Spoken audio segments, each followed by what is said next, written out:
are pretty much universal between the two D20 systems. Mhm. But as for actually playing it and utilizing the free action system that 2E has, I only have the two practice games we had under my belt. Mm. So I'm gonna interrupt you since we did start the recording officially. Let's move into Let's Chat. That way we can chat a little more. Bit quiet for this one. Yeah, I heard Kirk sounded a little quiet there. I'm bringing him back up a little bit. I think Kirk moved slightly since we tested, but that's fine. Such is life. The funny thing is that I haven't. I know, it's crazy. It's crazy. So I think from the standpoint of the game, we're just kind of getting set up, we're getting warmed up. I might reset the recording depending on where we go with it. But I think otherwise, I think I'm good to get started. How about everybody else in the group? Everybody good to go? Absolutely. I'll do what I can. Oh, I didn't hear Chris. Is Chris good to I go? said yes. Oh, there we go. There we You go. might have to come up. I can't pump him up anymore. He's at 200%. We'll get Chris a microphone at some point. Future goals, future Doing goals. my best. Or Chris. It's Best all is all you can good. do.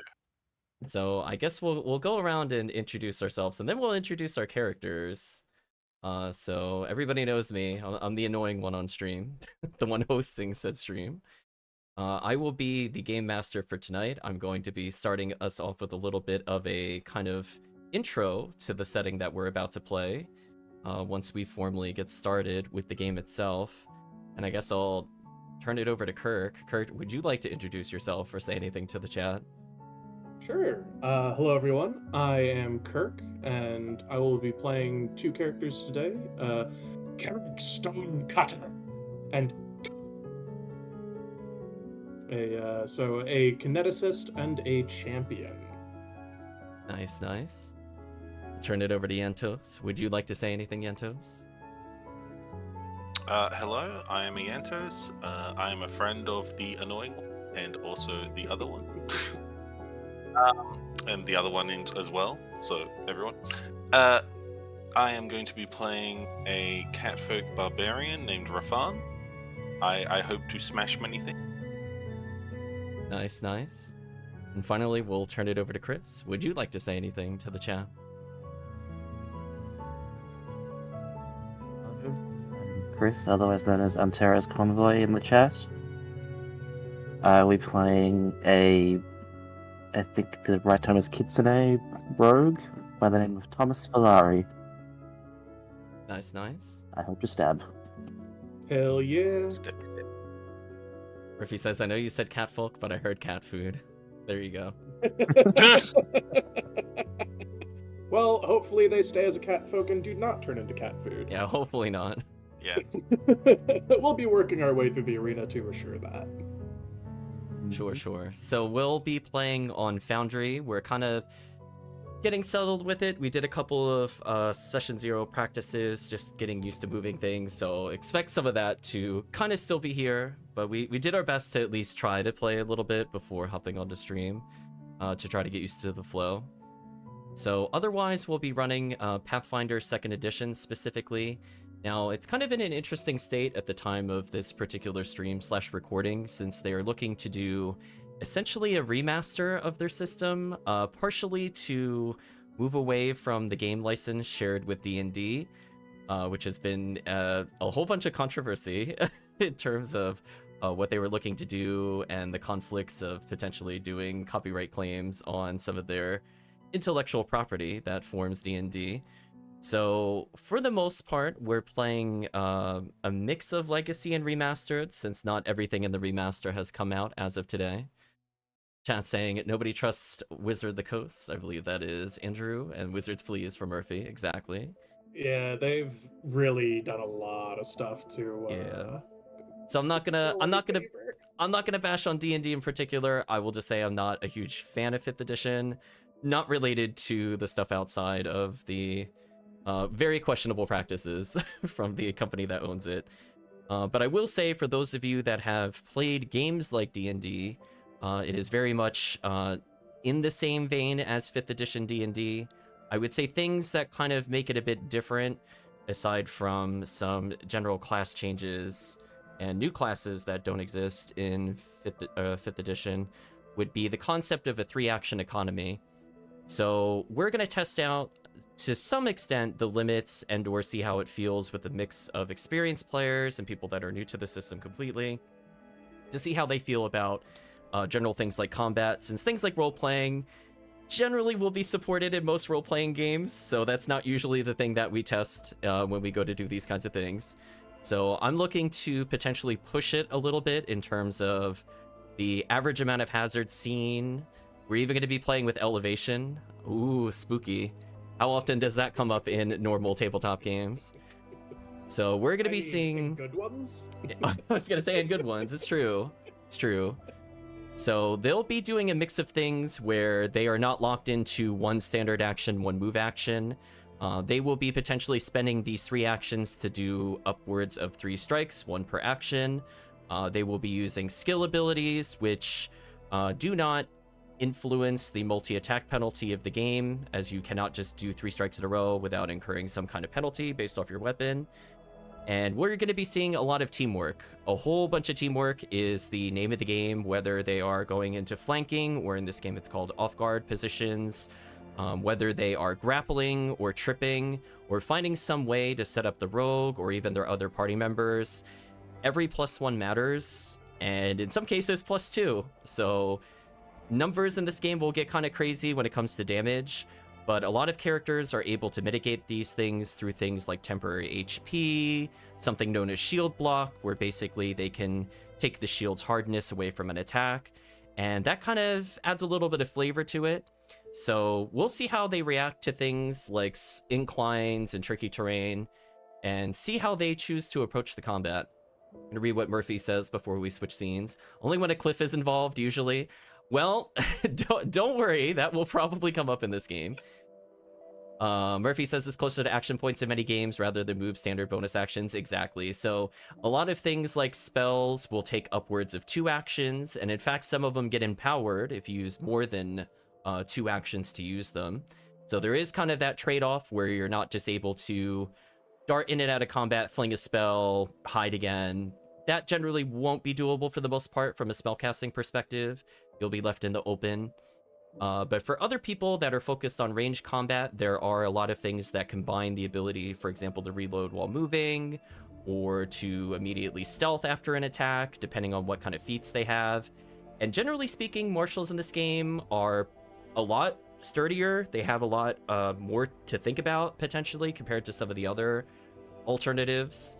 So they're going to be weighing their combat options as they go through, as they'll be looking to do a mix of helping allies, whether it's through aid with their 3rd action, or potentially setting up for lowering of AC and saves through things like Intimidate with Frighten. So we'll see what route they choose to take it. I will not influence it any further other than to state that things exist, and hopefully based off the sheets, they'll have a good time. So I guess we'll move into the game scene and discuss a little bit. Murphy says, biggest thing is martials will actually have options with the system rather than walk forward and hit them. Yeah. This game... something that we've actually discussed a lot off screen, where the various combat maneuvers, where they're able to sort of affect the field, rather than just being like, well, do I hit or not? Yeah, so we're going to be seeing... So things like fighters have a lot of zone control, and for the other characters, it's about potentially just making sure that they are sticking to a target or potentially locking them down. So we're going to see a lot more kind of like skirmish fighting rather than standstill combat. Now, not to say that that won't happen, that people will not stand still and wail on them, but we're going to see a lot of different approaches to combat when they come into tougher monsters versus weaker monsters. So they'll find their footing, and I think once they notice a weakness, which is a very big thing to potentially abuse in this game, enemy weaknesses, potentially we'll end up with some pretty interesting things.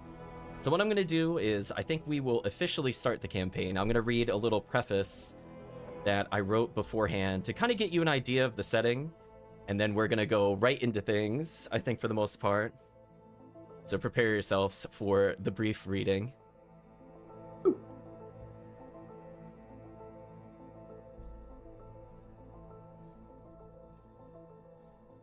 So let's see. 2 centuries ago, Azeroth, the Plane of Demons, was nearly dead. Life was nearly unsustainable, even for the demons. They used their magic as a last desperate cry for help. Fortunately for them, Aragos, the wicked god of war, was looking for new recruits in a power struggle between the planes. They struck a bargain. The demons agreed to be the god's pawns in a much greater war between monsters and mankind. Aragos gave them the means to cross into the human plane. The demons sent able-bodied warriors and sorcerers to do as they pleased. Mankind was on the back foot. The alliance, however, was short-lived. A year of following orders fermented resentment. The demons were putting in the hard work. Why should a god take credit? Were they truly receiving enough to save their land? Weren't the means and resources now available to them to salvage their own realm? Discontented, the demons devised a plan, making deals with their enemies, serpent tongues, promises to one another. Defectors from the world of man worked together with the demons to stop that which was meant to be an endless war. The magic of demons mixed with the technology of man, a forbidden union to create the ultimate weapon, one that could even slay the gods. The great light of destruction it unleashed scarred the human world of Allura forever. It drained the life from the very earth it rested upon. Plant life withered, died, and refused to grow at the sight of its first and only usage. The surrounding earth was scorched, reduced to sand. Their target, the god that had summoned them, obliterated. His remaining army scattered across the plains in the confusion thereafter. But the weapon was imperfect. The beam of destruction it wielded against one god began to splinter, turning back up on the land itself. One of the 3 goddesses of fate, Fiora, chose to sacrifice herself to save mankind from the weapon's wrath. She carried with her an entire metropolis away from the continent, turning her back to the beam to shield those from its harmful effects. Her body then turned to stone, with the metropolis still in her hands. Her stone visage is still seen to this day if one were to gaze to the seas of the west. Perhaps one day, their tale will be heard. The beam's tower tore through the rest of the land. Pocket civilizations suffered very minor magical effects, using protective magic shields, warping them into the elves known today. Most other surface civilizations, however, were completely wiped out, or altered irrevocably. Remnants of the beam struck most of the surface folk. Those that were not outright destroyed were twisted, merging with the plants and fauna of the area, becoming new species. Some were lucky enough to retain humanity, living on for generations as a new species. The rest that survived were not as lucky. They were mutated into little more than mindless and often violent creatures, scouring the land in a near-eternal rage at their own fate, only recalling that they were once something else, and it had been taken away from them forever. Their territory is referred to as the Wilds, as no one dare resettle in the areas of these creatures. It even serves as a deterrent for most demon activity in those areas. Those living underground survived mostly unscathed, yet it was their technologies that helped keep the weapon together. It's commonly referred to as the Great Shame of Dwarven kind. Animosity formed between them and some of the surface survivors, in particular the Kingdom of the Elves that view them as traitors in the world-altering war. Historians refer to this year as 0 AD, though it is argued in bars whether its true meaning was after destruction or after demonkind. 2 centuries have passed since this major incident, the gateway between the demon plane and the human one still active, as the demons forage for the life essence and primal magics found in the human world. If you were lucky and found by them, you were simply prisoners forced to work the land. The unlucky ones were designated as entertainment. Fellow adventurers, you are tonight's entertainment. Picked from all walks of the land of Allura, you must fight to earn your freedom from the demons, to earn a way back to the human plane. They will fight unfairly. They will cheat. But ultimately, it is up to you if you can beat the demons at their own games. And that is the end of the little preface that I wrote. So, to give a little more context, they will be doing arena-style combat for the entertainment of Twitch chat, aka some of the demons. Are you not entertained? Exactly, are you not entertained? And in between, they will be given some chances to do some upgrades for characters. And we'll be taking little breaks in between to make sure that we have some little mental and physical breaks, I think, between the combats. So I think at this point, Frosty says, "Yay, we're demons. I'm mildly entertained," says Dango. Nice, nice. So from this Got to point, start off to a good track. I think you'll hear my normal voice. This will be DMing it, and then I will be voicing. Of course, there has to be somebody that is an MC at the arena to give some commentary. So I'll be voicing that character for majority of the game itself. So I think from that standpoint, if the team here doesn't have any questions before we get started, I will set the stage, as it were, for the thing that we see before us. No, I'm good.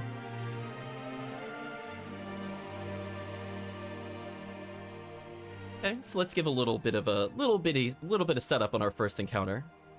So, as per the standards of whenever you are captured or otherwise deemed as entertainment for the demons, you've been split into teams. Now, you happen to be one of many different teams that has been entered into the arena. Some of them human, some of them not so much. You also have access to a fifth person, who for now you do not know the identity thereof, but you have been told that they are considered part of your reserved party. So for very special encounters, they will be allowed to assist you in combat. Otherwise, for the majority of these arena encounters, it will be you versus whatever the demons determine to be entertaining. So have fun with that. But I think from this, but I think from that standpoint, you will basically be entered into the arena, and that is where we are currently within Foundry, overlooking the world itself. So I'm going to explain what you see before you, and then we'll go into descriptions thereof. I'm going to go ahead and move the map a little bit. So basically, you are in a round, oval-shaped arena. Many feet up, at least 40 feet, is a giant wall separating you and the rest of the stands of the people that are watching. So they could very easily witness all that you do within the arena. On the opposite end, on the high balcony, across from your characters, high up in the air, there is the demon that will be hosting this tournament and giving you some play-by-play commentary as you go through. Before you directly, roughly in the center of the arena, is a sloped incline leading up to a 10-foot platform. So you take a little bit look at it now in Foundry. So if you see those arrows, that's just indicating that there is a slope going in that direction. So you will have some trouble climbing it without some basic acrobatics. So from that standpoint, there are also some thinner wooden beams that also require some acrobatics. If you'd like to take those side areas, you will need to balance on that plank. And as a reminder that if you are struck while you're on something like a imbalanced surface, or you're on a plank, you will potentially fall down. So just be aware of that. Otherwise, I guess we're good to get started. Some American Gladiators vibes. I do again want to preface that Chris and I are new to Pathfinder, so do not expect seasoned gameplay. Expect a lot of fumbling and questions. No worries. Questions A-okay. are good. Questions are very good. It helps with the learning process. Questions also mean you're interested, so that is also why they are very good. That is true. Also, I slightly misspoke. I said acrobatics for inclines. It is athletics. So tisk DM. Athletics. Tisk. I know. Uneven ground is acrobatics, to be fair. But for that purpose, you'll be doing athletics to go up the slope. So just want to correct that because I said that incorrectly. That makes me less nervous for Carrick Stone. Yeah, I was going to say, some characters may have the benefit of athletics and acrobatics, so that is important to distinguish the two. So, with that being said, I think it's time to get you in the arena mood. So, up on the balcony, you hear a voice coming from a strange figure who would best be described as some combination of goat and man, with a large goat head, mostly furry body, hooves, but otherwise human hands, and basically standing upright on 2 feet. And his red eyes glare at you from up on the balcony as he just looks at you, not so much in contempt or pity, but more mild bemusement. So let's give me 1 second.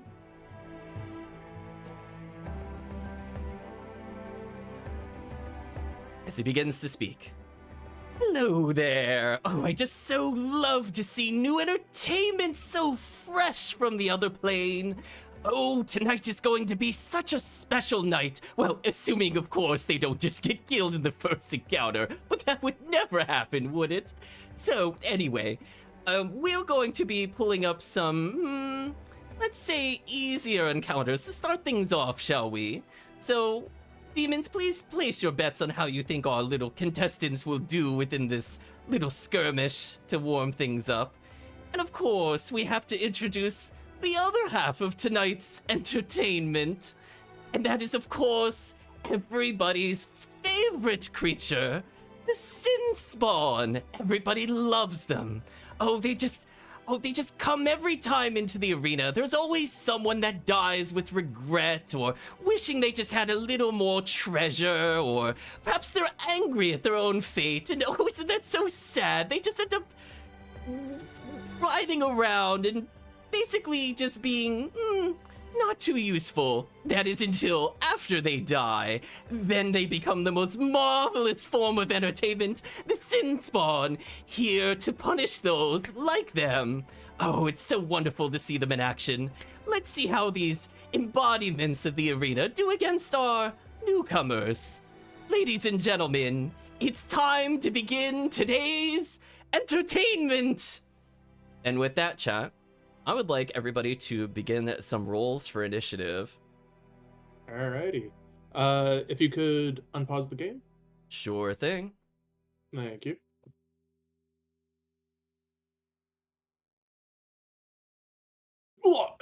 So we see the party rolling pretty high. I'm gonna go ahead and just sneakily roll some things in here. The chat is not aware of exactly how many things they are fighting Yeah. yet. So from their perspective, they actually can't see tonight's entertainment. But I promise you, tonight's entertainment is already on the battlefield. So fortunately for me. Oh my god, they're invisible. Exactly. So, actually, unfortunately for me, I am not the first to go, according to the party order. So I will reveal the initiative as it comes up. But I will let you know that it looks like everybody has rolled. So I will begin the encounter. And Kirk, your champion Noel is going first, actually. Quick question, because I see that they already have the Marshal's aura up. Is that intended as a before combat starts thing? So that is a default effect by taking the Martial dedication. So by default, it gives a +1 bonus to saving throws against fear.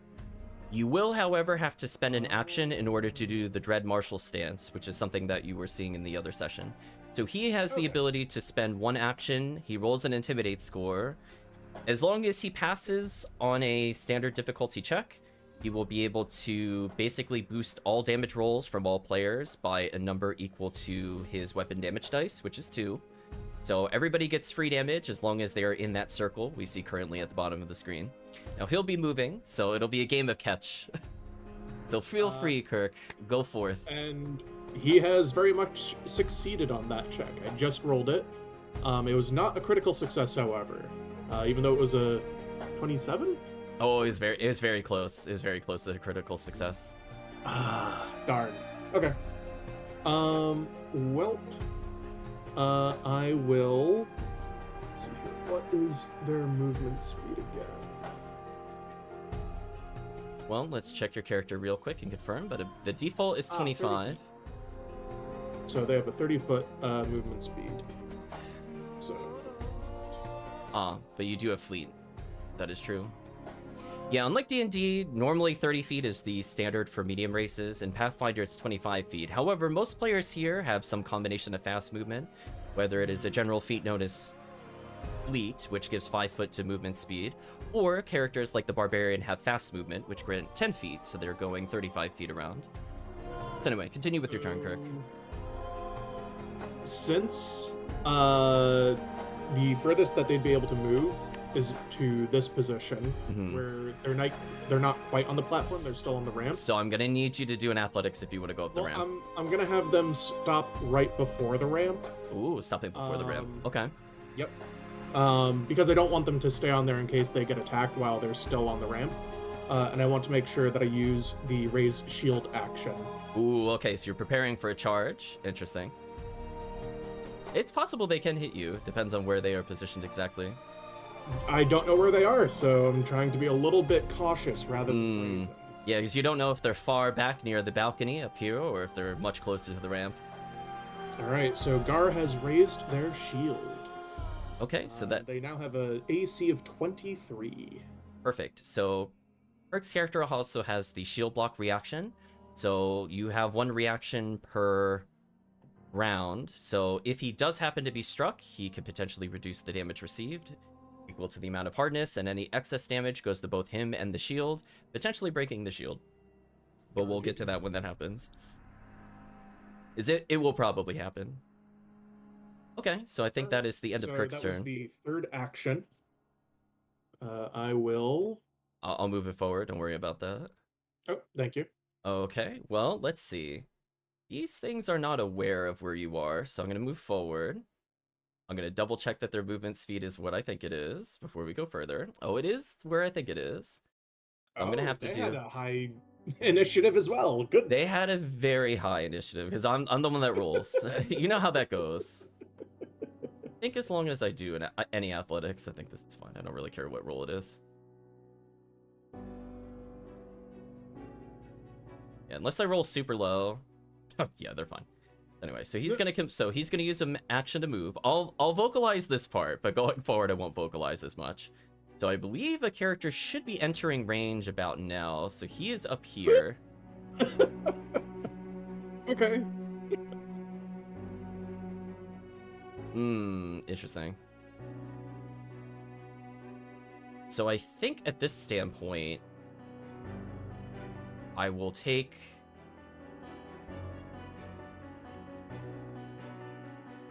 I think I'm gonna move... here? Yes. And that will end my turn. So, approaching Kirk, we have a character that seems to mostly be ignoring Kirk, actually. It is not looking at him, even though it has walked past him. I believe I can ping this thing's artwork to the group. I will remember how to do that in a moment.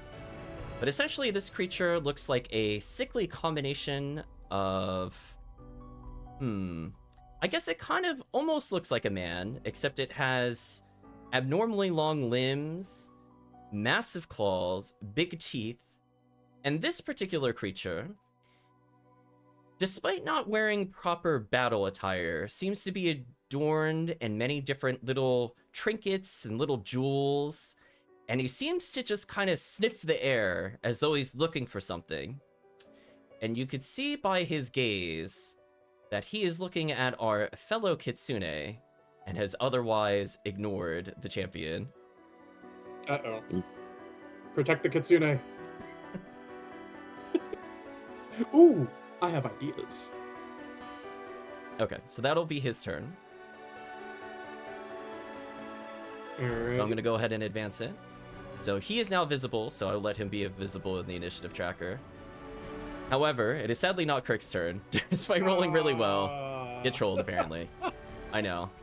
Life is unfair. 24? I got a 21. I know. Life is unfair. Goodness. Alright, so I'm just gonna roll a generic check. I think for the most part I should pass these. I'm not too concerned about these creatures' ability to go up a simple incline. But one must check the roll, to be fair. They've used another action to move. They've moved over here. And right about here, you see another creature approaching. This one a little different than the rest. So this one seems to be armed with a polearm.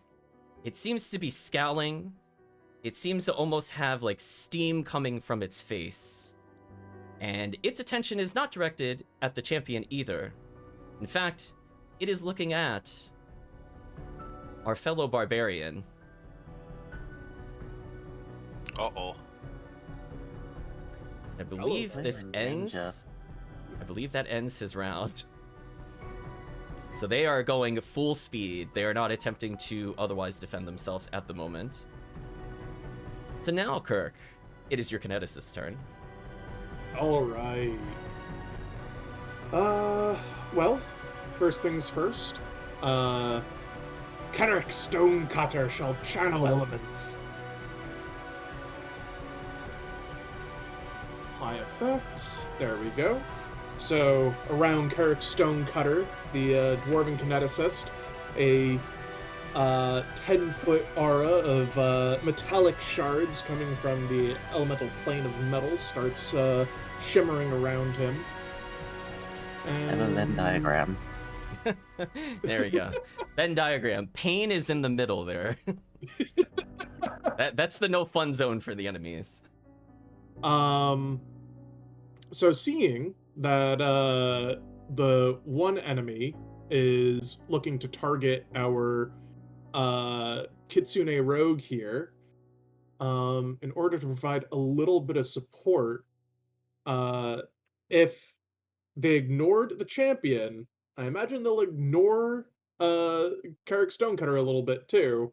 But first, as a part of activating the channel elements, I will use the free one-action impulse or elemental attack to use the impulse for Metal Carapace. In order to make sure that I armor up and I get my shield. I will make 2 brief notes, and then I'll let you continue your round. So from the standpoint of those that are curious, basically, Kirk's particular character has basically chosen an element. He's chosen to only master one element, or what is known as the single gate style. So he is bending metal, as it were. So instead of having typical spell slots, he's able to fling a lot of damage, and basically that will come in the form of swords or shards of metal, or potentially protective armor in order to defend himself. However, Kirk, I realized I don't think we gave an introduction to your champion. Would you like to describe the champion a bit more in detail? Since he technically is gone already. So, Gar, the champion, is a gnoll, and they follow the deity of Kurgas, whose chosen weapon is a javelin. So, Gar is very good with javelins, and also has it enchanted, so it is returning. So it is chuck, return, chuck, return. Beyond that, they are a very charismatic being. Hence the area of the martial stance being used for the Dread Martial, where they're able to provide various support as well. So they're an interesting, like, sort of mid-range damage support type of character. And yeah.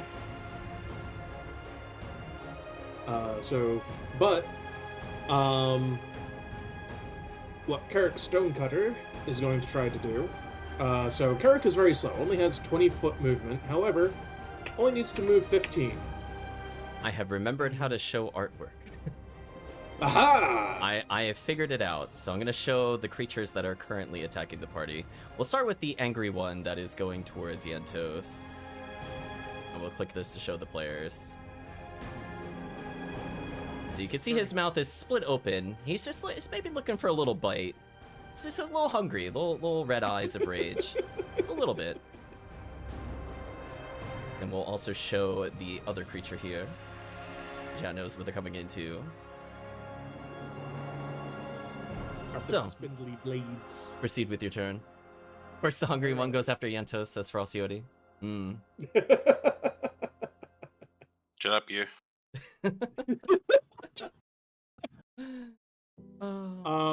So what Carrick Stonecutter is going to do is they're going to grapple. Okay. So you've taken an action to move up.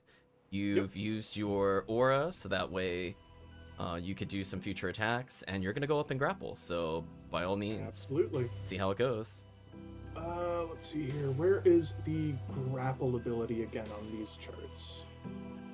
So potentially along the bottom, I'll just explain Foundry briefly. Some of the players have access to a compendium, which has some pre-generated rolls. The Kirk can either go into his character manually and roll from there, or if he has the compendium shortcuts, he can potentially just click on one of the competing things. I did put the compendium grapple in there, actually. Thank you for reminding me. There we go. See that? Alright. And let's roll. Ooh! Oh, fan yourself down. Oh, we have our first 20 of the night. Ooh! Good enough. There you go. Music kicks in epically and everything. It knows. The music knows. So, Kirk, I have bad news for this opponent.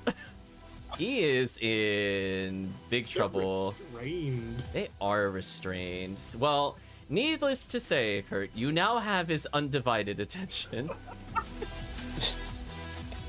Guess I can drag and drop this. Hopefully between the rogue and the champion, it's not gonna live much longer. So because yeah, that guy's on freaking lockdown. that is so nasty, that actually shuts down one of my plans so bad. But that's okay. That's called DM problem. That's called DM problem.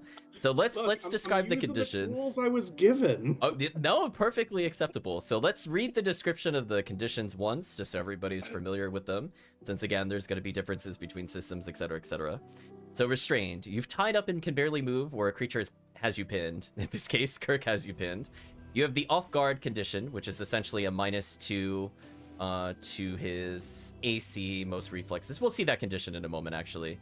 And the immobilized conditions. And you can't use any attack or manipulate actions except to escape or force open your bonds. Restrained overrides grab. So it's just saying that you have the most severe condition of grappling possible in the game's setting. And that also means that I don't think I can do any reactions, which is super brutal. Because that will almost always require me to be able to do these things. And I could double check that. But you have not done anything to provoke a potential reaction, but it looks like I am kind of hosed. So off guard gives a -2 circumstance penalty to AC. Now, it just mentions here that some things are specific as to what gives you, like what -2 circumstance penalty applies to. So for example, if you're flanking somebody and they're off guard, both of you can benefit from that off guard condition on the enemy, but people that are not lined up with you cannot. However, in this particular circumstance, because he has been grabbed, he is restrained, he is not able to move, this off guard condition applies to everybody attacking him. So this is the most generic form of this. This will also open up... Set up the rogue then. Yeah, the rogue is going to have a happy day, because not only is there flanking, but he's also restrained. So that's looking pretty bad for him. And on top of that, he's not able to move. So if I do not succeed on actions on my next turn, it might be a short showing from this particular spawn. Spawn of sin, as it were. Well, Kirk, that was an explosive round. Thank you. That is not looking good for me. Alright, I will end my turn then. Because Okay. that's been my 3 actions, yeah. So that will be up to Yantos. Hi, Yantos. You have a creature hello. snarling at you, and you have another creature restrained. What is your priority as the barbarian? Let's find out in real time. Well, the unrestrained one would probably be the better target, considering. Okay. So when you're So- moving to engage, try to see if you can get into the martial stance from the champion in order to get that +2 to damage. So I will I move here. I will yeah. casually remind the group before you move. He does have a reach weapon, if that changes your opinion on what you're about to do. So it looks like How is so attack he of is- opportunity working 2E actually. Well, that is a great question. So if this character has the equivalency of attack of opportunity or reactive strike, simply doing anything beyond a 5-foot step when he's able to reach you will trigger his ability to hit you. Not all creatures have this ability. It is a gamble. Nobody has attempted to figure out the abilities of the creatures, which is an action known as recall knowledge within the game system. So you're going to have to take a risk. Dare you move forward more than 5 feet, or basically the equivalency of 5-foot step, and get in a better position and potentially provoke? Or do you play it safe? Well, I would say yes. It's worth the risk. It's worth the risk? You want to find It's out? barbarian, temporary HP from rage. Oh, speaking of which, Yantos, make sure to apply the rage condition. In fact, I can help you with that. I'll do it for the first time. So, as part of the remaster changes, I just want to make a comment. Not all of it has made its way into Foundry, so I'm going to do a couple things manually here. Notably, if we take a look at his AC modifier, I've given him I something... figured out how to apply it myself. Nice, Santos figured it out. So I'm just Nice. denoting that he is something that I'm calling Remaster Rage. So the Remastered Barbarian no longer gets an AC penalty. They trade in the equivalency of not being flanked by lower level enemies with free fast movement. And his character is based around that concept. Now, his particular character has an instinct, which is sort of like totems, if you're familiar with that in 5th edition. And you will see that now he has access to new attacks, like claws and jaws, based off of his animal totem. So, with that, Yantos, you have moved, you have raged, you've received temporary health, but I have some bad news for you. He has reaction. He does have a reaction. So we're gonna put it publicly in the chat. I don't care if chat sees it. So there is something known as reactive strike. So you've attempted to move beyond your station without taking a cautious step. So that will provoke a strike from him. So he's going to choose to do it as he has been focusing you as his target. So he does have a single strike, which is applied at his non-penalty attack roll. I will make it private, I guess. It doesn't really matter. Let's see the damage dealt. So I apologize a little bit, Iantos. I had a little bit still of a 5e brain where attack of opportunities are basically only if you leave threat range rather than moving around in it. So Yeah. Now, That's fine. now I committed a small faux pas. I forgot to target him with Foundry, but fortunately, I have now targeted Yentos properly. As I'm sorry, Yentos, he does strike you. That's okay. We can How fix much you up. damage? Ooh, he hit you for a chunky ol' 13. Oof.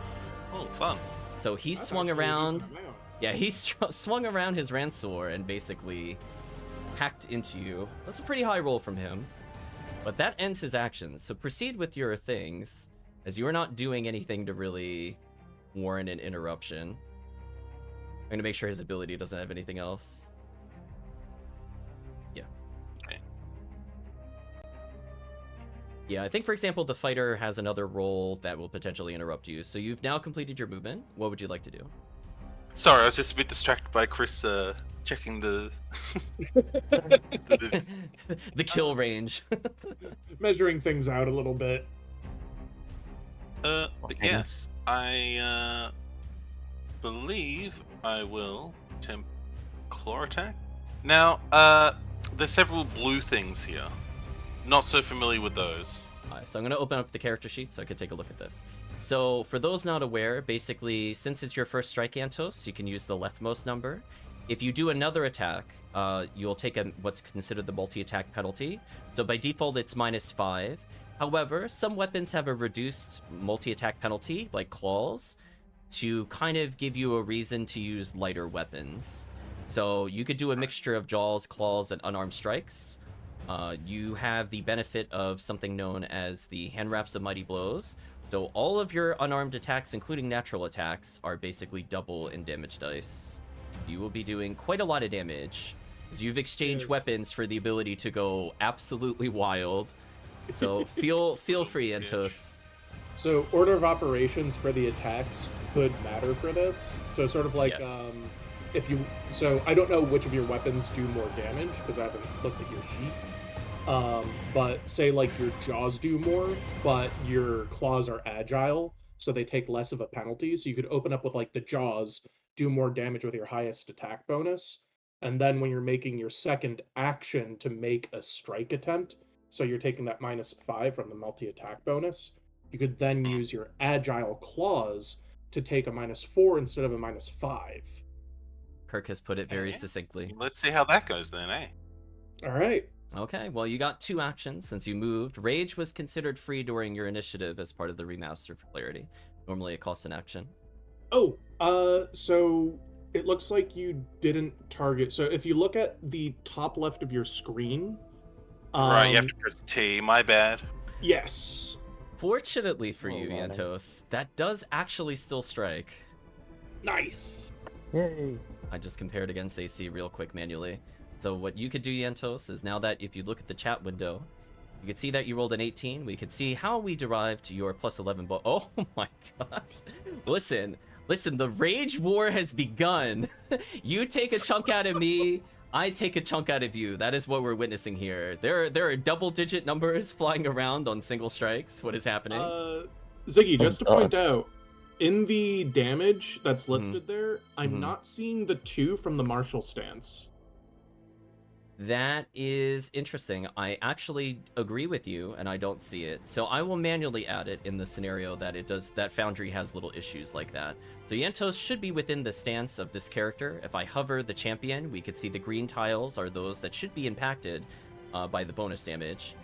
And actually, Kirk, I don't think you applied the ability to you. So what I'm gonna do, going forward, I'm gonna scroll all the way up. I'm gonna drag the Dread Martial stance onto you. I'm gonna say it was a success. Oh. There we go. Now going Right, forward, it will didn't be drag corrected. it. It will be My corrected going forward. apologies. So actually, Antos, thank you for pointing that out. That was a good observation. You did slightly more than that. You will be doing 22 damage to him. So we're gonna see if he survives if I have to even bother calculating. Let's find out. Let's see how he's doing. He's not dead. Ooh. Let's describe his condition. Let's briefly describe his condition. So, he's going, like he's ready to kill. He's ready to take out the anger, having lived in the tournament and died in the tournament. And he almost had like a brief grin on his twisted, tentacled mouth when he finally drew blood from what he senses as a kindred spirit, only to get whacked in the face, and now he's staggering and barely standing at the moment. Please proceed. So you've given him the wake-up call of all wake-up calls. Don't mess with the barbarian. So you still have one more strike, Antos. You have a decision to make whether you would like that to be your claws or not. Unfortunately, it looks like you low rolled, so that will be the end of the turn. So he manages to survive what could potentially be a fatal blow to live another round. And with that, I'm going to move the turn order on to the rogue. Rogue, who is happy that no one is currently looking at him and the only thing threatening him is held hostage. I'm sure he's happy about that. And I'm pretty sure I cannot do anything while restrained as per the rules of the restrain, so I will not attempt to even bother looking at my reactions. So have fun, Rogue. What would you like to do? Well, not wanting to get involved with all the biting going on over here, I think up to the grappled creature. Solid. So that'll take 20 feet of your potential 30 feet of movement. And give him a nice little stab in the back. And look at that, I you're like within it. the Dread Martial aura, so if you hit, you are granted a +2 on any of your damage rolls, which should be automatic. So much damage. So this could be a lot of damage. He might be turned into a very, very unhappy pincushion. We'll see how the rolls go. Stabby. Stabby time. Ooh, critical hit. Ooh. Ooh, fan yourselves down. So notice here, one important thing I forgot to mention, and we're going to mention it now, because this is a very big distinguishing factor between D&D and Pathfinder. You do not need to roll a 20 in order to crit. So if you look at this, his highest roll should have been a 30. Welcome, Barkeep. However, this system goes by degrees of success. So if you beat a DC, or in this case, an armor class, that the particular target has based off their level, combined with proficiency in armor, plus potentially dex, if you beat that number by 10 or more, it's an automatic crit. So he took a -2 penalty because he's off guard and restrained. So he beat it by, I can't say the number, but it'll be a lot. So please proceed to roll critical damage against this character that originally thought he was going to ruin your day, but it appears, alas, his day is about to be ruined. Roll. Jesus Christ. Oh! Oh, what is that max damage? What is that damage? Excuse me. 2 times 1d6 plus 6 plus 1d6 plus 1d8. So he has sneak attack damage, which is multiplied by crit. He has Dread Martial, which is multiplied by crit. He's a dexterity bonus to damage, which is a special feature of his particular rogue. Otherwise, normally you just apply strength to damage. And because he crit, he rolls a d8 with the rapier whenever he hits a target. So I will just apply this damage. Within the Dread Martial aura, he's frightened. And I don't know if it matters, to be honest. He is instantly dead. Just duh. Instantly dead. So, Teamwork. well, what did that particular spawn do? We'll never know. Just crumple it into a ball. We don't need to see what his stat line is. Just done. Crit grapple, crit stab. Well, I hope this showcases the Crit power of rocks. combat maneuvers, as that stopped him from potentially being counterattacked, and it lowered his AC, and he didn't get an ability to do anything. Get wrecked. Or sin spawn. Oh my goodness. So Chris actually still has a free action. Do you have anything you'd like to do for one action, Chris? What can I do for one action? Well, dance. I guess if you want to, you could attempt to assist Yentos at a distance without moving by attempting an intimidate check, assuming that they are capable of understanding your language. Oops, sorry, the music paused. I had to reopen it. Otherwise, How do I do that? I don't think you have any other spells. I'll just open Chris's sheet and double check. Yeah, most spells cost 2 actions in this game. Basically, think like very minor supportive cantrips will be 1 ability, but most are otherwise 2. You could try intimidating. Yeah, so I believe that's within like. So, if 30 Chris, if you go into your proficiencies tab, aka the hand, you could roll the dice roll here, and then for future reference, you can drag and drop that into your toolbar at the bottom, if you don't have it in the compendium already. If you do need assistance with it. Sure, yeah, if you'd like to intimidate. Yeah, Chris is trained in basically everything known to man, just so Chad is aware. Like, what skill does he know? The answer is yes. He probably knows it. I am very skilled. Ooh. Ooh. Okay. That's a nice roll. Now, I believe since it didn't target, sadly, I have to check his ability real quick. I will double check what it is supposed to go against, since normally that will be handled by the system. Give me 1 second. I know it is at minimum a success, that I can tell you right now, since you rolled extremely well. I'm just double checking if it's a critical success. And no, it is not a critical success. So I'm going to apply on him what is known as the frightened condition. Yeah, get spooked. Nothing's more frightening than a fur. There we go. I'm gonna go ahead and just apply it here. Did not mean to apply 2 to him. I'm gonna decrease the value. So let's talk about the frightened condition. So we'll read the in-game description. You're gripped by fear and struggle to control your nerves. The frightened condition always includes a value. You take a status penalty equal to this value to all of your checks. This includes attack rolls, by the way, and AC, and DCs. Unless otherwise specified, at the end of each of your turns, the value decreases by 1. So until the monster goes and completes a turn, he is penalized right now. So he is potentially in big trouble against the champion. It's also to AC? Yes, it's very powerful. Ooh. That frightened is that intimidate frightened is strong. Goodness. Okay. I think I'm actually going to ignore this. I'm going to move here. So something should be coming into view of the chat. I think this character would hear the passive sounds of all of his comrades being murdered, so he's going in. I think I would see... I just want to make sure. I would see you from here, right? 5, 10, 15, 20, 25, 30.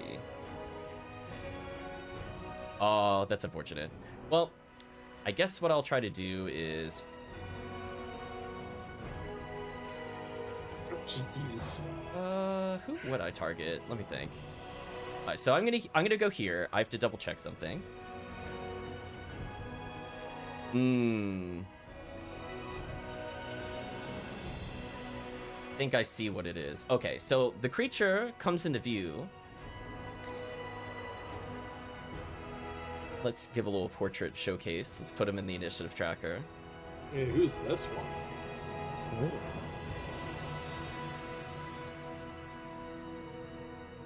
Ooh. Ugh. So we see a delightful thing. yeah, we see a horrible monstrosity. Skin a bit more blue than I would say white in this particular instance. Nope, don't want that. And Let me make sure that actually matches. I'm so happy to see you. I know, he's just so happy. 1 second.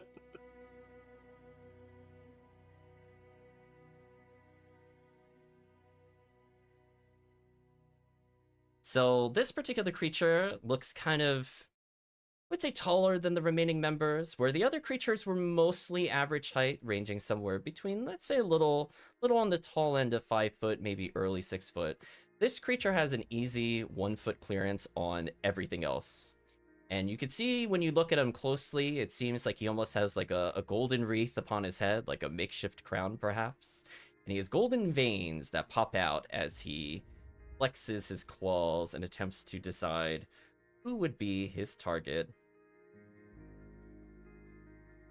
So I think with that, So you're saying he has metal? he does. And you know what that means.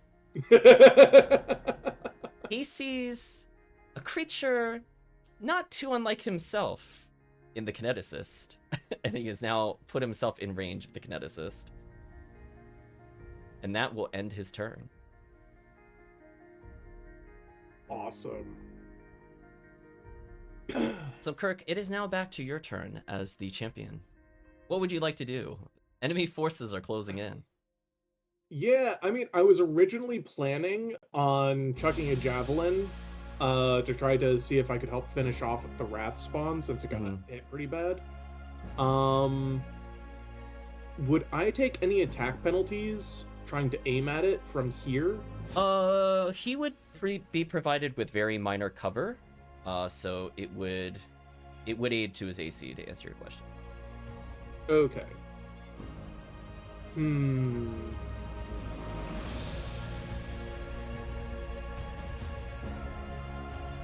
If you were to shift 5 feet so that you were further south, I would rule that would probably not provide him cover. Okay. I will spend 1 action to shift 5 feet then. Okay. And we'll see how the javelin striking goes. Yeah, because the way you rule cover generally in these games is you take the center of your character and the center of their character. If you draw a line and nothing interrupts it that would potentially be in the way, like a wall, a creature, or whatever, then there's no cover penalty. So in this particular instance, Kirk is basically taking a very careful 5-foot step in order to potentially avoid attacks from the other creature and potentially land a blow on the nearby monster, who is intimidated. Ooh. Well, that's unfortunate. Missed by very little, but very close. Aw. So that's Alright. 1 action, 2 actions, so you have 1 action left. Would you like to try again? I'm trying to decide whether Gar should get out of the way or not. Save his own skin. Damn, every man for himself already. What a team player. Well, the thing is I'm controlling both characters too. Bye, other me, perish. There could be only one. Let's see here. So I can either try to strike again, but at a -5 penalty. I could try interjecting and just using Ray's shield, because I'm sure the champion's going to get attacked by intervening. So I either need to move away, raise shield, or take the hit. Actually, I should remove raise a shield, actually. There we go. I still had the AC benefits, I realized. So Or other spawn. Just walked up, got grabbed, died. That'll be on his epitaph. So you know what? I'm just gonna make this simple. Gar will raise a shield. Okay, so playing defensive. Interesting. Yep. Because they're in the way, and they tried to attack, missed, and either they needed to move out of the way and have the kineticist get attacked, or they needed to raise shield in order to increase AC and decrease chances of getting hit. Well, I will say the creature took notice of you, So where it might have ignored you before and potentially focused on its original target, I think it's gonna share the love just a little bit. Good thing I Just raised a little the bit. shield. So it's going to target the thing in the biting contest, although this time it's gonna wield its Ransor. It wants to win the biting contest. One thing that's kind of nice about reach weapons, I will make a comment for people that are used to older D&D, it can still hit in between. There's not like a dead space with reach. That is the thing in older D&D where you can't hit directly in front of you. That is not a thing. Yeah, I in remember Pathfinder. 3.5 having some weapons that were like that. That was Yeah, cool. so that's not really a thing in this game. So I'm gonna attempt to strike Yantos, wielding my Ransor. Yantos, I have really bad news for you. Did you just? Oh god. Oh boy, how much is this gonna do? Oh no. We can fix you up. Don't worry. We can rebuild. Oh. Oh, can we fix that? Yes, we can. But that's still Yikes. not great. Well, he is going down fighting, unlike the others in Spawn. But I think what I'm gonna do is I'm gonna change my focus. There we go. The Ransor digs ultra deep into Yantos' character. Well, I get the epic zoom in if I want it. And it has left him heavily wounded. However, it is mad, and because it is mad, it's going to attempt to strike yet again. I don't think it's gonna bother moving, to be honest with you. It is now in a death match, since it is okay with these things. Just want to make sure where this comes into play. I'll have to check that in a moment. So I think it is going to attempt to bite our champion here, whose shield will hopefully help him. Now, keep in mind, he is taking a penalty due to Frighten, so his AC and his rolls are actually lower than normal. But Right. unfortunately, crits are crits sometimes. Yeah. Yeah, so I could see he's taking the multi-attack penalty in Frighten, so I know that is working correctly. Oof. Okay. So I will state that it is good that he is frightened and your shield was raised. Bad things could have happened beyond that. So I think he will just kind of lash out in frustration again since he missed his target. Just might as well as go down swinging. You know how it is. Just keep going. So basically his mouth was just kind of like trying to latch onto the poor Nolish champion, but the shield is very easily able to brush aside such weakened attempts. It's almost like he lost a lot of health from being struck earlier by something, but it could be anything. And that will be the end of his turn. So that does end his frightened condition. So I will go ahead and remove that now. We tried to save Yantos with the frighten, but he's still struck. With that, it is now the Neticist's turn. Alright. The kineticist, seeing what's going on there with Mr. Metallo over there, is going to use Extract Element. So you extract element matter from a creature's body and weaken it within 30 feet. Yep. Has a trait matching one of yours. So they just straight up take 2d4 plus 2. I will inform you that it is golden in color, but not actually metal. Where you proceed. Would you like to proceed with Really? that description? Yes. Okay, so I thought that they actually had like... No, not literal gold. No, just a golden sheen. I want to be very clear. I want to be unfair to you. I know you had good intentions. Okay, here's the question though. Would my character know that? No, but the only thing metal that you would peer upon him, as per description, is he's got kind of like a golden wreath, like a makeshift crown upon his head. Okay. Well, in that case, So I would consider him metal for the purpose of your other abilities to answer your other mechanic question, but I would not consider him made of metal. Okay. As per the description. Whether he is or not, I mean, that's up to you to potentially to find out. Well, I was thinking like if he had metal in his veins or something, it'd be like, all right, time to rip that out of him. Mhm. You know, go full Magneto. that would be very lethal. That would be very dangerous for him. Well, that's why it would do 2d4 plus 2. Mm-hmm. All right. So in order to not have Gar in the way when I do my attack, I'm gonna 5-foot step up. Oh, I'm hidden behind the. I'm hidden under the corpse now. Behind the dead body. Yep. I'll move the dead body out of range. Thank you. And what I will do is I will activate my weapon infusion. So just to warn you, you are still. He still has cover. You need to move he still does? Yeah, you need to move one Could step I further. 5-foot step here instead then from this location? Yes, because in the rules of Pathfinder, the first diagonal square is only 5 feet of movement. So the answer is yes. There we go. All right. Well, in that case, oh sweet, I'm in melee then. Yeah, you're in melee. I was gonna say we're helping Kirk. It's fine. So you're playing around his potential reactions. Interesting. Good. We did see the other one had a reaction briefly. We'll never know what the other one did. The other one's things just like this soon. agile, backswing, forceful, reach, and sweep. Most of the other attributes only matter if I'm doing multiple attacks, and I'm planning on just doing a 2-action. So it doesn't matter which melee infusion I do. I don't think it matters, yeah. It matters more if you're doing multiple, like you're saying. Like, if you manage to whiff, then you potentially get a hit bonus. Which might matter if you're doing multiple attacks. The only one, if I'm not doing multiple attacks, that matters is reach. Mm-hmm. So I suppose I'll use that one, even though he's right next to me. That'll teach him.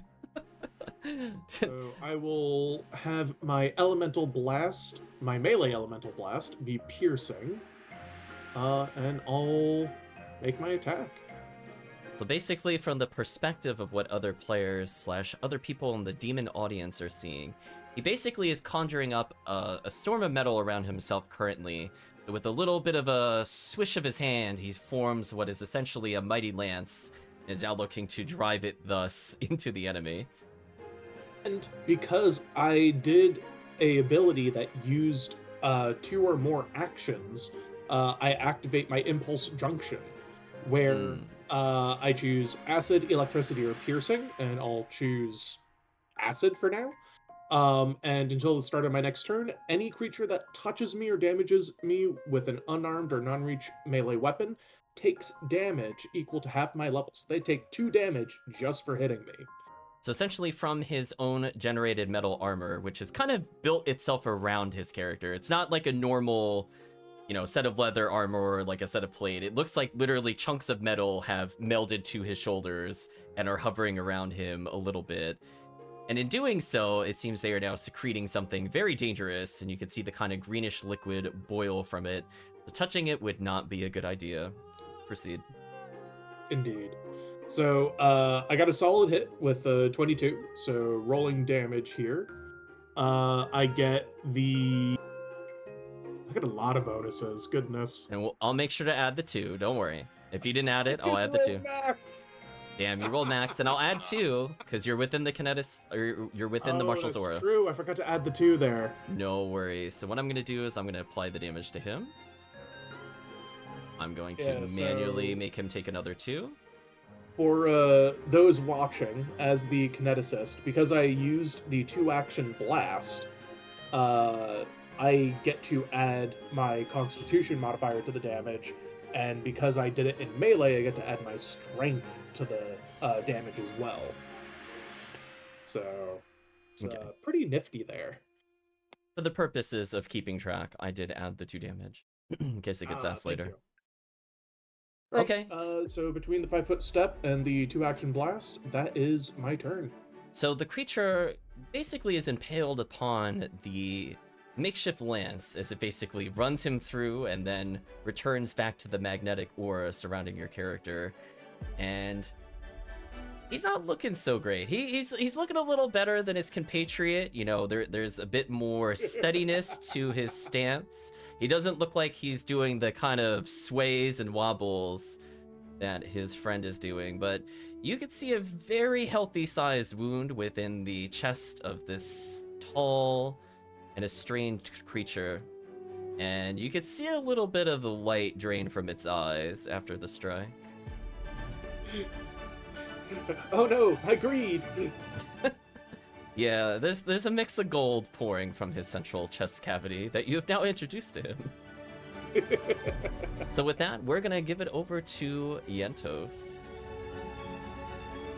Hello. So there are 2 creatures actually within range of you, one of which is actively trying to murder you. What would you like to do? Yes, and it's succeeding more than I would like. That was a So- big crit. I'm gonna consider something unorthodox. Ooh. Would I be able to combat grab the gentleman in front of me and attempt to throw him into the other gentleman?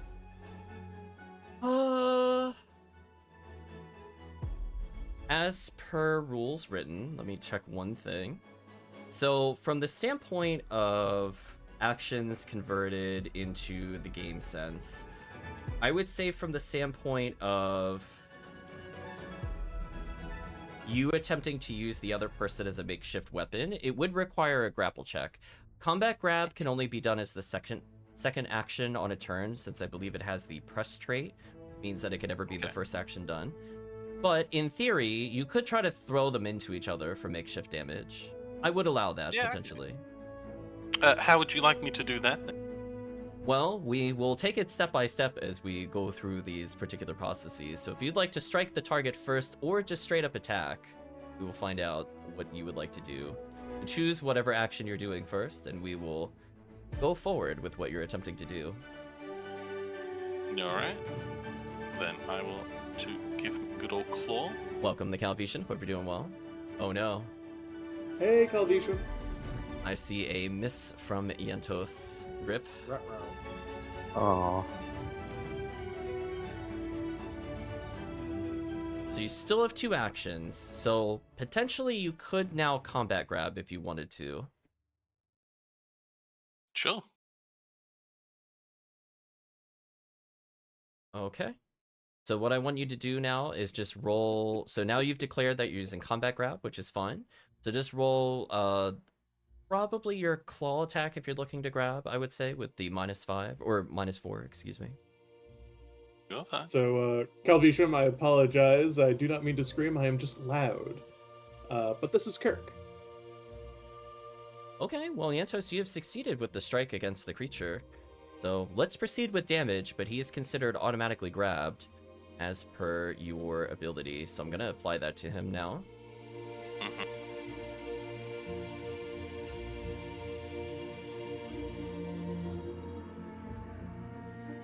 A solid 16. I might have some interesting news for you, Yantos. Your grab has overly succeeded. It's a little rough. Yeah, you're That's like fine. you're like if I were to describe it for you, it would be like your hand has sunk into him to grab him. And while he is definitely grabbed, he is no longer moving either. I think at this point the MC, who's been a little quiet, Resistance when he's getting thrown, right?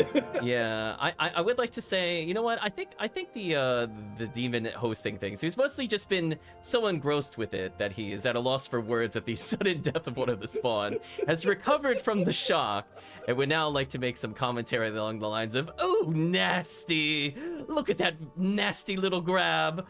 Oh, I can't wait to see how he does in the next encounter.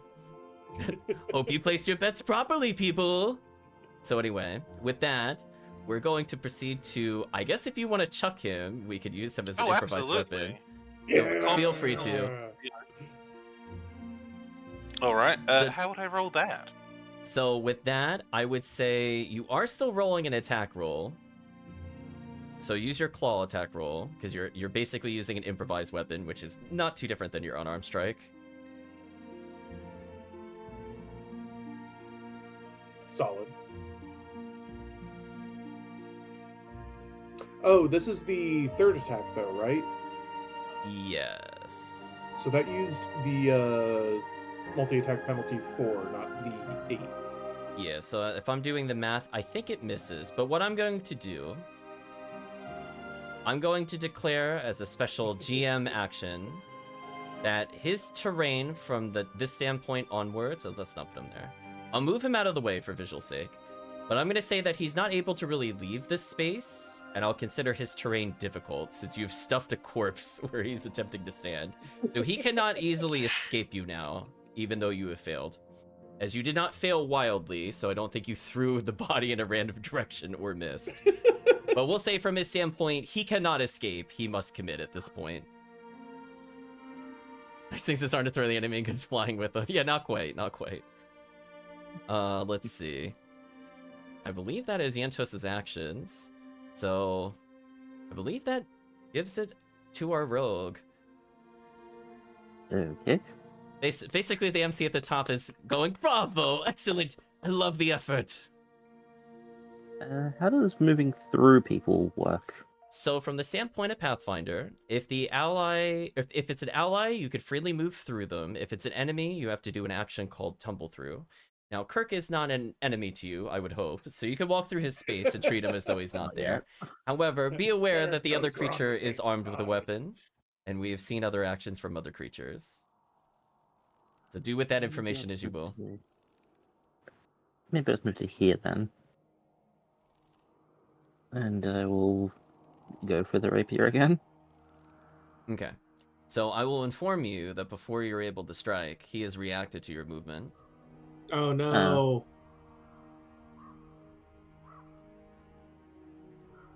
So I'm going to declare his ability in chat. Gar would like to activate Glimpse of Redemption. Ooh, there we go. First usage of it. Oh, DM has a choice. So champions in this game have basically two reactions they can do. One, they can shield block, which prevents damage to them. Or what I like to call this is you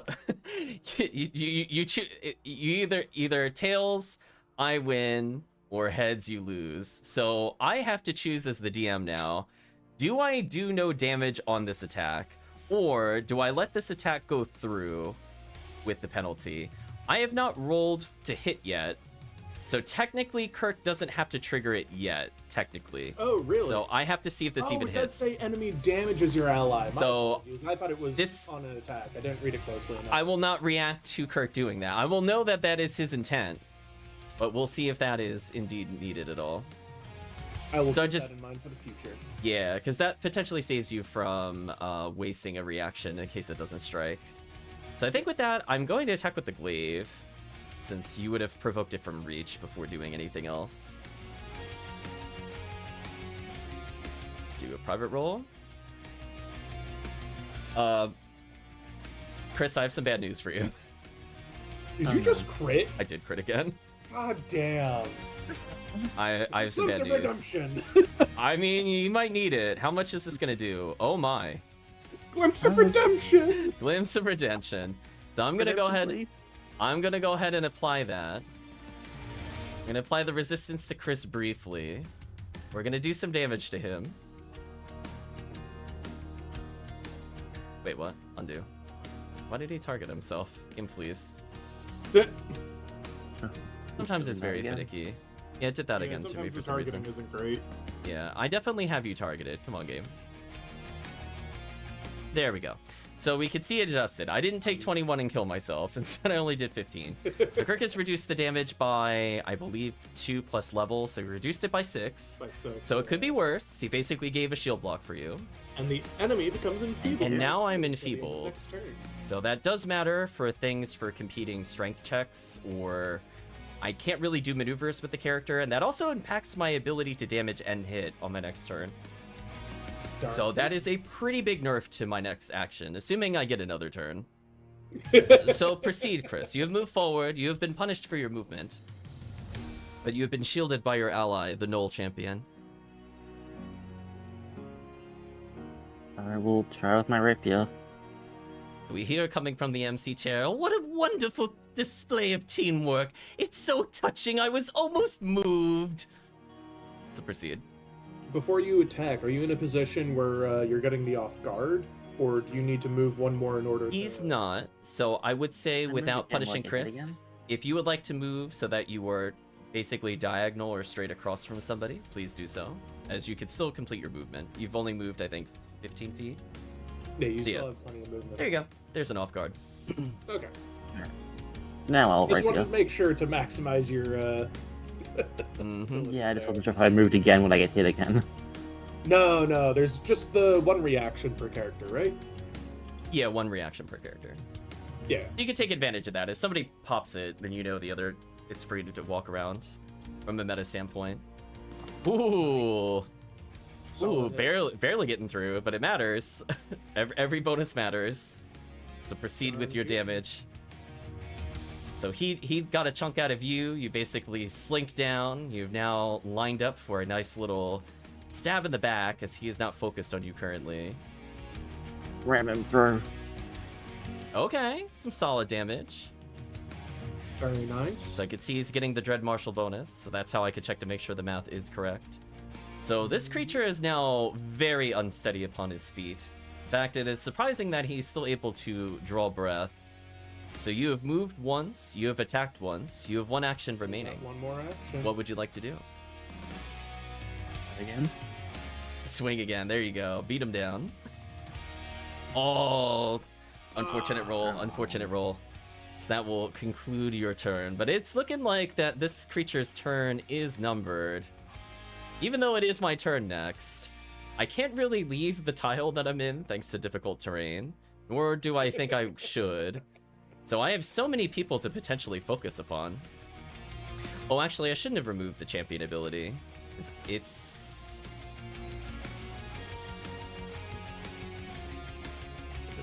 Oh, it's only versus 1 attack. Yeah, that's fair, never mind. Just making sure. The other thing, the Enfeeble has to stay. That's good, that's good. Okay, so from that standpoint, I mean, I'm going to attack the last person that did damage to me, and then I'm going to go backwards in an order. So let's go ahead and attempt to swing with our reach weapon.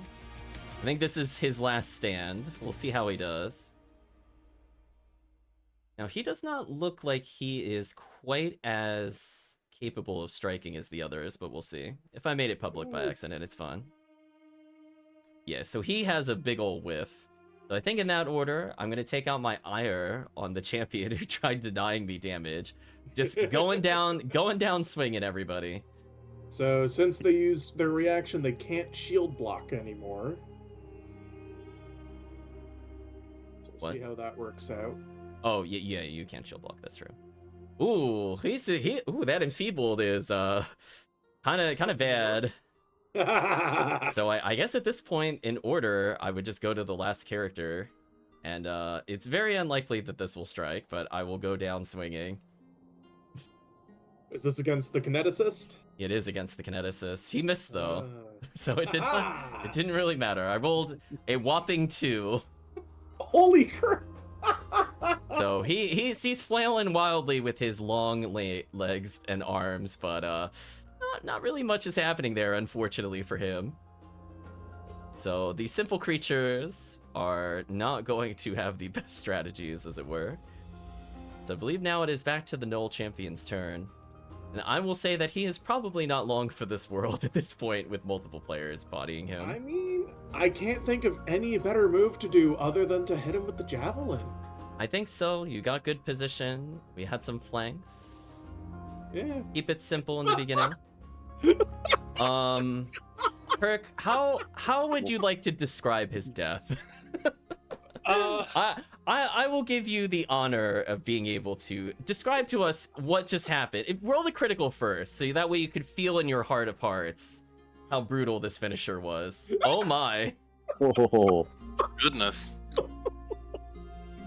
So Gar does a flourish with the javelin, gives a little yip, and then jumps up and like hammering down with the point, goes to stab in as the long limbs try to like move in the way, but instead the point stabs through the palms of both of the hands and then going straight down through the mouth of the yelling sin spawn and just pillums through all of it. And then rips it out. So needless to say, his remaining 3 health will not survive the 34. In fact, if he was at full health, that still would have one-shot. Hot damn. Goodbye. So that was a very successful early warm-up encounter. So congratulations, you are the victors. So I believe at this point I will go ahead and end said encounter. Now I would like for each of you, if you take a look at your sheets at this point in time, Hmm. you should have, and I'm also going to check because I haven't seen it in a while. Oh, there it is. At the top of the sheet underneath your name, there is a thing known as hero points, which we did not discuss prior to this point. I will remind the chat again about this feature because they might not know about it either. Add another hero point so that way you're up to 2. And remember, if you find yourself that you have a bad roll but you have a good bonus, you may spend a hero point in order to re-roll whatever that check is. Or you may expend your hero points if you are knocked unconscious to basically stabilize, so that way you are not basically at death's door. So I will award hero points. So normally it's not recommended to do from like a easy encounter standpoint, but I think with the absolutely brutal finishes of those 3 enemies, between the teamwork demonstrated, 2 crit kills, I mean, what better way to say that you're the heroes than to give you the hero point at that point? So enjoy that extra potential reroll in the future. Excellent job, everyone. So with that encounter over, I think the MC will go, bravo, bravo, you all did so wonderful. Good thing I didn't bet against you. I would have lost quite a fortune, as I am one of the leading, shall we say, gamblers here at this fine establishment. Now, everybody in the audience, you'll be given about, let's say 30 minutes so we can make the arena a little more exciting. And in that time, our new entertainment will upgrade themselves just a little bit more. Maybe we could get some thrilling combat with a little more challenge, shall we say. Conflict of interest right there. And I think with that, we're going to have our entertainment leave the arena for now, where they will be escorted out by one of our most fine gentlemen. And he points to basically back at the gate where you were, where you had come from, a very short, about 3.5 foot to maybe 4 foot at most, tall, obese, barely fitting in like a tight uniform creature who's like picking his nose as the attention is drawn to him, much to his, I would say to his surprise, as he's not expecting it. And he just kind of awkwardly leaves the finger in his nose and he goes, "Hey there." And then he just flicks his finger very grossly back into the arena sands. And he waves you forward with the finger that he just used to pick his nose to follow him back into the arena proper. So with that, you have completed the first of 3 intended encounters. So congratulations. So if you give me what you would like to do in some of the interim, the little downtime between the combats, feel free to take a break after you tell me what you would like to do. But for those that are injured, I will state that there is a 5th party member as a reminder. I talked about him earlier. There's a masked fighter who is adorned with an assortment of pole arms and a great sword and a bow, and he's got shields, and he has another sword, and he is basically decked out. But he has with him some bandages. And he says to you, "If you need me to patch you up before the next fight, I can probably treat at most 3 of you before you will return back into the arena. Otherwise, you could follow that unsightly, gross demon," he says, pointing to the short creature you saw before, "to the armorer, where you could get some upgrades. I do recommend to talk it over, as time is of the essence." So party, I believe I shared something in the Discord, so I've given some options of what you would like to do. If you do need to be patched up, keep in mind that will take approximately 10 minutes, and I will allow you to break up those 30 minutes however you may please. Be noted that if you are looking to upgrade equipment or have somebody go in your stead, that will take approximately 10 minutes of time for people that need to refocus, potentially to gain focus points back, or to do their own recovery.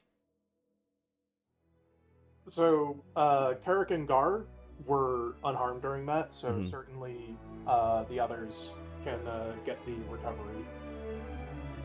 Okay, I'd like some recovery, please. you'd like some recovery. Yes, I'm certainly going to seek some recovery. Also, how do I turn off rage? I can't seem to. You can leave the rage on. It's fine. Doesn't turn off. Rage forever, Yentos. It's fine. So essentially, from that standpoint, so it sounds like two of you will remain with the masked fighter, where he will attempt to bandage you up, and I'll have you roll his healing, because I think from his standpoint, he is a seasoned surgeon, shall we say, at the arena, so he does not require a roll That's what you do. due to his abilities. He will ask you, however, if you'd like to take a little bit of a risk. So let's frame it in game. He says to you, "Well, I can patch you up nice and easy. I can't promise it'll fix everything up before the next fight. However, you're willing to take some more risky treatments. Perhaps I could treat you more effectively. But again, it might not work as expected." I'm going to offer that opportunity to both of you. Would you like to take something that's a bit more risky, or would you like to take the safe healing?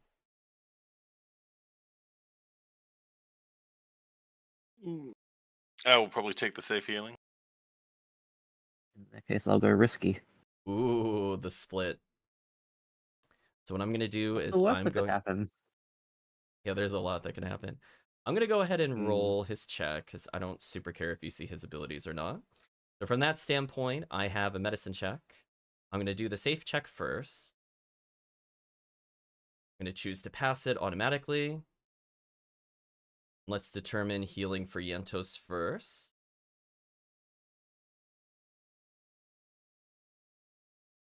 Oh, did it not give me the full thing? It needs to give me the treatment.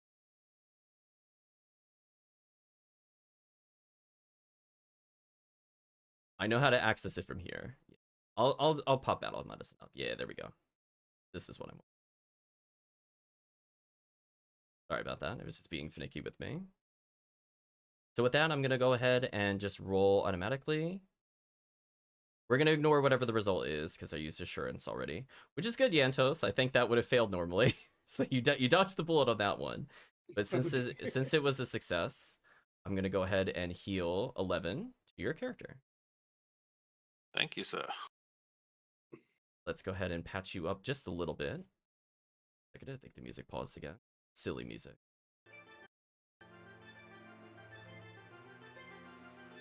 To those that pick the risk option, says Calvisham, just remember, if anyone asks, you have a doctor's note. Exactly. We're going to pick Yantos' character. I'm going to apply the I healing. didn't get my medical license revoked for nothing. I just took a decent amount of health back. Let's do the same thing, but let's do a risky heal. Fine. I think because he's not here, it's not letting me do it. I'll do it manually if I need to. We saw this weirdness last time. Kirk also remembers that in Foundry from yesterday, where Yeah, you even need to though have I have the characters character selected. and I have ownership of the character, it doesn't let me apply the bonuses unless the character is physically here, which is fine. I'll fix it as needed. In fact, I'll just manually add the +2 because I know what that it'll be.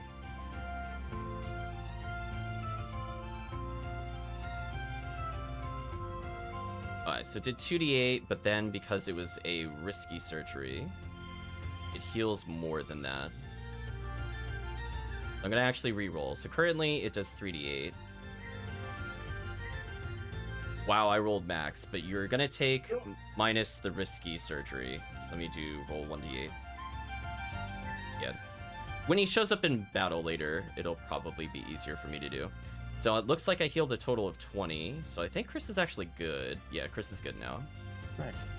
Yantos, if you'd like to stick around, I can do one more safe healing or a risky healing.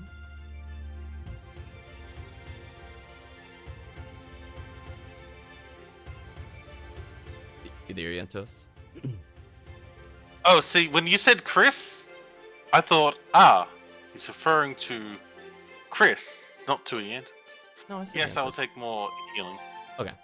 So, do you want the safe route or the risky? Normal, yes, safe. Normal? Okay.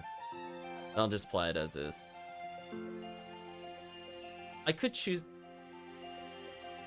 Why is he saying I don't have the skill? Game, please. Yeah, it gets a little confused sometimes. It's fine. We'll just kind of roll our eyes. It'll figure it out eventually, what I meant to do.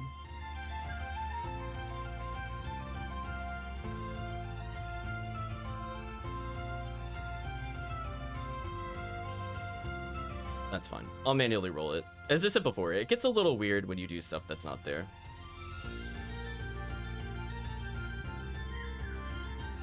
I think I just rolled 2d8 since I'm just gonna choose to heal you. I rolled as Chris, apparently. We're gonna heal up Yentos another 9 health.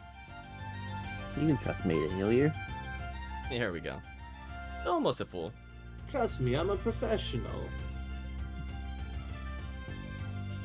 There's multiple rages. Let me remove a rage. Alright, so it looks like Yentos is mostly patched up within that time. Yentos, you actually also have the ability to treat yourself. Would you like to attempt to? There's no downside to failing. I mean, it certainly can't hurt. Okay, so you'll not be able to do so until... Yeah, you'll only be able to do it once. So what I'm going to do to help Yentos along, I'm just going to roll his medicine check. Let's see if he succeeds. So while Chris is being treated... Let's see if Yentos succeeds here. Yentos does succeed. It's not a critical success. So Yentos, if you'd like to do /roll 2d8, you can see how much you heal yourself by. So while Chris is being patched up and you're being patched up, you basically, in the downtime, patched yourself up as well. So you cannot do that to yourself again for another hour. And that's about it. Okay, so that's a solid 8. There we go. Your own medicine check was important. So you went up to 61 out of 64. That's pretty good. So almost at full fighting strength. So I will state that each of you can also potentially have the other 2 characters bring you back some items. So if you want, you can just let me know in the Discord what you would like to take as a potential upgrade. And so I shared that with you earlier. And then if you need to step away for a few minutes, I will go over the descriptions with Kirk. So I'll let you look through that. So as a reminder... Yeah, I'll just put it here. Here we go. Okay, so from the standpoint of where Kirk and company goes, so you go down past the holding cells where you are basically to wait in between matches. You leave poor Yentos and Chris behind with the masked fighter in order to be treated as the overweight demon basically just kind of scratches at his nose and otherwise guards the door. Not that he really expects that you will attempt to do anything in an arena full of demons. Hup, hup, hup, hup, hup, hup. And so you are guided further down into the armory where you can see a... I would say kind of a... soulful man working the forge. You could see his age upon his face with many wrinkles. You can see his expression is rather dour. He seems to be a fellow dwarf, Kirk. So you could tell that he is not too pleased to be there. Even as you approach, he barely lifts his head from the forge itself. And he simply just points at a piece of paper where you could put in a work request for him to complete before your next match. So I see some orders are coming in. Carrick thinks back on his dwarven runes for a moment, being like, how does that stuff work here? Right, yeah. Starts writing down the orders for people. Okay, give me 1 second as I translate this into in-game items. So so the dwarf takes a look at the order, since everybody has a little bit of information there. And he kind of points you to a combination of weapon racks, some armor stands, but he motions further back in a room full of assorted trinkets. And he points you specifically, so I guess I'll start with Carrick. So he points your kineticist to specifically a kind of nondescript belt. He goes, "Put it on." Carrick puts it on. Okay, so let me do one thing and apply it to your character sheet. So you strap on this rather innocuous looking belt. I mean, if to the naked eye, it just looks like a simple leather strap, very thin metal buckle. But almost as soon as you put it on, you can sense there's just a little something with it. I'm going to go ahead and apply it to your character sheet and say that you are now going to spend some time to try to attune with it, which is one of the means where you just spend a little bit of your downtime in order to take the bonus from an item. So you've been granted an item that is labeled, I would say, I will not make you roll the identification check, as a lifting belt. So I have applied that to your character sheet thusly. So you could feel a lot of strength in your upper body as you slowly attune to this magical item. Nice. So let's see. Your other character. He grabs Gar. Yeah, something like that. Okay, so I see what your other request is. So what I'm gonna do for you is he eyes the item, then he looks up at Gar the champion, the Knoll. He just he tilts his head. He doesn't really want to move from the forge. He's got a lot of orders to do for all the other teams. So he points vaguely with his head towards a couple of stands behind him. It takes you a couple minutes to figure out what he's pointing you to exactly, but with a couple of more head thrusts, you're able to more or less figure out where he's intending to guide you. So he is allowing you to take one item from that particular area, and that particular area has yet another steel shield. So you see a whole row of steel shields, all of which have little symbols on them. So I'm going to go ahead and add it to your character sheet as well. I'm going to go ahead and unsheath one of your steel shields. Pleased chortle. Chortle is quite something. So I think from that standpoint, I think your character is the crafting DC, correct? He has the crafting ability? Yes, I believe yes, he does. That's what you put on it. Yes. So you would be able to recognize the different runes then. So you are taking what is considered a reinforcement rune, which you would know from a base crafting check. I'm not going to have you roll for it. Basically, it enhances the durability of the shield by quite a bit. So from a game perspective, that means instead of having a hardness of 5, aka reducing damage by 5, the hardness should go up to 8, if I recall correctly offhand, and it gets another 22 health on the shield. That makes it able to survive many blows. Now, I'm not going to require you to trade in your other shields, because you do have more than one shield on the champion. Instead, you just receive the shield for free, so you still keep your other shields in case you break one of your shields. That's very nice.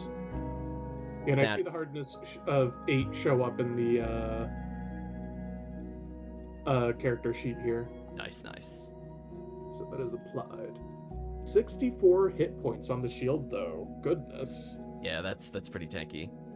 So, fortunately for you, you were able to grab some orders from your compatriots before you parted. And up next, you are handed a rapier that he is currently working on in the forge. So, he will just give you this, and I will update Chris's sheet accordingly. It's just a more enhanced weapon. Now, I will say from the order that I'm seeing in here so far, Chris only put in for one weapon upgrade, but as per the Discord instructions, you can get another bonus weapon if you would like. So if any of you have something that you need to upgrade to a +1 that is not currently enhanced, you're able to do so. Otherwise, we'll move on to the next order. I'm going to go ahead and update Chris's sheet. You can get a second one. Yes. I just thought it was the one in between fights.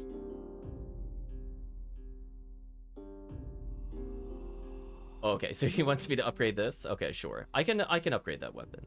So you would have to hand that specific item. So Chris is also saying he'd like to increase the staff, because technically he can bonk things to death with the staff. This is a bludgeoning weapon. So you might as well as enhance it, I suppose. For sure, it has now been enhanced. Enhanced bonking for all. Hooray! So that has been applied to the sheet. What would you like, Antos, as your order? What's available? Well, I will read over the thing that I shared in the Discord. So you can upgrade up to Oh, I 2... didn't realize you had shared something in the Discord. Apologies. Yep. So I will read it out loud. So I'm going to say you can upgrade up to 2 basic weapons to +1. You can upgrade a shield with a reinforcing rune. You could give an existing +1 weapon the returning rune, as per request, so that way it comes back to you.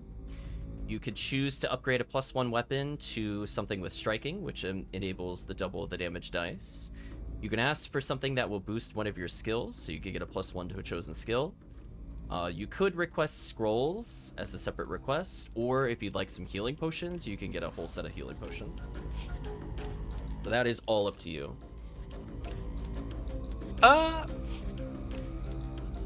Thinking. But in the meantime, we'll let Yentos think. We'll do some character building. So you see the dwarf continue to wail away on the forge, and he goes, "Another team. More victims," he says, and just keeps hammering away. Oh, goodness. Chris says, "I'm in danger," maybe. I would say from the perspective of what the others are seeing. So even though you're in holding cells, you could still hear the sounds in the arena. So if you would like to roll some perception checks, I could tell you what you can hear. Since Kirk is a bit more deep into the building, he would probably hear the crowd cheering as like blood is spilled in the arena, but I don't think he would be able to sense anything in the arena itself. No, I'm involved in the armory and checking stuff out and listening to the dwarf. Mhm. So And actually, Kirk, why don't you give me a passive, or just a perception check, to see what if you see anything interesting in the room. let's see here.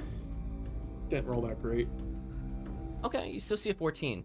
So, needless to say, it doesn't take a trained eye to see that there are other work orders listed aside from the piece of paper that you just filled out. And you eye on that particular list requests to sharpen the arena obstacles as one of the things requested by the... It just says MC at the bottom of it.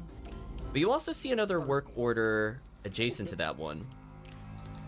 And it seems to be for a whole batch of javelins. And it just has the letter O signed at the bottom for that one. Okay. Javelins signed by O.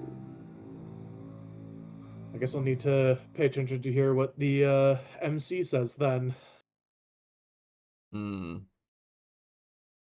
So we don't know when O might be showing up. One additional thing I will say for the MC's instructions is there's also a request there for a digging crew. Ah! Okay. Alright. Digging crew. Sharpen things. Got it. Mm-hmm. So with that, I guess I'll roll the checks potentially, because I think, right? I guess if Chris and Yantos want to roll the check for perception, you do so. Then Yantos, if you have an order, you could put it in the Discord. Yeah, I'll take potions, mate. Oh, you'll take the potions? Nice, nice. Yes, sir. Ah. So I will give you a whole batch of them. So as a reminder for healing in this game, this system does benefit very heavily from at least one or more characters taking a skill known as medicine, as it is relatively good to patch yourselves up. So some people might be focused in like the medical tree, which we saw earlier with the masked fighter. However, there are means in which other characters that do not have access to healing magic are able to heal. Thank you, Cryo, for resubscribing.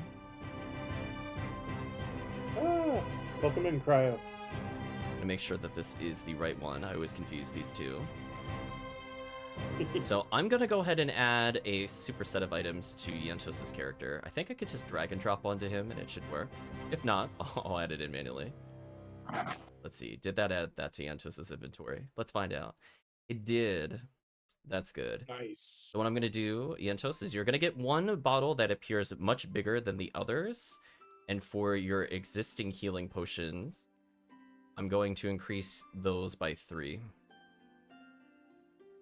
You've Nice. received 4 potions in total, one of which looking much stronger, or at least more voluminous than the others. There we go.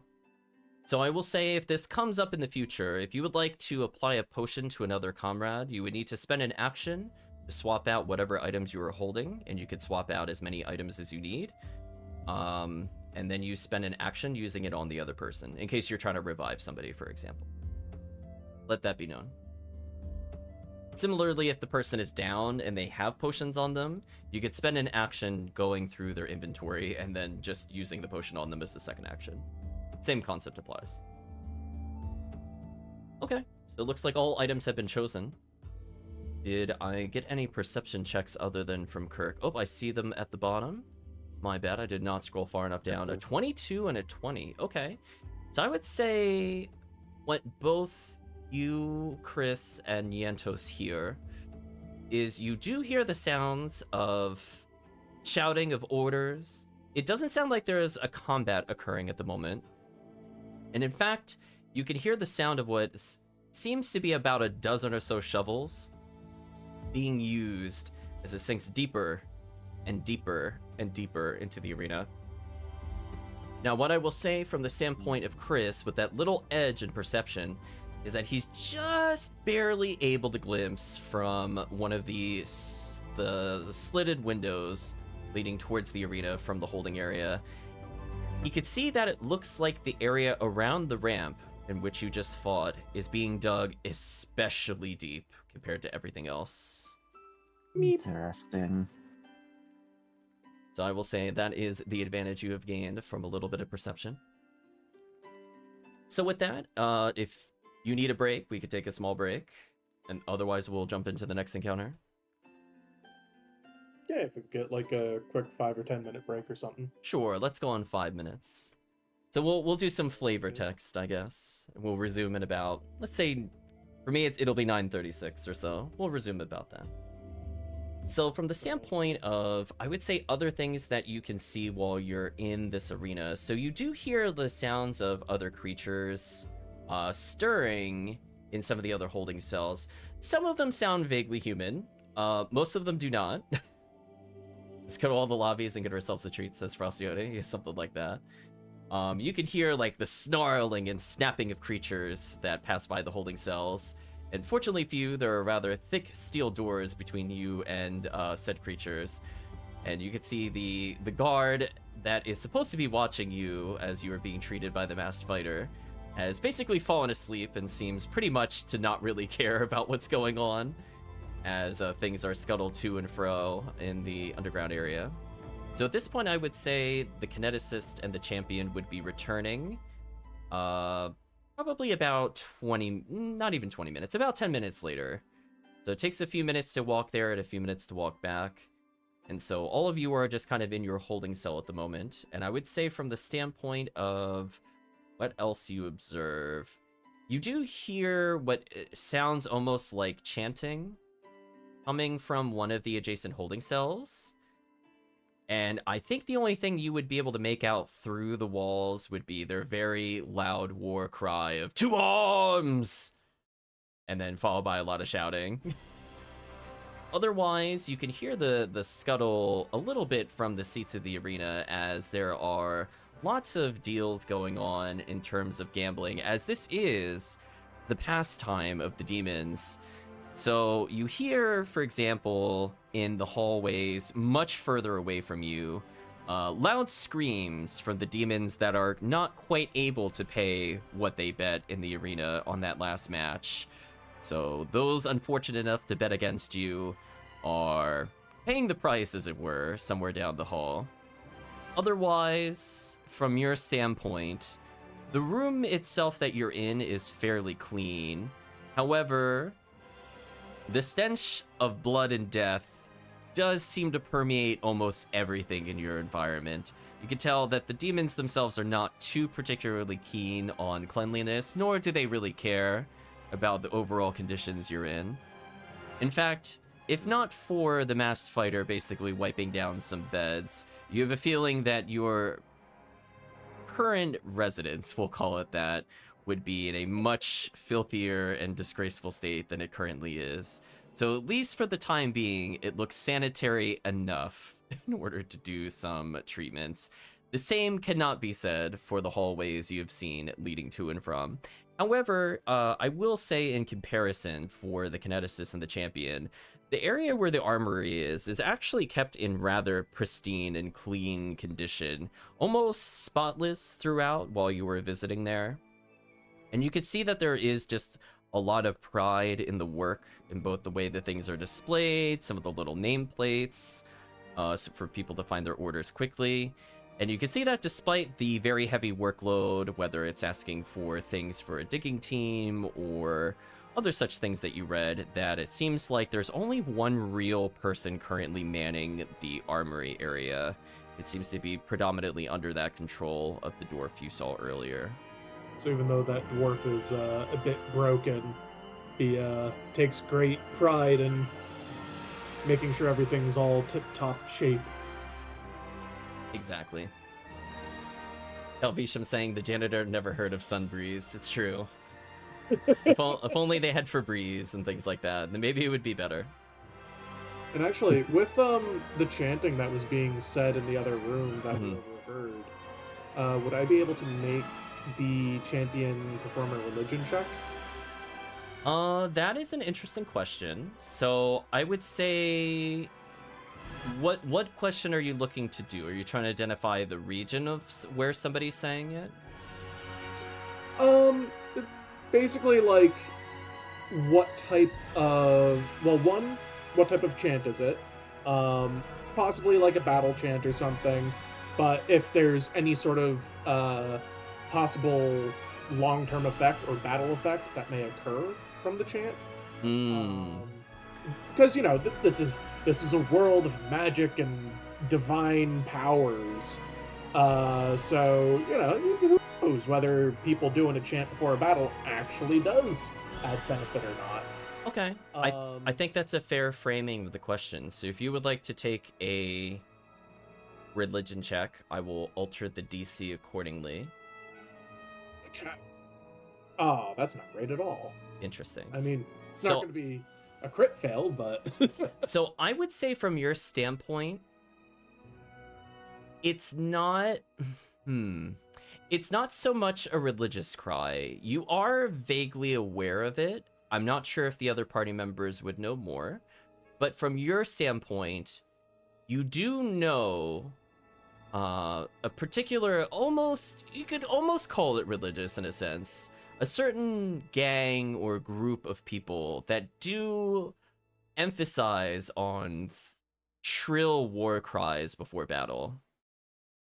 And I will state from that standpoint that the thing that comes to mind, Kirk, orcs. Orcs love to rile themselves up. And you would say that based off your perception, your general perception of their voice, that you would guess that they were orcs. Perhaps some sort of warband. But you wouldn't know any more information than that. Okay. And I wouldn't be able to try to glean any information on what type of on information regarding orcs or any further religious information. I would say not any further religious information, but if you would like to try to find out something in general about orcs, you may attempt to do so. I will state from a standpoint of Pathfinder, so that you're aware, there are different divisions of knowledge skills. It's ultimately up to the DM to decide and adjust DCs based off of favorable knowledge checks, what applies. But generally speaking, something that would be considered more common knowledge, I would lower the DC. But also, if we're talking about something that's not particularly religious, and it's more like a group of people, like what demons are there would potentially be religious. But in terms of how the arena would be run, or maybe about orc society in general, there is a society check. Okay. From your standpoint, I don't think you're trained in it. You could try. Nothing stops you from trying. Maybe you'll learn something. Gar has a +1 to society. Not trained in it. Yeah, untrained. So I was thinking of possibly like a nature check to see trying to garner any sort of weaknesses. Mhm. However, Gar has a -1, and I'm willing to have Gar try to make the roll and be like, can't think of, So- I hear orcs, but I don't know much about them. And then Carrick can do the +9 nature check. Alright, so I just made a private roll. But essentially, from your standpoint, you're kind of scratching your head. You kind of view them almost like rivals to you, in a sense. You view them as kind of like rather unruly, maybe perhaps viewed as undisciplined in a sense, where there's a lot of really? battle lust. But you know that they could be rather tough foes in numbers. In numbers, okay. But your character wouldn't know any more than that. Maybe other characters would, but you would not. All right, yeah. I think Gar would sort of mutter something along the lines of, I hear the orcs, but I don't quite remember. I always hate dealing with them. And Carrick being like, oh, what orcs? I don't know if anyone else has a good nature check as well. Carrick has a +9, but other people are welcome to make nature checks too. I will say from the standpoint of somebody that would have some checks, there's a certain rogue that perhaps would be able to help you with that question. I will roll this check privately, and I will determine based off its result what would be applicable. What am I checking? So you're just trying to find out about orcs in general. I'm just gonna roll for you, don't worry about it. Okay. Okay. So from your standpoint, what you would know about the orcs, let me double check real quick about their things. So basically, I have to make some adjustments based off of the setting, but basically from the standpoint of a knowledge check, you're kind of comparing it to the equivalency of like the creature's challenge rating. You want to think of it that way? But if you're making it very broad, it's usually not hard. So if you're just looking about like really broad lore, it's not hard to know anything. If you're looking for something very specific, that's where it gets a bit more challenging. So I would say from the standpoint of what I rolled for Chris, he would know that they are kind of they're kind of like a race that kind of goes between the demon and the human realm. From the standpoint of their ventures to and fro, they don't really have an alliance with either. They view both as just something to potentially conquer, and they don't really particularly care about things like cooperation with other settlements. So, typically speaking, from a general societal sense, Chris knows that they are basically really into raiding and other pillaging and violent acts, as they view it as kind of their right rather than just something that they do. Some of them have superstitions among them, some of them worship some of the old gods.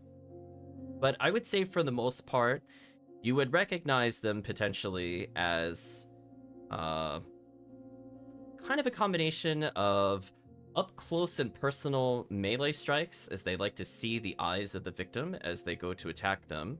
But they are also known in skirmishes to have a backup weapon, and that would be javelins. That is what you glean from that information.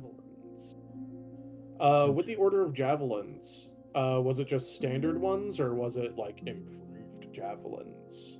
Since there was That is a good question. I would say from your standpoint, you would know that they are just regular javelins. There's not too many ordered overall. Like, there is a large number, but it is looking about... Let me calculate. Looks like about 24 javelins were ordered. Oh, plenty then. Yeah. Oh, that also probably means that there's going to be a good number of orcs. Oh no. Yeah, I'm like, Kirk's like, wait a minute, how many per each? Uh-oh. It's like, oh, they probably divide them up evenly, so that either means there's 4 or 6.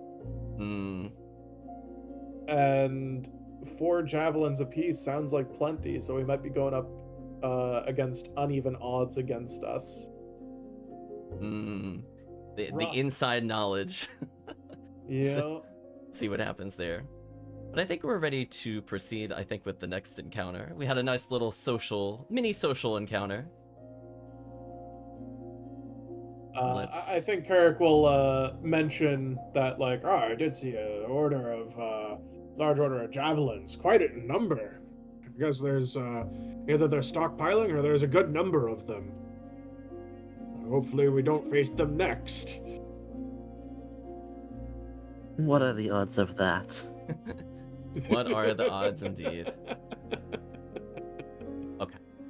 So what I'm going to do is I'm going to go ahead and move us into the arena as the horn sounds for the combatants to re-enter the arena. And you're up next. Let's go ahead and activate the scene so everybody can see.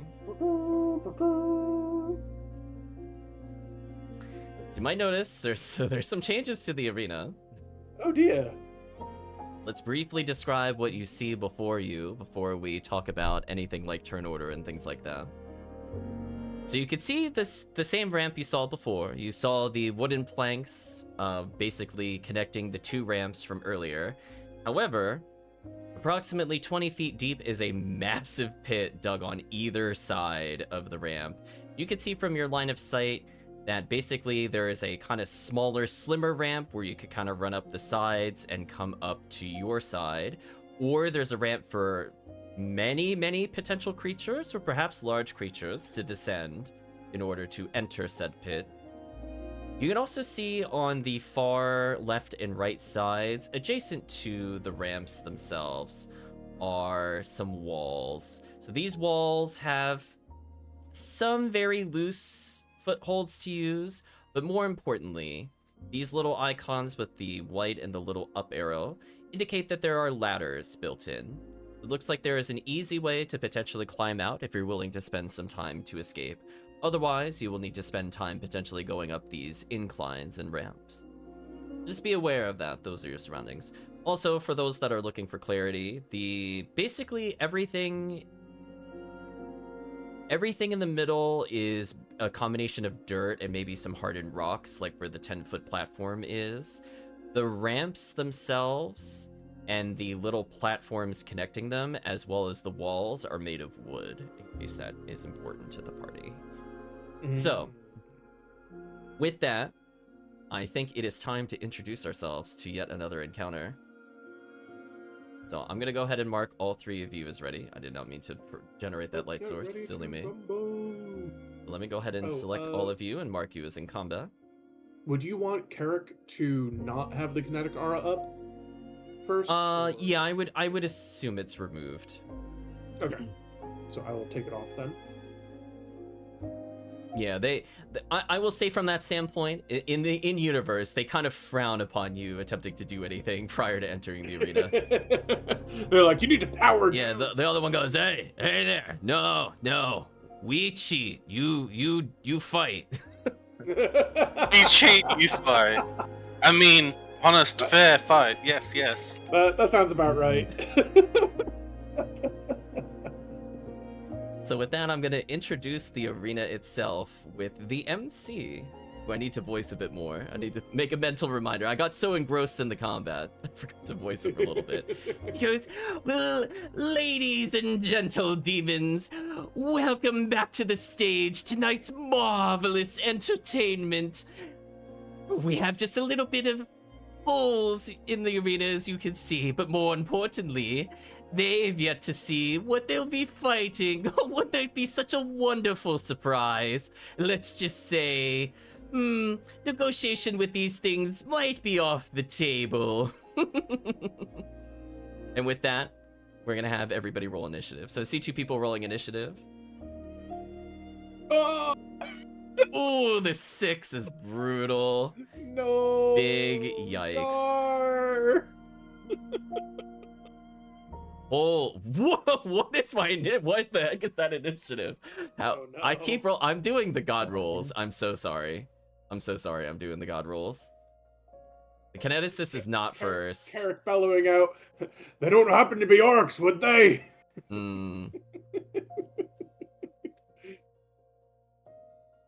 Shake up the MC a bit. So what I'm gonna do is I am going to roll something.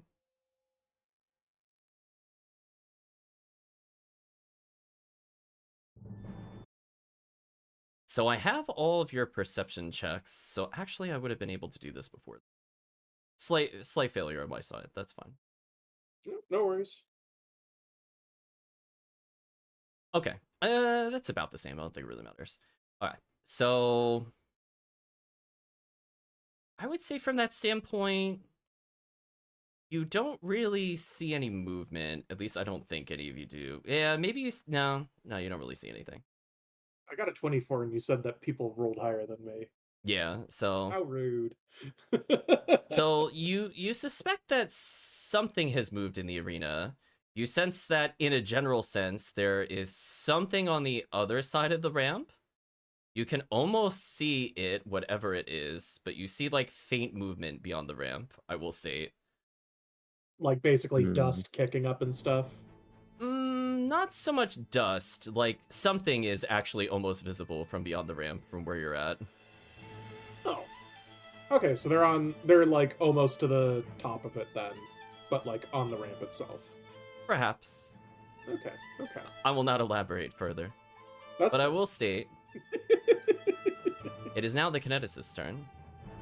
Hey. All right. As usual, channel elements, and we'll activate the metal carapace. Then since they can't see the enemy, but they don't really move, so the only way going is forward. So, what's my? So I've listed here 20 feet, but should I have 25? Because I have the unburdened iron. Your dwarf has 20 feet by default. Dwarf is 20 feet by base. Never mind. I will say, actually, it looks like the team... Okay, before Kirk even moves, I will state... I don't know if this will change your opinion. So Kirk is able to see it due to the angle without moving. There are a large number of things on the left side of the arena. Oh! I didn't even see that. I know your character can see it because there's a lot of them. So Kirk, could you I guess no, I got your perception check. Your perception check is actually pretty good. So Kirk, you can see that it's not like a solitary creature that you see on the left-hand side. It is hundreds of things, and there's very faintly chittering. You could tell by their 8 legs that you will not be a fan of them if they approach you. Spidery looking. Yeah. Okay. So I don't know if that changes your opinion. I thought that would be fair. I was double checking you if you had line of sight, and you did. Yeah, no, so the way that I have the character sheets up, I actually did not see it on my screen. Because I didn't look around the arena first. So yes, so they're not like super loud or anything. You rolled a really good perception so you could see them. Got it. So I'm not sure if everybody can see it. If you don't physically see it on the map, then you don't see it. I'll put it that way. Yeah. So I will do the activating the aura and putting up the armor. And I'll call out like, hey, watch out on the left. Looks like a mob of spiders over there. Yeah. Yeah. And then he'll move up 20, and he will raise a shield. Okay. So I don't... Yeah, since you didn't reach the ramp, I don't think you could quite see what the other thing is. Yeah. I would say from your general perception, you could tell it's not standing on the ramp. I will declare that. But you could still almost see it from there. Okay. So you can see like slight movements. So you definitely can't target it accurately, but you were aware that it is over there. I guess I could have shot at it, maybe. Ooh, what a distance. You try. Yeah. It would just be the one action, so it would just be 1d8 that I'd be hitting it with. It's up to you. It's better to use an action than not use an action.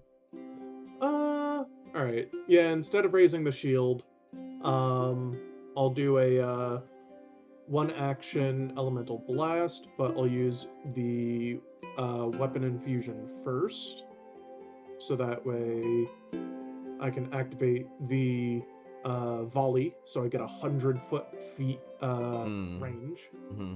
and they're within 100. And I will, since it's a group of them, I'll try slashing first and see what happens. Interesting. Trying to fish out for weaknesses. Very interesting. So needless to say, I would not recommend grappling. Unless you want to wrestle hundreds of insects. Generally.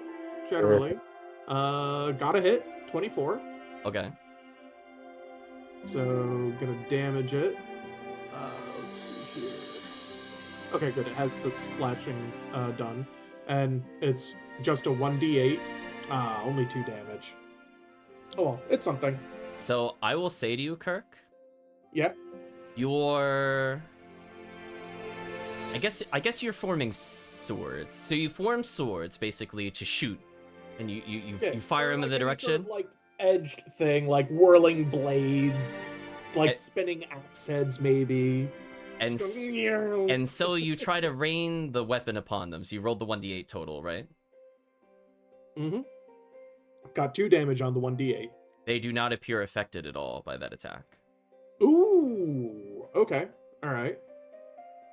They are simply too small to hit with it. Got it. I'll try squishing them next. Gotta go through the rotation. So knowledge gained. Knowledge gained. Yep. So with that, we're gonna go to Chris's turn.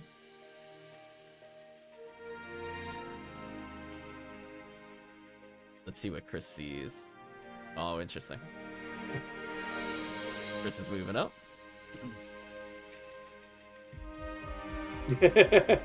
He's like, are they in kill range? Can I murder them now? I'll just do that for Chris. They're 110 feet away currently. I don't think I need to reach that far. Yeah, you'd have to close the gap or let them come to you. One of the above. I will state, if you think they're going to reach you, there is something known as readying an action. So if you think they're going to enter your range, you could prepare one attack equivalency if they get close. But that would require you moving closer. Spiders, right? Yeah, there's a bunch of spiders. So they're kind of far, so you would have to try to guess whether or not they would be able to move 110 feet, which is a lot of movement. And you don't quite know what they might be weak against yet. Yeah, no one knows the weakness yet. Move up closer to the kineticist. Mm-hmm. That's still really far.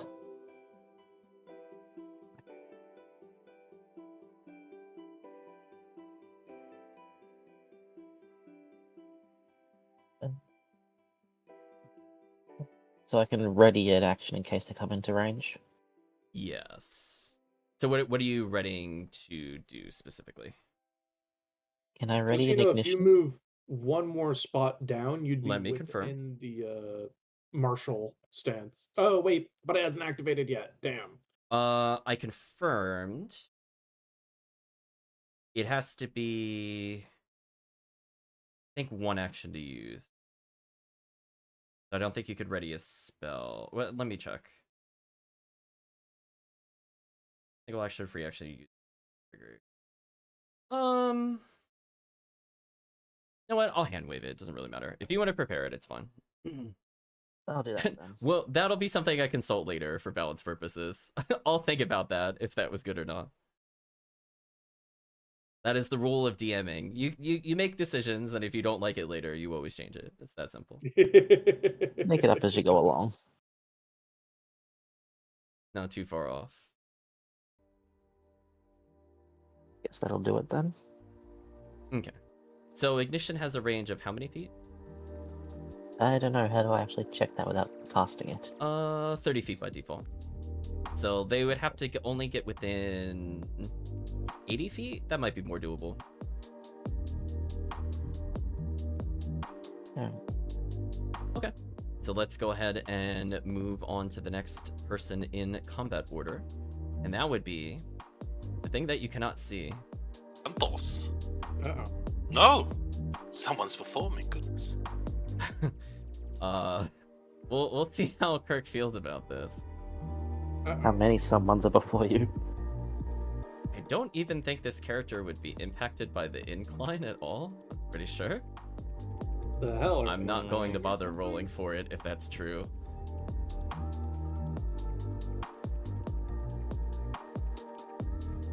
So, Ah!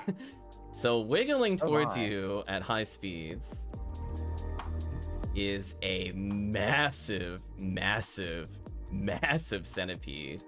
If I you don't like you that. suspect if it were standing upright in its entirety, it would very easily be able to go over any of the wooden structures around you. In fact, with only half of its body basically down on the ground, it's still over 10 feet tall. This thing is huge. Lovely. So I think it will. Let me think. Is that the correct distance? I think it will. I think I can move one more and then it has to end its turn there. So it is so large that it's not really impacted by the incline. Jeez. But it is there. It has greeted itself. It has made its presence known, so I will make it visible in the initiative order going forward. Let's proceed to Yentos. Hi Yentos, there's a giant monster barreling down on the party at high speeds, crawling on its many hundreds of legs, and it looks like it hasn't been fed recently. Your party looks snack-sized. Mhm. I mean, it's time to duel. The MC goes, "Oh, look at it wriggle with its little legs. Isn't it so precious?" Time to duel. Yeah. Alright, so I'm gonna move here. If I can. Boom. And I am going to raise my shield and basically prep that. Ooh, so you're gonna force it to move forward. Interesting. Oh. Yeah. So let me think. Oh, I will be fair I'll make to it you. as, like, in I will both be hands fair so to that, you and like- inform you one thing before you end your position specifically there. Most creatures have a reach of 5 feet by default, like medium-sized creatures. Huge Oh, but creatures. this is a big bitch, so it's the reach of 10. He's potentially more. He might have abilities to extend his body. Could be projectiles spitting stuff at you. So just be warned. I That's will fine. I will let you know that it may or may not need to move at your current distance, and I will not be more specific than that. You would need to potentially ask the DM a question with recall knowledge if you want more information. I mean, yeah, I guess I'll see if I can recall anything about this particular insectoid foe.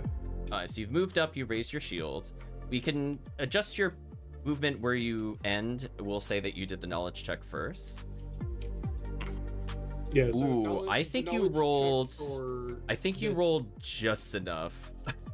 So I'm assuming you want to know the creature's reach, right? Yeah. Let me answer that for you. I will answer what you think it has. And I will confirm the general DC before I go further. Yantos, did you activate your rage? No. Not yet. Okay. Yeah, you can activate it as a free action. I would recommend doing it now. So I would say from... But I can't use my shield if I am enraged, can I? You can. Oh, I can? Pathfinder. Pathfinder. The magic of a system I'm not familiar. Okay, I would say based off of the setting, I'm gonna give this one a pass. I would say you're close enough on the private roll. So I would say from your standpoint, you identify this creature specifically as a giant whiptail centipede. So when you eye the back of this particular creature, you know that it can extend its tail to potentially hit from quite a distance. Do you know that it has more than 10 feet of reach? It can actually hit 15 feet away, to answer your question. Okay. I would say the only other information you get is that it is very, very, very aggressive with the tail, so expect to see that quite often. So currently it can reach you, Yentos, but you cannot reach it. That's entirely fine. I'll serve as a distraction with my shield and everything. So is that where you're looking to end your movement? I just want to ask that question fairly before I respond. That is indeed where I'm looking to end my movement. Well, we're gonna learn why it's called the Whiptail, Oh because no. it's going to attempt to hit Yentos for moving into range. That's fine. I'm just gonna put it in the general chat. I'm not in I glimpse mean, of redemption range. I'm the distraction. You are the distraction. So let's target you with the ability.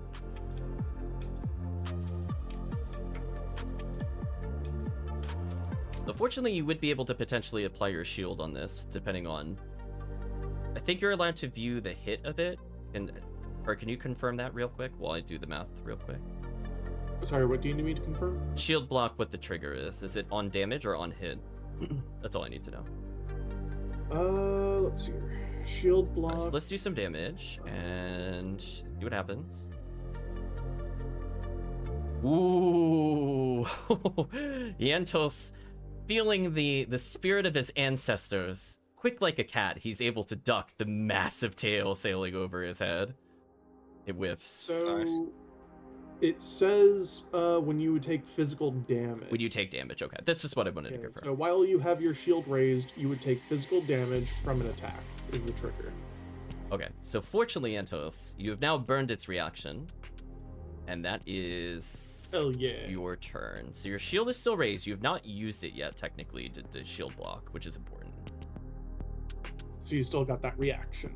Yeah, so you can Yeah. see this creature, so I might as well just put him in the initiative order.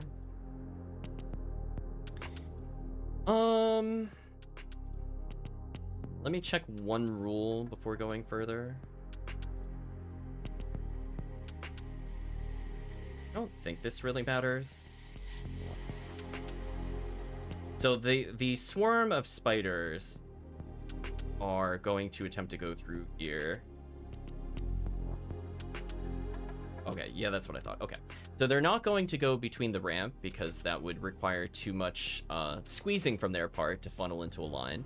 Instead, what they're going to do is they're going to crawl up here. You notice that they're very adept at basically attaching to raised surfaces, so they are also not going to make a check.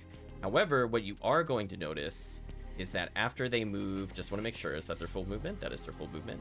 So after they make it to the top of the ramps, everybody sees them. They actually climb vertically downwards into the pit and begin moving Into towards the- you. Damn, so we can't light the... I think that's I was hoping accurate. you were gonna have him climb over top the things. And we could have I burn. I thought about it, but they don't fit. They're too big. That's why I was checking the rule. I thought about it. Originally, that was there. They're within Oh no. 50 Trigonometry. feet. Yeah, they're within 50. So they're slightly outside the turn because they have to go through the pit. And that is where they end their action. So the little swarm moves forward, and meanwhile the champion's like, oh wait, I'm in combat. Let's go to the champion. No longer snoozing. Alright. So the champion shall activate their Dread Martial stance. So let's go with an intimidate roll. And got a success. So let's apply that as a success. So that's on. And they have a movement of 30 feet. So let's see here. So 10, 20, that thing's there. What if going over here? Let's see what Kirk sees.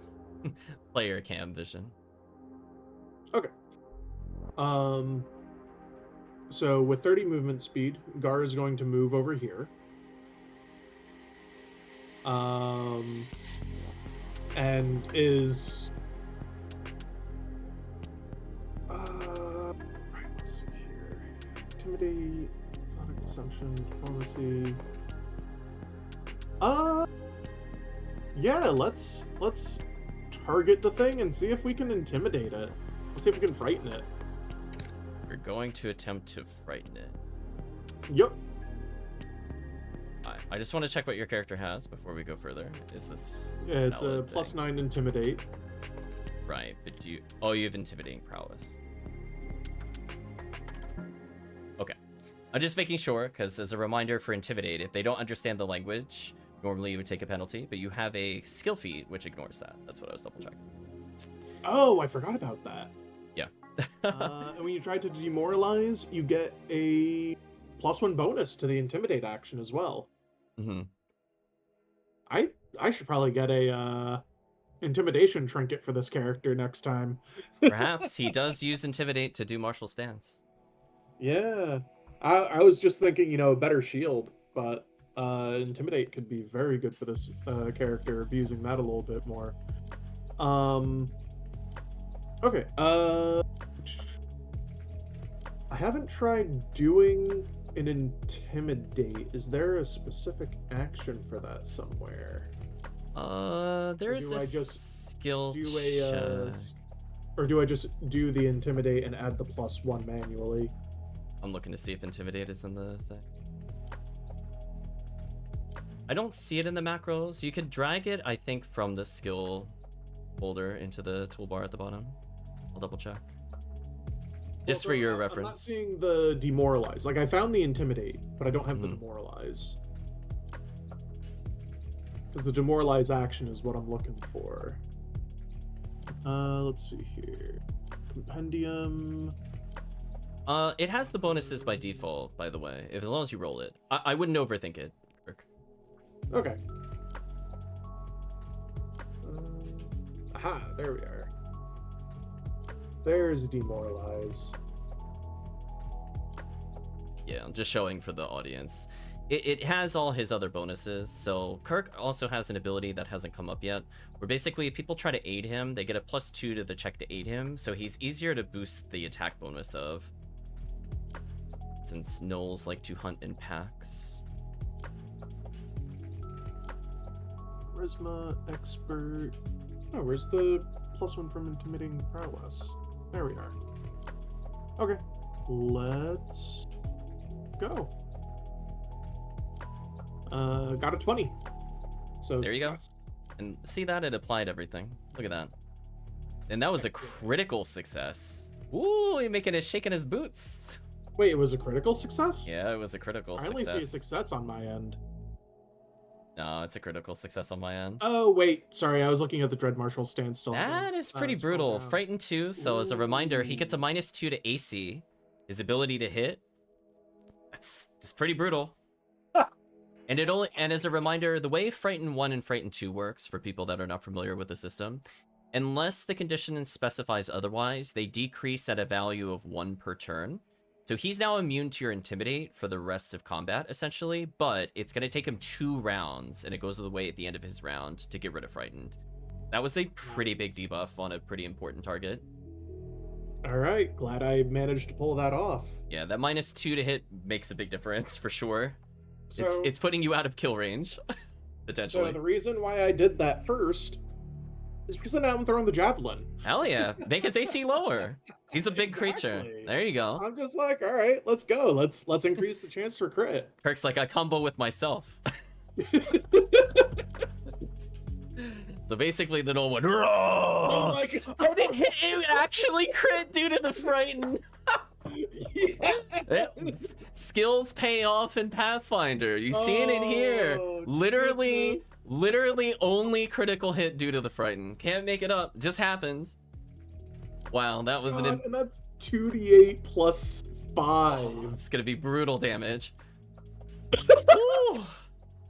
And he's Oh, already. They get an additional frightened. Yeah, they don't stack, Another- sadly. Oh, they don't stack. No. Damn. I was hoping Aw. for frightened 3. I'm pretty sure it just refreshes at that point. Okay. Oh man, that is phenomenal. Holy crap. Yeah, I'll do a very quick check, but for now, let's apply the damage. I can always check in between. So it's already applied the damage. You've rolled exceptionally well. Let's hurt it. How wounded does it appear? You know, despite the mighty blow, it's still mostly fine. It is definitely It definitely recoiled a little bit from the damage. You have a feeling it's still going strong for now. It is a very large creature. You put a very large hole in it just then with your javelin. But maybe it might take a couple more to down. I would say that would be your general guess based off of the creature's health. All right. At least a couple more of that strength might be a more accurate statement. So Kirk worked forward, did Marshall. Yeah, that's all 3 actions for Gar. So that'll be Gar's turn. Wait, hold on a second. Yeah. Wait, you moved, intimidated, and then did your Marshall? That's too many actions. Wait a minute. Error has occurred. Oh, you're right. Uh-oh. You know what? I'll undo the damage. I'll say you got a hit, though. I'll take your hit roll. I'm gonna undo your intimidate. No, Why? Do you want to... Like, I got used to being able to do a, like, oh, I do a stance as well as something else. So that was miscalculation on my part. Yeah, I was like, wait a minute. I'm counting actions. I'm like, something's not adding up. I'm like, wait a minute. You didn't hit him from your starting position. I looked at the map again. Yeah, if you had somehow hit from your starting position, that would have worked. No. So if anything, I'd rather keep the frightened to intimidate and not have the damage. So sadly, in another timeline, you landed that good hit. We're just gonna undo it. So sad. Sorry, everyone. Well, we also learned actions matter. Actions matter. Yep. Actions do matter.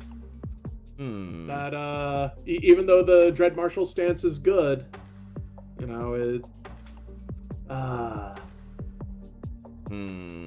Oh well. Actually, if that's gonna be the case, because I moved in that position, would I be able to change where they're positioned?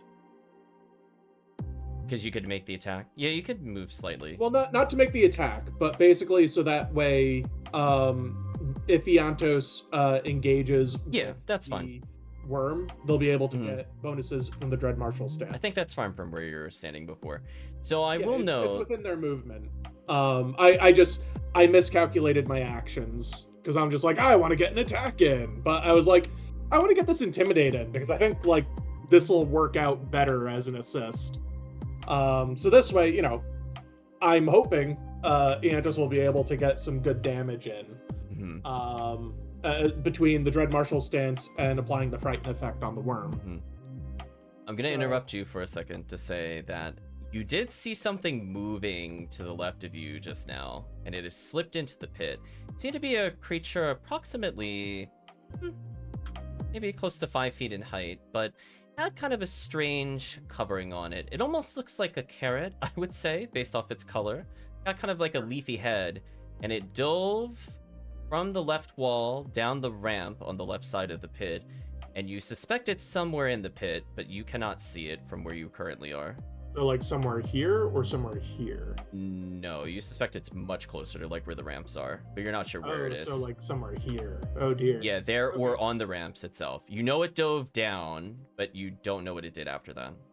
Are we able to make any perception checks, or you're not physically able to see it at all, so I would say no. It's hiding somewhere, but you can't see it. If you were to move in a way that would let you see it, maybe. Okay. Maybe. Currently, looking at the way your character is able to see it, height. Yeah, I think it's you're barely not able to see it. I will put it that way. If you look into the pit itself, you don't see it like where the 20-foot pit is, but you know it went in there somewhere, so it's hiding against like something. Close somewhere around. Yeah, you suspect it's going for something, but you don't know if it's going for the ladder near you or if it's exiting near where Chris is currently. Got it. Well, I mean, like if Gar doesn't have enough actions to do the attack, I think that would be the best position in order to provide support after intimidating the hell out of that centipede. Actually, could each of you give me a very quick perception check? Actually, no. I'm sorry. You don't do that in this game. I forgot. You do an action for seek. If you're looking for it when it's hiding, I'm just gonna quickly roll the DC for what it's doing. As long as it has cover, it's hidden from you. Ooh, saucy. But depending on where you move, you might just see it automatically. Because it might not have cover relative to your position. So if you were to enter the pit, you would 100% see it, I would say, and I wouldn't need a roll. But that's if you enter the pit. Darest you enter the pit, you will find it very quickly. So this isn't Wild Arms 2 rules where you have to search for something in order to see it. Yeah, not quite. Yeah, so it only currently has cover against you. You could potentially rule out where it might be based off of the structure of the pit, but I will not go into further details than that, other than you do not currently see it. You suspect it was at one point on the far left-hand side of the pit, and it has since moved, but you could not see it further beyond that point. Understood. Sneaky little bugger. Yeah, so something's creeping around. It's trying not to be heard as it comes in at you. So with that, we're going to move over to the kineticist's turn. Ooh, we are back at the kineticist. All right. The kineticist is alarmed.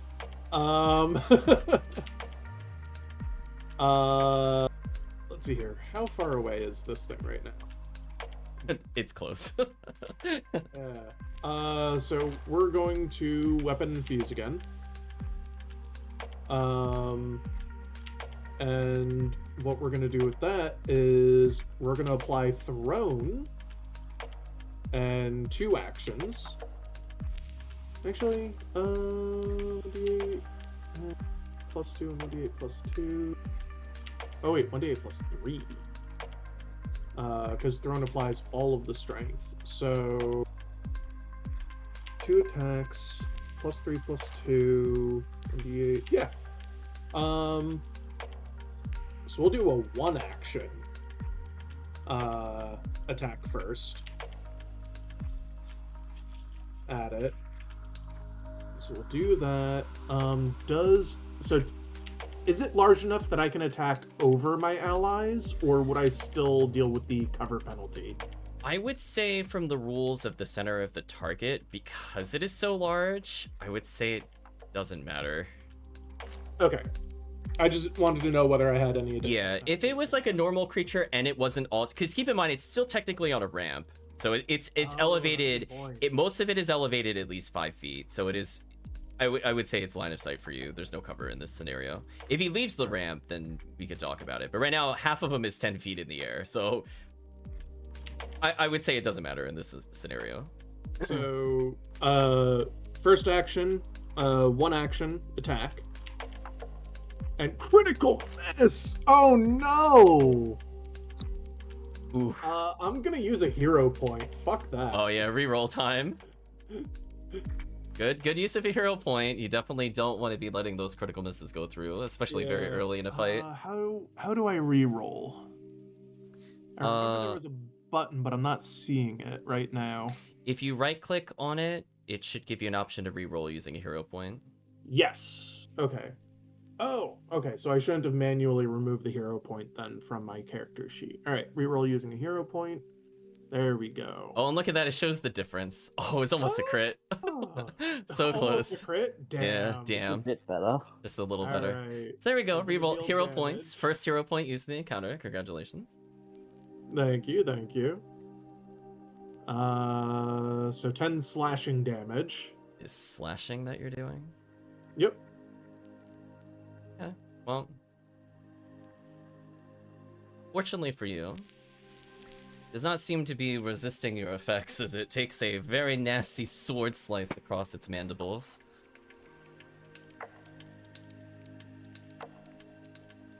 Otherwise, not super affected by that. Okay. I'll try bludgeoning this time.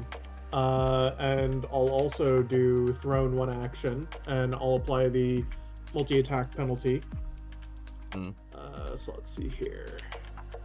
Yep, there's all of that. So this will only be at a +6. Ooh, still misses. Ooh. Yikes, that was a bad roll. I rolled a 3. Yikes. What the heck? Right into not saving you. Rip. Nope. Luck is not on your side at the moment. Nope. You're like, can I burn another hero point? No, not for a +6. Yeah, not for a +6. And also, it's not a critical miss. Mm-hmm. Like, it was both the plus 11 and a critical miss, which I'm just like, Mm-hmm. fuck that. Alright. So for my third and final action, I will actually retreat for 5, 15, 20. Bye, frontline. You're on your own. Well, the kineticist has exited the chat. No, still there. Can still do damage. Just more of a... He bravely charged away. I think that's what you would be taunted with, I think, right now with the other person. You go, oh, look at him run with his little legs. Isn't that cute? Look, I'm like looking he's for going a to better- outrun a giant centipede, honestly. That's what you would I'm hear. just looking for better tactical positioning, alright? Okay. Sure thing, Sir Robin. So I think with that, Kirk has expended his actions. Yes. We're now that's going all. to the rogue's turn. So there are many creatures. I would say because the centipede is so tall, there is no cover. On top of that, it's elevated, so it doesn't really have any protection from you. You do know something is somewhere to your left, but you're not sure where it is. I will say when it gets to a specific person's turn, I will make a comment, because I think Yantos might see something. But your characters wouldn't know. So we're going to keep it in the know. Okay. Or if Yantos moves, he will definitely know. I will put it that way. Look around to see if I see it. Not yet. You'll know when it happens. Right now, Chris has to decide, will he fight the giant centipede? Will he attempt to find the thing on his left? Will he attempt to stop the spider swarm? Find out next time on Pathfinder So many Z. choices. So many choices.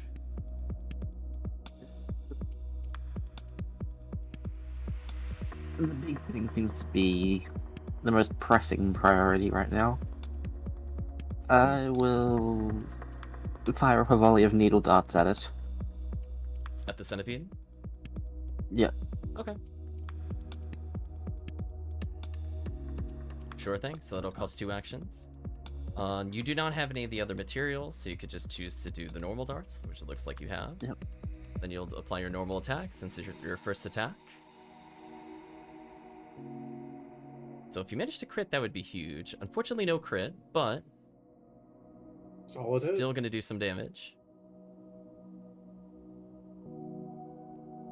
And one additionally increase the damage. So I think he does 44, I think, on damage, because it is heightened normally. So cantrips scale with character level in this game. So he is 4th level. So the way you think of it is that it would normally be 1 to 2 would be... Level 1 would be 1, but then you divide by 2, generally speaking, and it bumps it up a spell level. So if your highest known spell level is 2, for example, then it will also be spell level 2. You need me to roll the damage, Chris? Wait, what? You hit with it. You have to roll damage. How do I do that? If you look at the post just above yours, right below the attacks, there's a roll damage. Roll damage. There it is. There you go. So it should do 44. Nothing is providing sneak. However, you do get the Dread Martial bonus, which is nice. A little tacked on damage. Okay, it's Look, looking... there's a reason why the marshal moved where they did. Oh yeah, now it's looking substantially injured. Not enough to deter it from doing what it's doing, but it looks like it has some effect on the creature. So you have 1 action remaining. What would you like to do? So in my turn, I'm going to just give me away from the pit with full of spiders a little bit. Probably a wise move. Everyone's like, get away from the spiders. No, nobody wants the spiders. They're like, nah, That'll do I it. don't think so. So now it is Centipede's turn. I think if Yento skipped it. Did we skip Yento? Shield blocked. I think that was everybody's first action. I don't think I've skipped. Yeah, because he went down the he went down the ramp. ramp. Yeah, I was gonna say he went right before the barbarian. I was trying to remember the turn order. Okay, so well, I mean, he's gonna attack whatever's in range. I think he's going to approach. So he is going to target Yentos here. The Dio, are you approaching me? Hmm. So let's go ahead and attempt to hit Yentos with a solid strike here. It's embarrassing. Well, it tries to strike at Yentos again. Oh, that's not good. Well, if at first you don't succeed, try again. And it tried really hard, and it hit you for some big damage. Uh-oh. Let's see if I could get this in the chat. So because it's hitting you with a massive tail, you are automatically... Gar will use a reaction of the Glimpse of Redemption then. That would probably be for the best. You're making it sound bad, so it's just like, alright, no! Yeah, it's gonna go for the knockdown It's after only this. sounding bad the way you're speaking about it. So just a little bit. Both are in 15, so it's legit. Let's see how much it does. So I'm gonna attempt as its final action a knockdown. Ooh, trying to go for, Okay, you know what? That could have been a much worse roll. So it's currently gonna do 14 if I let it go through. I will just take the enfeebled. So I'm gonna give Yentos the champion resist. Then I'm gonna let it do damage. This damage goes through first. I'm gonna hit Yentos. No. I targeted Yentos clearly. Try again. There we go. So Yentos takes reduced damage. Now he's enfeebled. So it's going to have yet another penalty. So these penalties, I believe, do stack with each other due to how it works. Yep. Because one is a status penalty. Oh, actually, no. Never mind. They're both status penalties. They kind of cancel each other out. But more importantly, the other one applies to damage. Those damage is worse. He will try a knockdown, though, as his follow-up. So let me just double check and perform that real quick.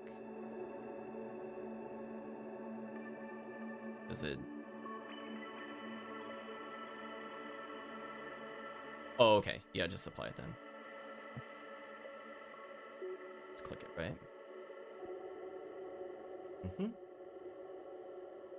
Then I'm just gonna roll it. It is frightened, so it's gonna take a penalty to this. Well, apparently it's very shook by the champion, and it is not successful in its attempt to knock Yentos down. But you can see it clearly try to sweep him with the tail. So Yentos is saved for now. Creature will not move from its spot. Oh, you know what? I forgot about the Kineticist Titan Wrestler. I should have tried grabbing it. It's true. If you do have the Titan Wrestling feat, it is large. It is huge. That is the size category. But you could still technically grapple it. You like whatever. Yep. So I think Kirk's character and Yentos both have Titan Wrestler. So if you want to wrestle the giant centipede, by all means. Wrestle it, punch it in the face a couple times, give it an atomic noogie. Oh, actually, that reminds me, Yentos.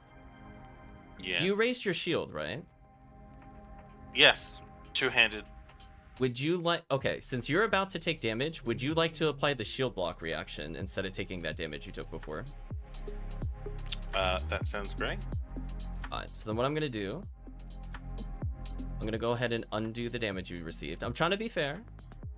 So you've not really taken any damage then. So your shield will take the damage. I'm not sure how to apply the shield block to it.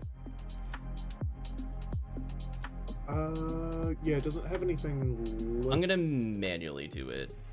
So you would have taken 6 before. So the shield takes... Do quick math. The hardness of 5. Shield only takes 1 damage. So Yentos, you actually only take 1 damage from that. And that does not go through your temp HP. That's the power of teamwork. That could have been a very bad blow, but thanks to temp health and shield block and champion reaction, that actually reduced it pretty significantly. So there we go. We're trying to be fair. Trying to be fair to the players. Teamwork. So proceed forth, Yentos. If you take the equivalency of a 5-foot step, it will not provoke anything, as that is the safest movement in the game. So if you want to get into melee range, you're able to do so. All right. Well, And you'll I'm still going be to, within the dread stance. I'm going to step here. Wait, no, now you're out of dread stance. Yeah, I just realized technically it doesn't encompass the whole circle. Yep. There we go. Yeah. Good enough. Either right in front of you or to your front and right. Now, Yentos, I will let you know that you can see a creature. I will ping it to you. Right on this ramp. It looks like it's trying to stay low using the incline to block line of sight, but you've moved far enough forward that I believe you can see it automatically. All right. So I will make it visible to the other players. Then I will turn my head to the others and say, "There's one behind us. Be careful." Be careful, because that's actually an action in Pathfinder. You could that's state fine. you could state in general if you just want to say it's. That's fine. There I'll we do go. that. Okay. So in case they want to target it, then they are allowed to target where it's known. Mhm. Because otherwise, you have to fire basically blindly, and you have like a 50-50 of missing it. So I'm gonna go ahead and make the creature visible in a second. And I'm going to smack this fucking wormy boy with my shield. Give it a good smack. Alright. Bonk. So now you should be able to see where it is on the ramp. Does that hit, sir? Does that hit? Striking with your shield? Yep. I will say that is not allowed. So, for your character standpoint, you can't attack with weapons. That's how the animal instinct works. That includes the shield. Right. Okay then. I can take that roll as your unarmed strike, if you would like. No, I'm doing it with both. I have the shield up with both hands, so I'll have to change the grip. No. Shield's only one hand. No, I held it in two hands though. Oh, yeah. We'll just You undo did whatever the you did. Draw two hands thing. Yes. Yeah, you should only have one shield out, so that's fine. So I'm gonna hand wave. Nothing happened. You have your shield. I can take your roll. I just need to know which move you're attacking with, other than the shield. It would probably be claws. Alright, can you just roll the claw? I'm gonna ignore the hit roll, and I'm just gonna. Yeah, because there's going to be the frighten penalty and stuff on it too. Yeah, because I'll calculate because you also didn't target. You're doing slashing. Okay, so that's assuming it hits. I have to double check. Due to it having frighten, let me double check. Sorry. The frightened value did go down by 1 at the end of its turn. Enfeebled is over. That ends at the end of its first turn. So with that, you do not actually strike it. Alas. Actually, wait, hold on. Hold on, because hold on. Sorry, use your shield roll. I forgot. You have a +1 on the shield wrap that actually does make it strike. Disregard. We're gonna do damage. Okay. Yeah, just is putting challenge mode. I'm like, that's fine. Yeah, I tend to do things that aren't necessarily traditional. No. I just mean in using Foundry. Where like, it's fine, whatever. But anyway, so okay, you landed a solid hit. It's looking closer to death's door. It's definitely not looking as healthy as before. You can see giant gaps in it where it received quite a beating just now, and like it's almost got torn in half by your claw attack. It's pretty close. Ooh. I think the MC would go, ooh, nasty. It's okay. So you step forward. You did one attack. You still have one more action if you'd like to do anything. No,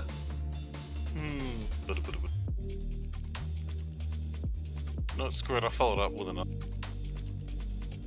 Are you counting that I spoke earlier? I guess if you want them to have the exact tile, then yes. Then you have no more action. Then I end my turn. Okay. So they'll know where it I is. just want to be fair. Okay. Let's see. We're gonna move forward in this. Yeah.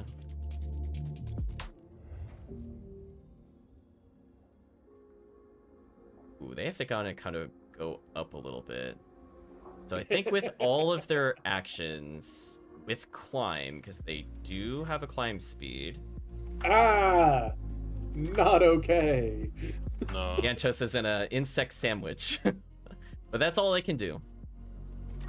So that is their turn. So the spiders Okay. basically, to talk about what they did, they basically walk forward, they walk sideways on the wall, and then they went up the wall once they're able to fit in, because they're not able to use the ramps properly. They just ignored them. Got it. So that's why I was like I was like, hold on, 20 feet, because that's one action to go up, and I'm like, okay, if he moves 20, then moves 15, it should be good enough. So that is good enough.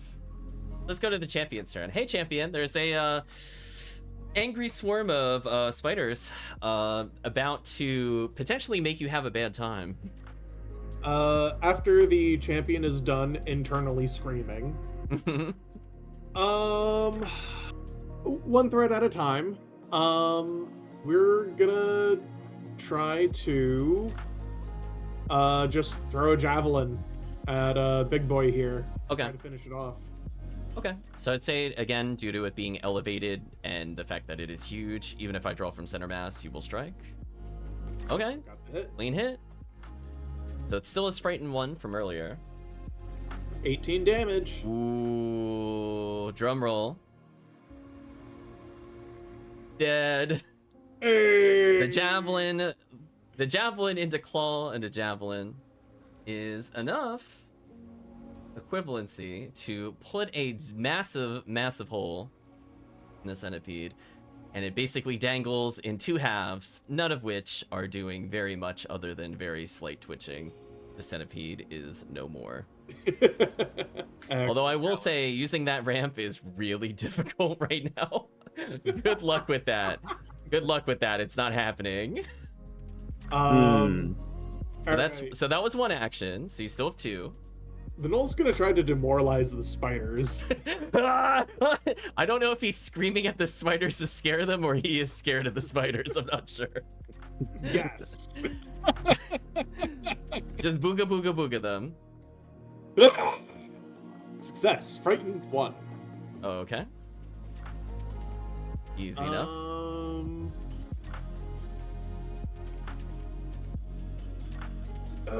There's no AoE effects. Yeah. Rip, no AoE.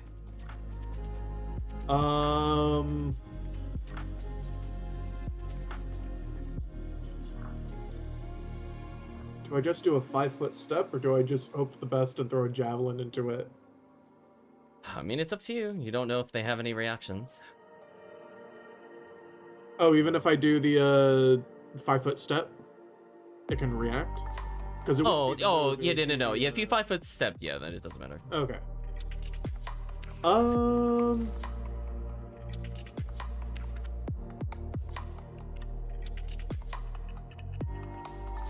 Yeah, because I can't think that there's any other... I mean, he has a +9 athletics, but trying to grapple against a swarm sounds like a bad idea. I got the one spider. Oh no, there's hundreds more. Yeah.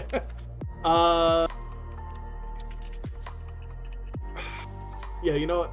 I'll just throw a javelin into it. Sure thing. The best. So as you roll, So that's at -5 then, because I already attacked. and as you attack, the announcer goes, "Oh, what a marvelous kill! Isn't it so wonderful to see a bloodbath today?" Oh, a hit. Okay.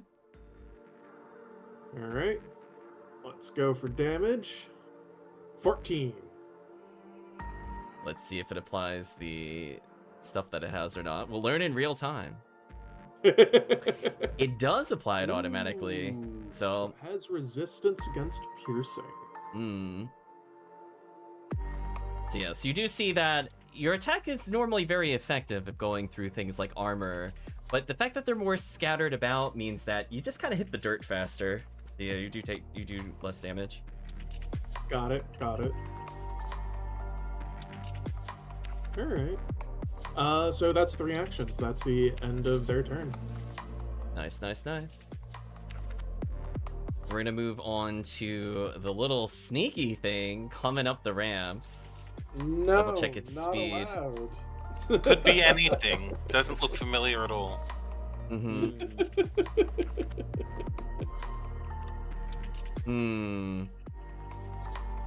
You know what I want from the group? What? We're gonna play the number game. Oh no.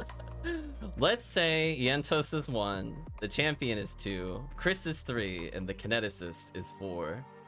Would Okay. somebody do me the honor of rolling a 1d4? I feel like this is the only fair thing to do. Ooh, it's going for Chris. Uh-oh. Aw. So Dun, it dun, dun. is. I'm gonna double check. I don't think I'm gonna use its alternate movement. There's 1, 2, 20. Yeah, so it's able to reach. Technically, I don't even have to get that close. I think I would do this. Yeah, I would do this. Actually, no, I would do this.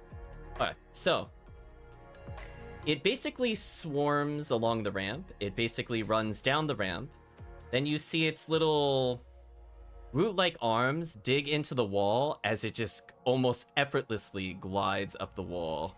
And then it partially burrows into the ground before basically leaping out and attacking Chris. Hi, Chris. Let's target you with something. Oh, somebody's putting random markers on the world map. Turns.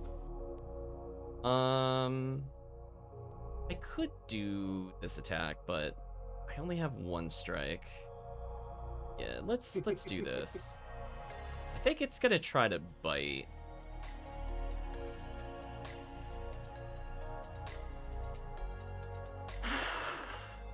Okay, it's not a crit, but That's not what you want to hear. hmm.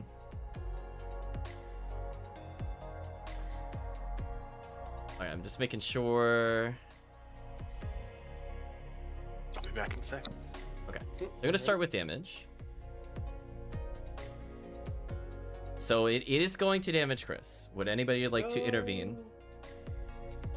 I don't think Gar can, because Gar already used their reaction to protect Iantos. Hmm.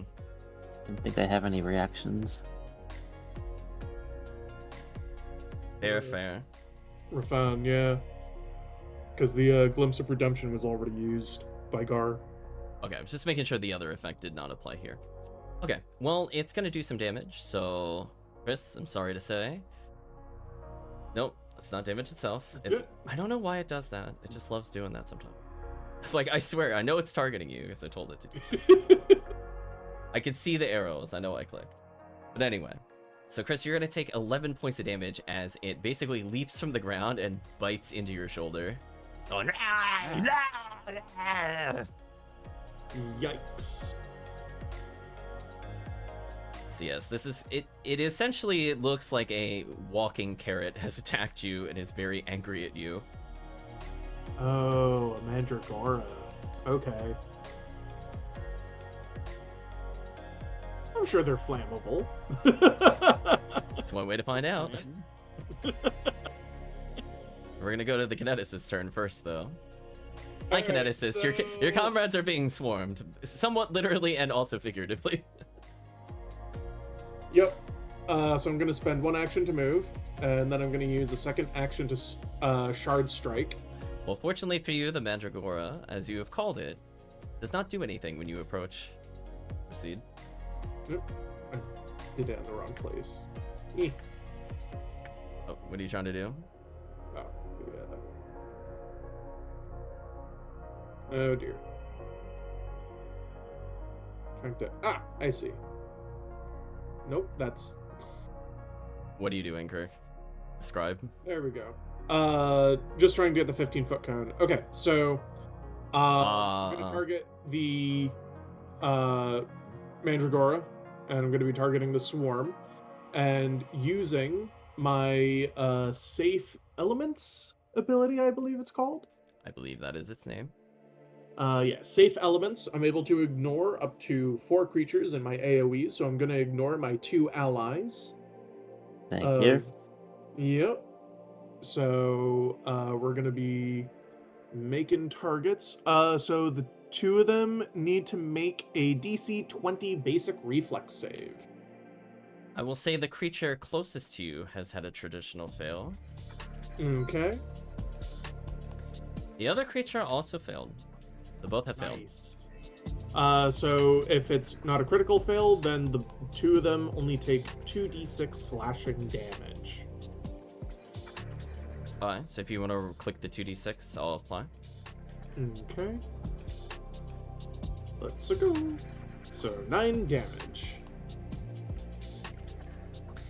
So you chop a little bit at the roots of this creature.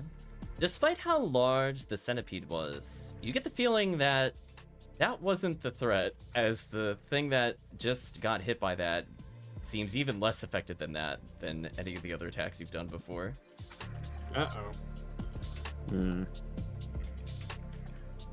So, interestingly... Oh, the swarm died? So, interestingly, there was kind of a conflict there. So I will explain what happened in game terms. Normally, it has a resistance to damage. However, as Kurt guessed accurately, it actually had a weakness to area damage. And due to this, it actually took full damage and died. Get wrecked. So that is good news for the party. Alright, well, that's all 3 of my actions. It's down to the rest of the party, which is just one after the other of the party before the Mandragora gets to go. Well, Chris, there is a plant creature attacking you. It is trying to bite you. How do you feel about that? I feel just a tad fired up. Uh-oh. What are you gonna use on him? Gonna use ignition? Ignition. Alright, so what I'm gonna suggest to you, I will help you. If you line up with the kineticist by taking a 5-foot step to the left, you will potentially sneak attack with this, because you're in melee range. For Okay. real? Yep. That's amazing. And if it has weakness to fire, this could be a lot of damage happening to this creature. So one benefit of ignition, for those not aware, is that normally it's a 30-foot range attack. However, if he decides to do it as a melee strike, which is what he's doing here, not only do the damage dice increase, but he benefits from things like off guard and also potentially can apply sneak attack. This is potentially a very big damage roll if he manages to land. Let's do it. Come on, Chris. Did I just hit attack? If you cast ignition, it should give you the prompt. Just make sure that you target the Mandragora first. Yeah, as long as you target the Mandragora first, it should be good. Excellent. Okay, ignition in melee. So roll a normal attack roll. Looks like you have, and you have struck. Nice. This is gonna be potentially a lot of damage. Not a crit though, but roll damage. Let's see what happens.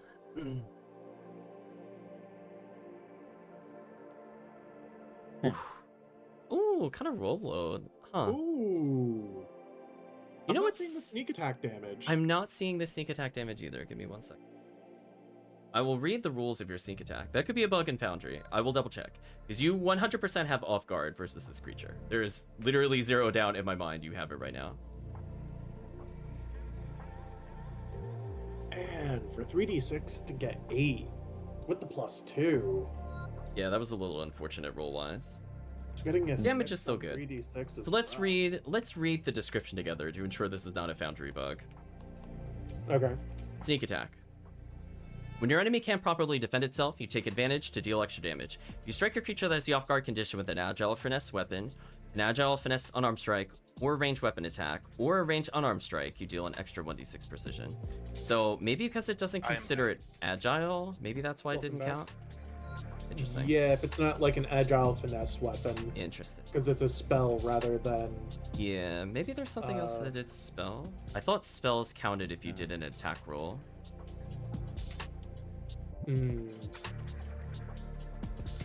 Is there you normally can apply a sneak attack to a roll. Yeah, maybe I'm pretty sure you can. I'm just double checking. 1 moment. Sorry about the rules, Jack. Oh, no worries. Hey, this is a part of tabletop role-playing, you know? Mhm.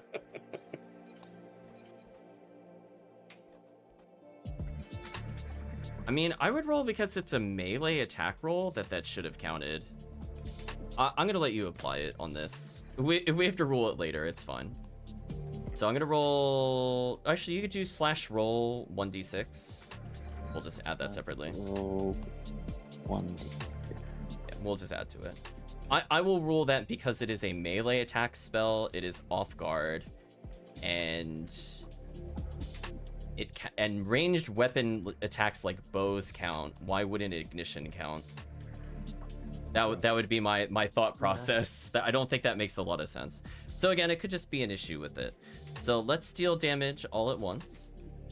So the creature, when struck by the fire, seems to catch a blaze very briefly and takes enhanced damage. Nice. It also Yeah. takes a little bit extra from a well-aimed burning strike. Darn tootin'. Okay. So with that, that is Chris's turn. So it is back to Yentos. What would you like to do, Yentos?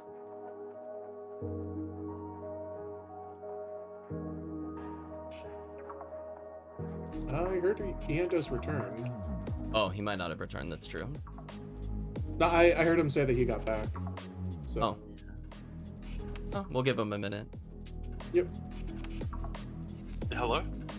Hey. Oh, there we go. Welcome back. Sorry about that. I'm not sure what happened. No worries. No worries. So it is up to you, Yentos. The big creatures around you died. The team has protected you, but now a vicious walking carrot is trying to maul your rogue friend to death. That's okay.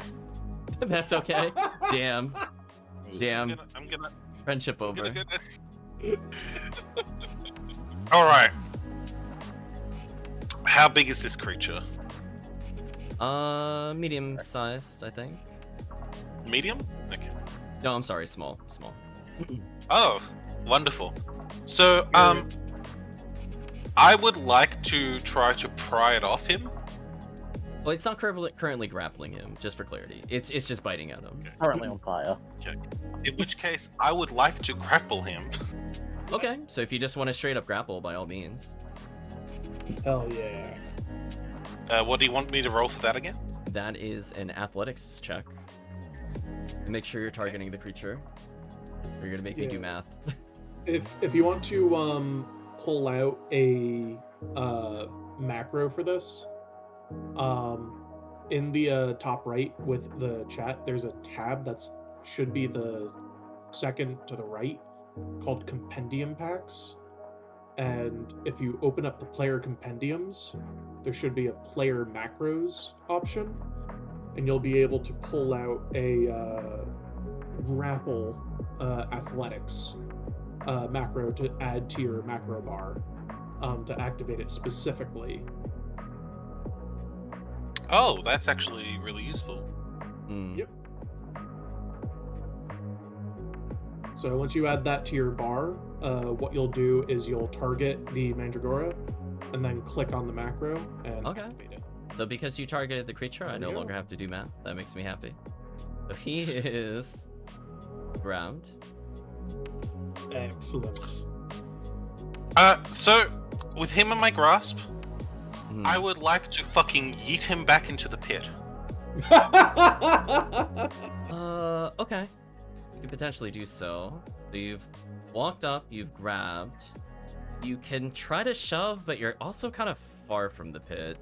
I don't think you'll be able to do it in one turn. I'll put it that way. Yeah, so specifically, you can, with a successful, what's called shove, you're able to move them 5 feet with a normal success, and then 10 feet with a critical success. He's kind of far from an edge, I would say. Okay. Well, in which case, I will still grapple, and I will maneuver myself to this side, if possible. Oh, because you're trying to toss him behind you or something? Yes. Okay. I would say you don't. I would say you don't actually have to do that. If you just want to try moving him forward, you could just shove him down if you want, rather than moving. Okay. In which case, I will attempt to shove him towards the pit then. Sure thing. So if you want to use a macro again, there should be a shove. Yeah, there's also a shove one in My there. God, there's a macro for everything. Heck yeah, there is. Heck All the skills yeah. are there, more or less. Except for demoralize for some reason. Do you know how much time this would save me in like fucking Well, no, there's demoralize. I found it. Oh, there is? I didn't find it earlier. D&D? Yeah.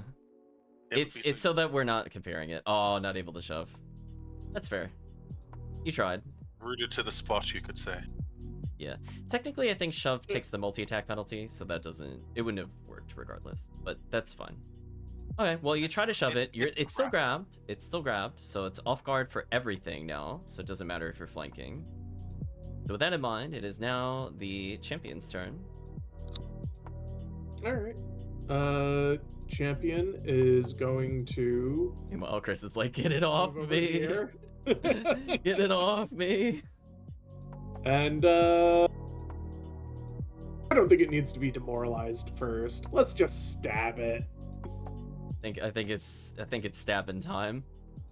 Yeah. The brutal beating of D&D when there's only one enemy. 25. Hitting. Yikes. Let's go for Let's- the damage. 13. Oof. So now it's starting to look fairly injured. Let's go for Yeah, another you've been- attack. You've been wailing. Ah! Oh, Mientos' barbarian barely dodging a poorly thrown javelin as it sails in the air. Reroll with a hero point. Okay, still a miss. Still a miss. Uh, Rip your hero I- points. I tried to believe. Hmm. Man, that means I rolled a 5. Goodness. Yeah, that's pretty visible. Yeah. Poor Gar. Alright, that's all 3 actions from Gar. Nice and simple turns. Well, it's the Mandragora's turn. I think it is now in a grapple off with Yentos. Dare I try to break out? I think I do. I'm gonna use an action to try to escape a grab. Yes. I don't think I Better really want to be not. in this position. I need to see which is higher on a score. I don't remember offhand. Oh, they're the same. It doesn't. It best not escape.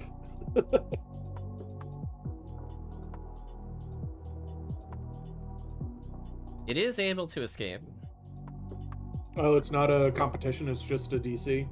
Yeah, I'm rolling against. Oops. I targeted the. Hold on. I targeted the wrong person.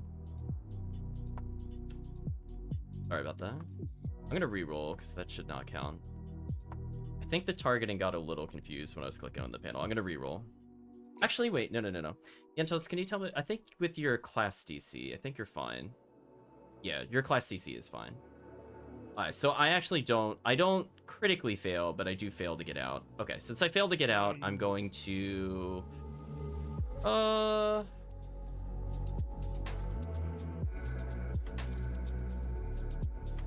I think I'm going to let out a piercing shriek.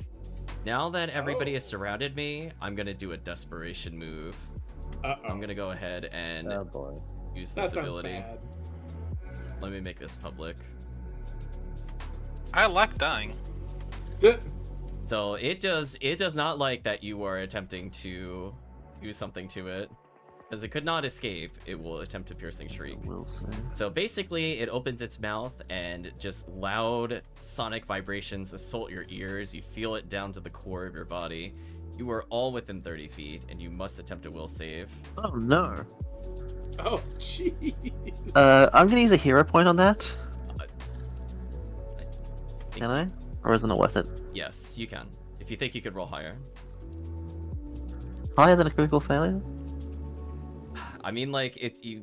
Yep, still failed. No! Rip. Rip for Kirk. Gar, why? No. Yeah, you need to roll a little higher than it, so you know roughly the DC. You could try. Might be worth it. Jeez. So if you get slowed, using hero if you points. get slowed, that means you. Oh, there you go. You only failed. So that means instead of being sickened and slowed, you're just sickened. So let me apply these one by one. So for Kirk's character, the Knoll. The kineticist is fine. Oh wait, still second one. I'm gonna See here, slow. what's So that do? slow removes an action. So if you normally have 3 actions, you only have 2 now. Sickened is an interesting condition because it means that you cannot willingly drink potions while you are sickened. Oh, You have to spend an that's action to get rid of it. interesting. So, potentially very dangerous. So Chris is only sickened. I'm gonna apply that to his character. Let's go see what everybody else rolled. So need Yentos to roll. And Kirk actually succeeded. Huh. Yeah. Only sickened one though. Yeah, still Yup. second one. Have you already applied that? Yep, I see that. Mm-hmm. So because you feel it in your core, it's just upset your being. You're just not able to drink any potions until you attempt to roll it again. Oh, Yentos kind of braving it out. Okay. Nice, nice. Oh, hold on. No, we're good. We're good. Yeah, Uh, I would hope a 24 succeeds. No, I was just making sure it was like the right will. I thought it said fortitude for a second. I got confused. We're good. Nah, it's a will Okay. save. It's in No, the I mean I thought line. Yentos. No. I thought Yentos rolled a fortitude. That's why I said that. Oh, yes, I see. No. And I'm slightly competent. I know. That's why I said it. I was So like, I misread. if you want to see, if you wanted Foundry to give a result for you, whether like success, fail, crit success, crit fail, Hmm. in the chat where it has a will save, if you click on the will, it'll bring up a dialogue.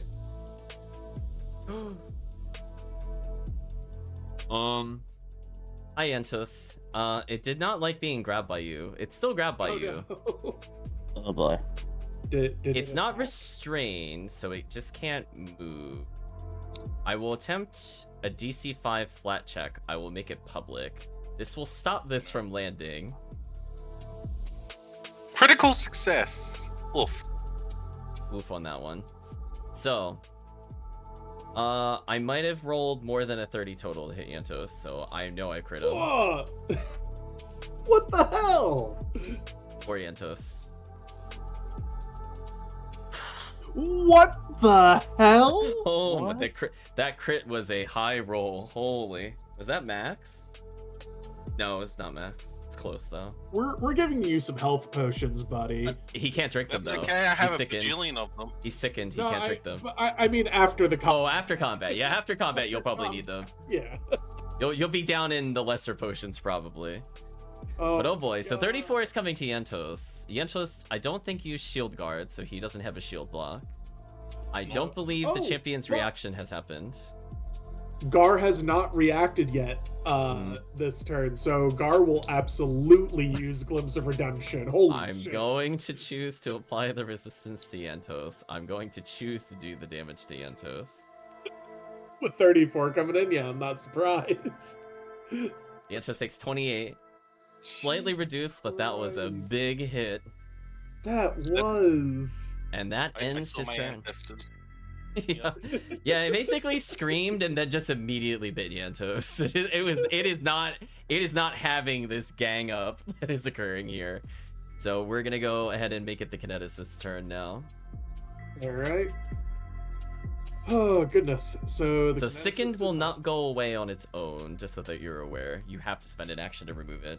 And if you are slowed, then you do not get more than 2 actions total.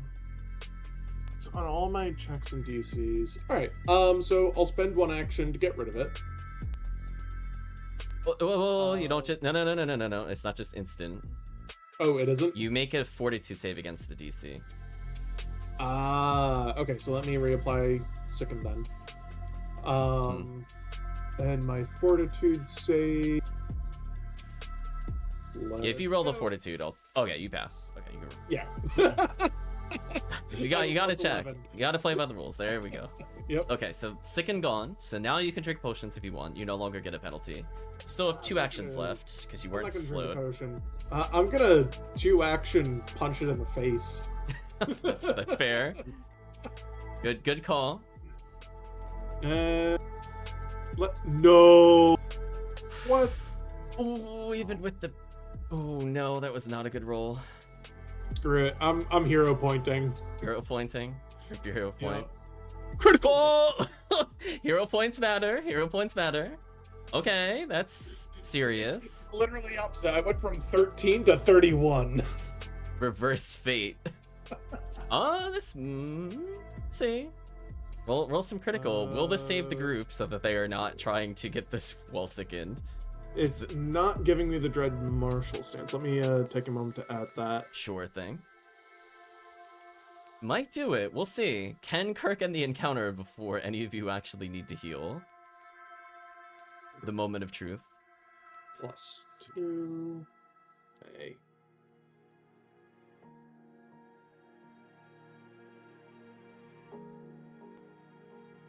There we are. And there we go. 24 damage. So Kirk,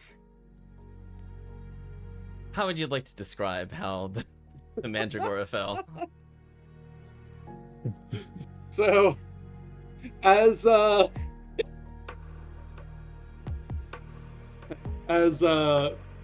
teammate Rafan is grappling this Mandragora, Carrick Stonecutter just comes in, and after like shaking off the sickness, just comes in, grabs it himself, and just like blenders the thing with shards of metal emanating from him. Just and perishes it. The MC, I think, hearing and seeing all that has occurred, goes, "Oh, bravo! What a marvelous comeback! Isn't it so great to see people just teetering on the verge of death, only to overcome the odds and live for another day's entertainment?" So congratulations, group. You have defeated the second encounter. Nice. Doing a time check. I want to confirm, Kirk, how late are you willing to go? I think I can do a third encounter. Okay. So, Okay. but the third one will be my last. Okay. We'll see where it goes. We might have to pause midway through. Okay. We will see how it goes. But for now, I'm willing to go further.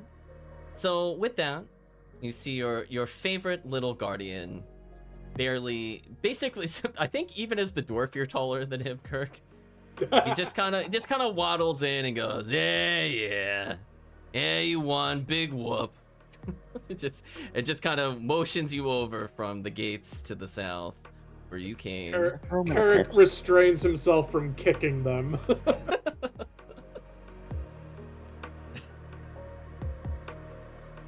So I think with that, we're gonna go into kind of the downtime between the arenas. So you're allowed to get another set of upgrades or healing potions as you see fit. So same list as before. So if you'd like to upgrade a +1 weapon to striking, if you want to upgrade a shield, if you want to get more healing for the team, this will be the last chance to do so for the session. But otherwise, I'll describe things as they decide and get their order together in the Discord. So this time, when you are pulled away from the pit, you come face to face with one of the people that was next door to you. The person shouting 2 arms from the room next door. And you can see this rather brutish-looking orc.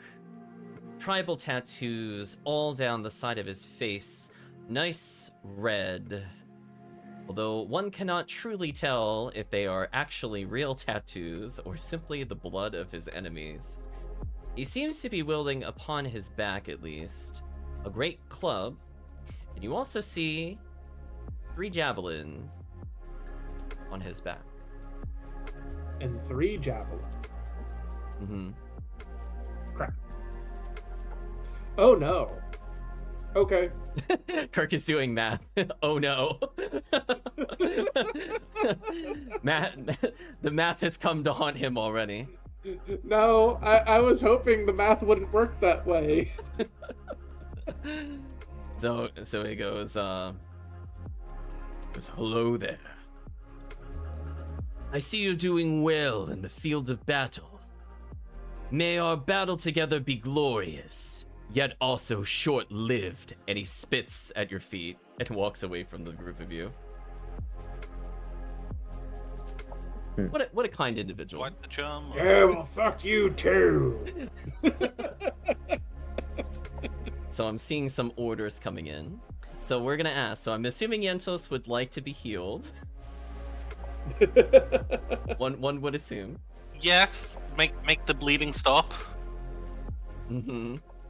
So I will say, given enough time, you will all get through the sickened condition on your own. I'm not going to force you to roll that for like 20 minutes straight until you succeed.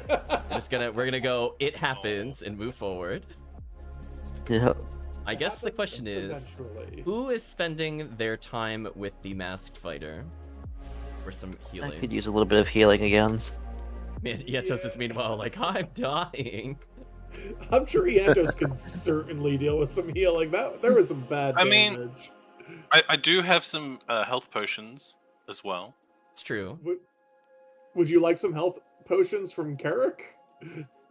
I think Eric Yetos currently has- is I will 7, I drink think. 2 health potions, I think. Okay. Okay. Oh, yeah, that was a pretty good roll. 14, nice. There we go. Alright, that's significant health recovery. Very nice. Yeah, because I mean, that is my max. I won't need to spend time with them. Okay. Oh. I will, however, upgrade my shield. ooh, Solid choice. Let me do so now with your character sheet.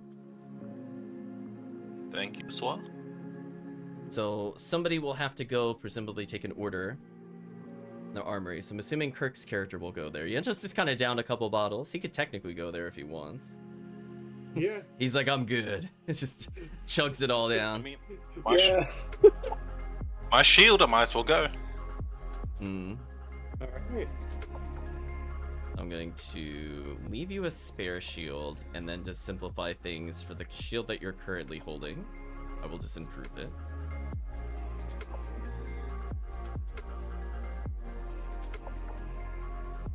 We'll be right back as this resolves.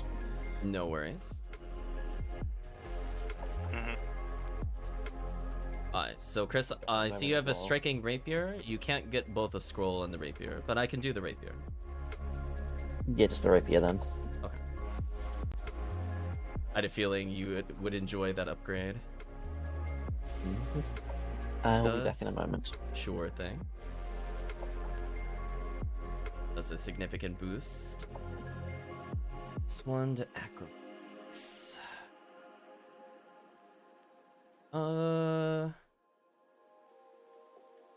I would say from the standpoint, Kirk, I will tell you. Did you want to ask the armory guy what he would suggest, Kirk?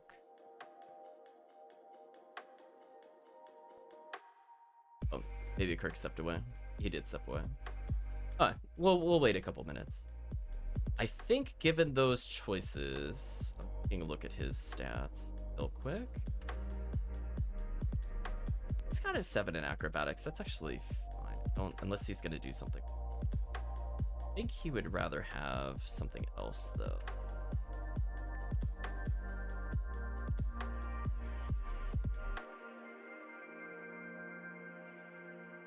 I actually need to check what the name of the item is. One moment.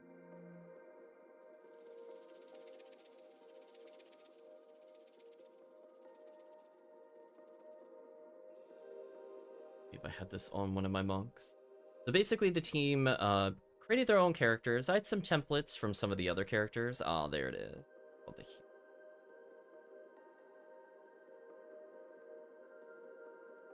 There we go. I'm gonna apply that to Kirk. That's a pretty solid item to pick up.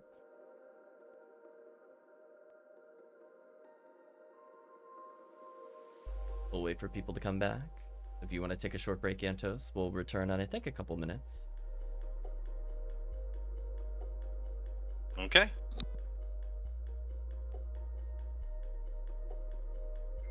Hopefully everybody at Twitch chat is doing well. Sorry, I'm back. No worries.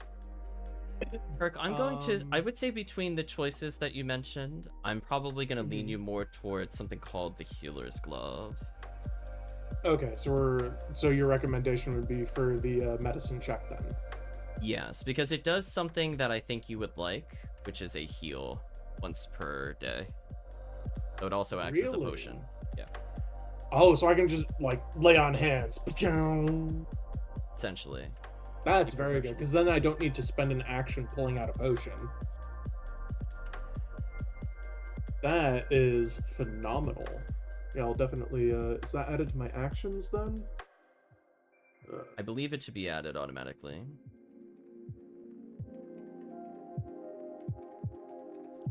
So that is what I'm looking for. Oh, then right, I forgot. I have pacifying infusion. I could make attacks non-lethal. Yeah, I would say for the purpose, it doesn't matter too much when it comes to lethal versus non-lethal. Yeah. Most Well, of these things will especially be since, like, the way the unambiguously orc- terrible.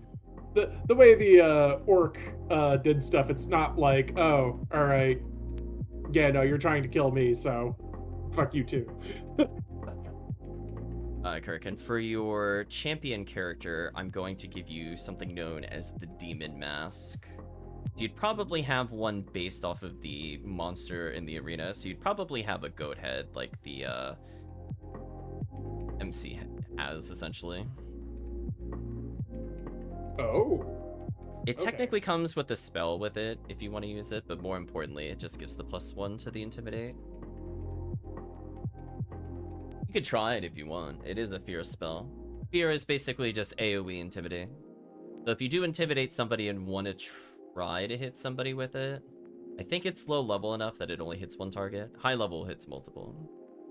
So how do I get that stuff equipped? Because So I'm not seeing the actions showing up for either the glove or the helmet. They should be in the item itself. Yeah, I see it in the item. You might be able to drag and drop. Like, if you click on the spell effect, you might be able to put it in your toolbar. Alright. Let me see. Wait, let me... Yeah, so the healer's glove comes naturally invested with you can spend one action once a day to heal 2d6 + 7 for clarity. You will be told that by the armorer. He will be kind and inform you of it versus like other people just letting you do your own thing. So if you need some emergency healing, you should be good there. I'm sure Kirk is not going to say no to emergency healing. Yeah, no. Especially since it doesn't cost an action to use either, or to equip. You already have it. Which could make a difference if you don't have 2 actions to heal versus 1 action. And then if you want to help your allies heal, you can save them potions by using medicine checks. Oh, it doesn't like it when I tried to macro the mask. I was able to macro the gloves. Interesting. Yeah. Okay. So I'll wait for, I think, Chris to return, and we'll get started with a really small social moment.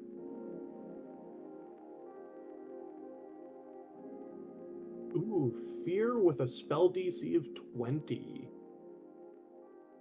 Could inflict fright in 3. It's true. I mean, if you're trying to get Intimidate and a creature's already immune to you, it's your only avenue of doing it again. Yep. Okay, so that's good to sort of have in my back pocket. Mm-hmm. I've returned. Welcome back. Welcome back. I think let's describe. I think everybody except for the Masked Fighter, I think, would go at this point. And actually, Kirk, if you want to choose one upgrade for the Masked Fighter, you could do so at this point if you want to take a look at his character, since he will be participating in the next encounter at some point. Ooh. So from the standpoint of what happens when you go inside. So the guy spits at your feet. He walks away. You go through the halls. You're guided by your favorite short, fat demon back to into the armory. This time, however, you can see that the dwarf is not working on weapons. It looks like he's making tons and tons and tons of spikes. They don't seem to be attached to anything. They're just numerous rows of spikes. You can see several work orders in paper parchment form on his desk. He does not currently appear to be looking at it, as he seems to be busy with a current order. And otherwise, he just kind of nods. And he went, "Oh, you survived. Guess that's more work for me." And he just goes immediately back to hammering away on the spikes to make them as sharp as possible, of course. Okay. So he points you in the general direction of what you're looking for, not really devoting a lot of time other than completing his assigned task. So whatever it is, he does not deem your needs above what he is being asked to do currently, as again, he refuses to leave the forge area. Right. So you feel a lot of heat coming from the forge, because at this point he's really firing it up because he needs to get a bulk order done. And you could tell this because not only is he working on a series of sharp spikes, but there are entire, I would say, pallets full of them behind him. And you can see a couple of the, let's say, kind of the more... humanoid's not quite the right word. I would say I would say the less animal-esque, I would say, of the demons. They look kind of just red-skinned, long-toothed, some horns, but they don't appear like a goat. They don't look like a duck or anything like that. And they seem to be hauling away these pallets of spikes in the general direction of the arena. It's not a good sign. So is there anything you would like to do here? You are here for quite some time. You technically have only really spent about 10 minutes of your 20 minutes remaining. So I'm kind of thinking of upgrading the bastard sword to a striking. Okay, yeah, I can do that. You could put in that additional order, and I'll make the change right now. Okay. Did I get patched up? You do. I would say, given that you are... I think you're that injured, correct? No, you have an 11. I'm pretty sure no matter what, you're full healed, since nobody else needs healing, so I'm just gonna go ahead and put you a full. I will say that Yes. takes some time when you return. The two ranged people, the kineticist and the champion, have just sort of like been living at large in the back. Yeah, they're like, listen, we're not fools. We're going in a melee range. You're insane. Alright, so you want the bastard sword Even though upgraded, the Kirk? kineticist could deal.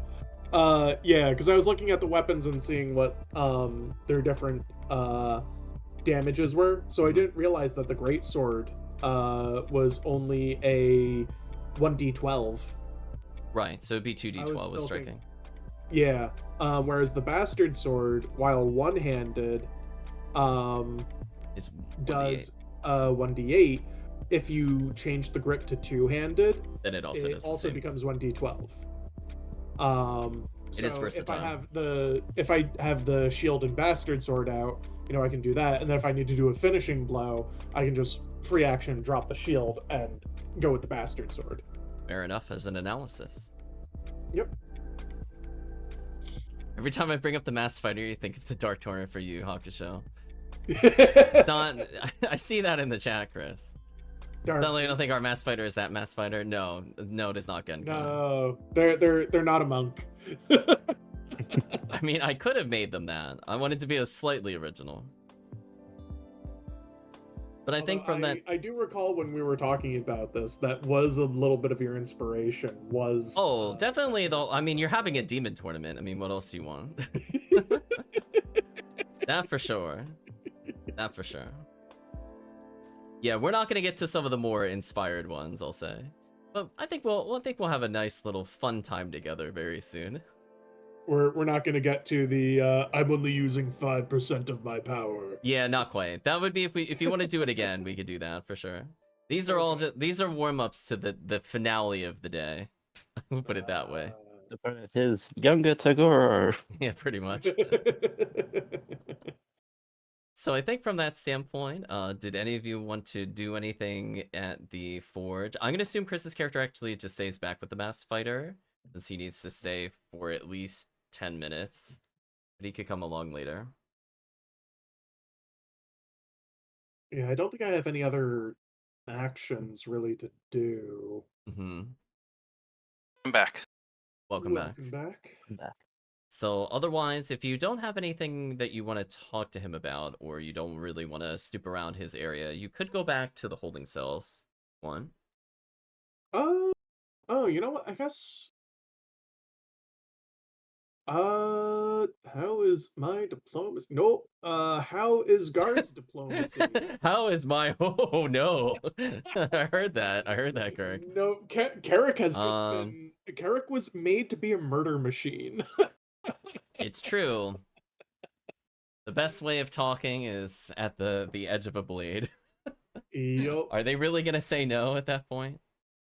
I don't think so. But Gar, not necessarily the diplomacist themselves, will attempt to, talk to the dwarf and be like, "Eh, what's those spikes about?"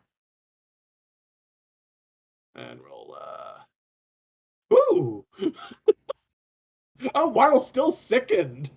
Oh yeah, you should remove that condition from yourself. Yeah, let me. I'll I'll take remove care it of from the that. characters. Yeah, I got it. get rid of I removed slow. too many things. See, we had slow, but we didn't need it. It didn't come up. They died before slow was an issue, which is good because slow sucks. Did I move? Okay, so if that's your question, what I'll say in response is they'll go, well, you're in for quite a rough time, I should say. These spikes are going into the arena. What better place to put spikes than a pit, he says, and continues to hammer on the spikes. That does not sound good. Only if you fall in, I suppose, he says, and continues hammering. I suppose so. I'll take that under advisement. And Gar will sheepishly go back to the rest of the team and be like, "So don't fall into the pits." We're about to get Mortal Kombat in here. You know what? So okay, so you're talking to him. Are you choosing to go back now, or are you're gonna linger there until you get called? Where you end your final 10 minutes matters. That's why I'm asking. Oh, does it? Yes. So Chris right now is technically back at the holding cell, so he will see something different than what the party sees. The party is currently still in the armory. I mean, is my shield ready? Oh yeah, your shield's already ready, handed to you. All right. So In you which have case, I will head back to the holding cells myself. okay. So you're gonna join Chris in the holding cells. What would you like to do with your characters, Yes, Kirk?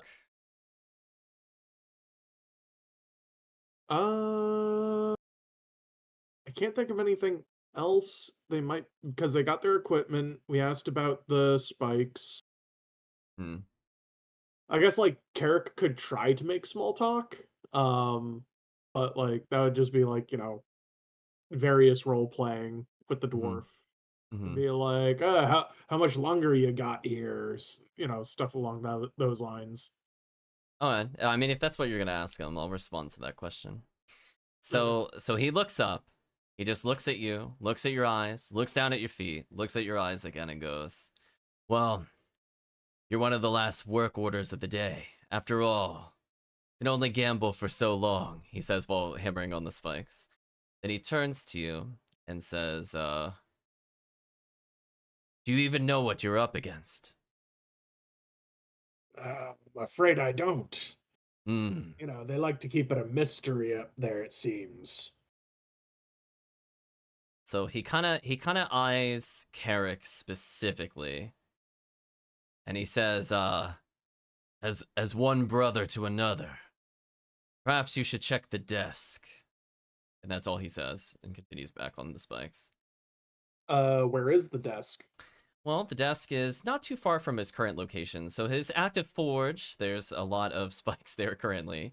But the work orders you saw before are about 15 feet or so from it. So still within visible range of the forge, as he has to go back to that to check his orders.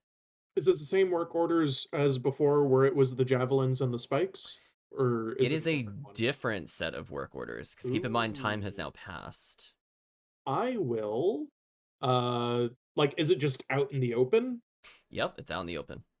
All right, I'll take a peek then. You're gonna take a little gander. Yeah. Okay. So what I'm going to say from that is that you see that there were several requests put in for O, but you can see that they were actually all denied. So you see things like great axes and things like that. And instead, you see actually another order beneath that. And it has on it an order in their stead for a pair of lances and longswords. And you can see that there's a small note written, not in the same handwriting as O, the original person that put in said order. Yeah. But you see something that says, what voice to give this? I guess it would be something along the lines of, yes, this will be much more useful for the finale. That's all it says in the note. So you can see their work order was denied. That's your takeaway from that. And it was the axes that were denied, but the longswords and bows were accepted. Longsword and lance. Longsword and lance, sorry. So longsword and lance were accepted, but great axes were denied. So you notice, actually, Interesting. yeah, Kirk, could you give me just a general knowledge roll, and I will apply the applicable bonus, because I'm curious if you would know anything about this from your character perspective, having read it. Would lore skill warfare work? It would. Okay, would you like me to roll that instead of just a flat d20, or would you I like me to would. still do a flat d20? I Okay. would, as a somewhat relevant to what you might learn. So interestingly, no, that's actually good enough. So Okay. interestingly, you recognize those weapons of choice at the top as one of orcs, but the weapons stated there are not the typical weapons used for orcs. In Yeah, like fact, one you with like don't. knights and stuff. In fact, they don't really seem synergistic at all. So you find it very interesting that their order was overwritten with something that they are not compatible with by default. Especially since they already got their javelins. Hmm. So I guess the question would be, are we being favored, or is the enemy so skilled that they're getting debuffed in order to deal with us? In order to make it more interesting. The plot thickens. So as Kirk Yeah. ponders that with the work order, let's turn our attention back to Iantos and Chris with the mass fighter back in the other room. So you can hear a commotion from the other room, and you can hear shouting between two parties. One of which sounds like the lovely gentleman that spit at your feet earlier. And the other sounds like yes, some him. demon, but you don't recognize the voice offhand. Roll me a perception check to tell me what you perceive further. Perception. So, Kirk, if you'd like to roll for the masked fighter, please do so. Sure. The surgery? Perception. Perception. All right. Okay. doo-doo-doo. So we'll go in order of who hears the most information. Oh, jeez. It's all down to Yantos. Will Yantos gleam anything? The moment of truth. Will I please. gleam anything? Mm-hmm. Dun dun dun. They're shouting pretty loud, so you'll get most of it with those rolls. But if somebody gets higher, you might get something special. Like That- Yeah. And that was with Sickened. Gotta remove the Sickened from Yantos. Goodbye, Sickened. Hell yeah, Antos. Remove Rage, so you get your Or, bonus health back Let's see later. here. Hell yeah, Rafan. Alright, so Yeet. we'll go in order. So the Mass Fighter and Chris hear an argument along the lines of, "What do you mean it's not ready? It's always ready. It's never not been ready when our fights come up. What is this?" You hear another voice say, "Well, let's just say we're here to spice things up a little bit. But I will say that you must wear these instead." "What do you mean I gotta wear these? What am I to do with this? What am I going to am I going to shake it at them rapidly and hope they flee in terror? You must be joking. I never joke. In fact, I think it will lead to some very exciting times in the arena. Just have to have a little faith, that's all. That's what you hear from the standpoint of the rogue and the mass fighter. You can hear grumbling from the standpoint of Iantos' character. And you hear further conversation from the characters inside the holding cell next to yours, as they're a bit quieter. They're not yelling outside the door anymore, but Iantos is able to hear it through the walls. They go, yeah, they told us to wear these things. I don't like this. It's like, isn't that associated with one of the old gods? You hear them saying amongst themselves. I'm not sure. I've not quite seen the symbol before. Whatever. Just wear it. Maybe it's part of one of their weird bets. You can hear them attaching something to their armor as they continue going forward. Getting very Rome gladiatorial reenactment vibes. So Iantos' perception is also strong enough. So he's succeeded by leaps and bounds that he hears one additional conversation that you would not normally have been privy to. So with that, I'm going to say, he's like, listen up, man. Here's the plan. We're going to split up. We're going to take each of the gates, 2 by 2. And you're going to come out. Remember, they already told us we're not allowed out until you guys buy enough time. Make things exciting after all. Follow the plan. That ends their conversation. Dun dun dun. So with that, let's move on into the arena as all of you are collected. Wait, is any of this information shared between everyone? Oh, I'm absolutely relaying everything I fucking heard. Okay, Carrick will be like, each of the gates, but there should be, if the one chieftain had 3 javelins and there were 24, that means there's 8 of them, and 2 at each. I think they're trying to ambush us from behind as well, then. We will be prepared for that. We It's will good to be right now. over here. Good job hearing that. And Carrick will give him a good slap on the upper arm because he can't reach his shoulder.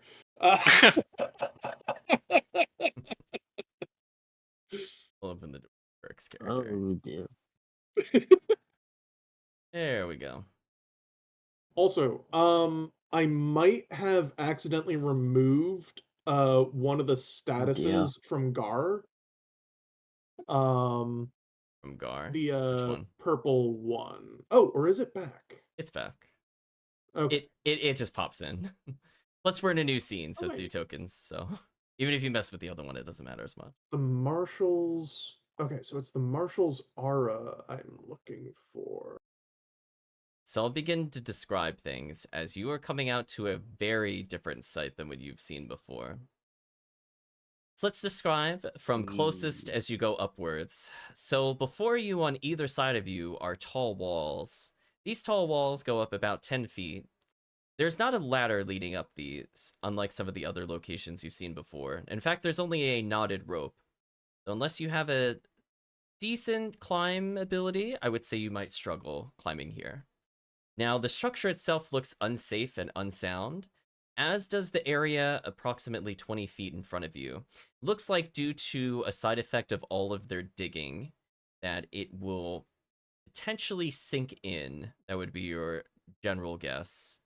So I'm not going to require you to make a knowledge check for that information. However, you can see that there has been purposely added additional rocks and annoying impediments right before the slope before you. Otherwise, as you gaze into the pit, you see that they dug an even larger hole in the pit itself, leading to a series of spikes that are precariously beneath the long planks. You can see at the far end that they've installed 2 new platforms along the top. There appears to be some knotted ropes along the northern section, connecting the green planks with the tallest structure that rises 15 it goes feet 15 at the far feet. end of the. Jeez. Exactly. So you can see that there's quite a big setup here, and you can see that your visibility out of this area is extremely limited. However, you don't seem to notice anything else different in terms of the pit itself. And that's when we are going to, I guess. Also, feel free to rearrange yourselves in order. I just kind of put you in an arbitrary order. As long as you're all lined up there, if you want to be more to the right or more to the left, feel free to move yourselves. I'm not going to complain about it. In the I'm meantime, fine where I am. I'll talk about from the standpoint of what you hear as you enter the arena. You're, ladies and gentlemen, oh, we have quite a finale for you here today. We have the victors of yesterday against the up-and-coming novices of today. Who will win? Years of experience hunting down humans and other prey? Or people that were just unlucky and happened to enter the arena? Oh, what's that? Is that a little unfair? Oh, he just has a big old laugh at it. He goes, well, I guess I suppose you could call it a little bit of a, champion's advantage to not be on the bad side of the arena. Oh well, sucks to be them, he says and continues cackling. So with that, I think we're going to now proceed with the encounter. So I have a lot of things to do. I'm going to go ahead and select all of you. Then I'm going to add you in. Oops, I didn't mass select. That was silly.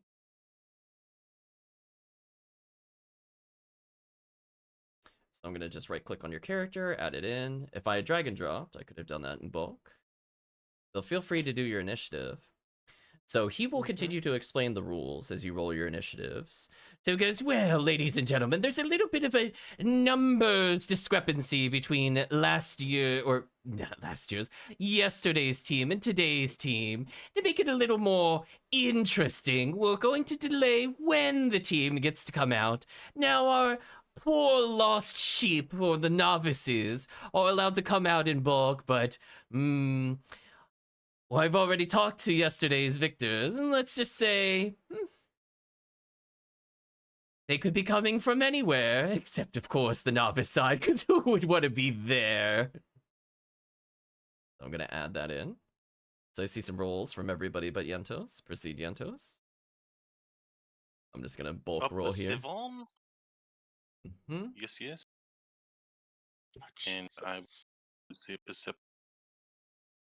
There we go. Okay. So the masked fighter isn't in quite yet. No. Correct? So, yes. So to explain, you can see that you go to step out, but the short demon goes, nuh-uh, not time. I'll tell you when it's time. Also, it- I don't know if fear effects are going to matter, but it does seem like I accidentally removed the martial fear bonus from the champion. Because I'm not seeing it on their list of statuses anymore. Champion? I'll Yeah. take note of it. I could just reapply it. Okay. Yeah, I've been trying to figure out how to reapply it, and I just wasn't finding the feat or skill to apply it like you with the Dread Martial stance. Yeah, I'm just... Oop. So I don't know what I did to... Like, I accidentally right-clicked it, but I haven't figured out to put it back on. Yeah, I just want to put it in the chat so I can just drag and drop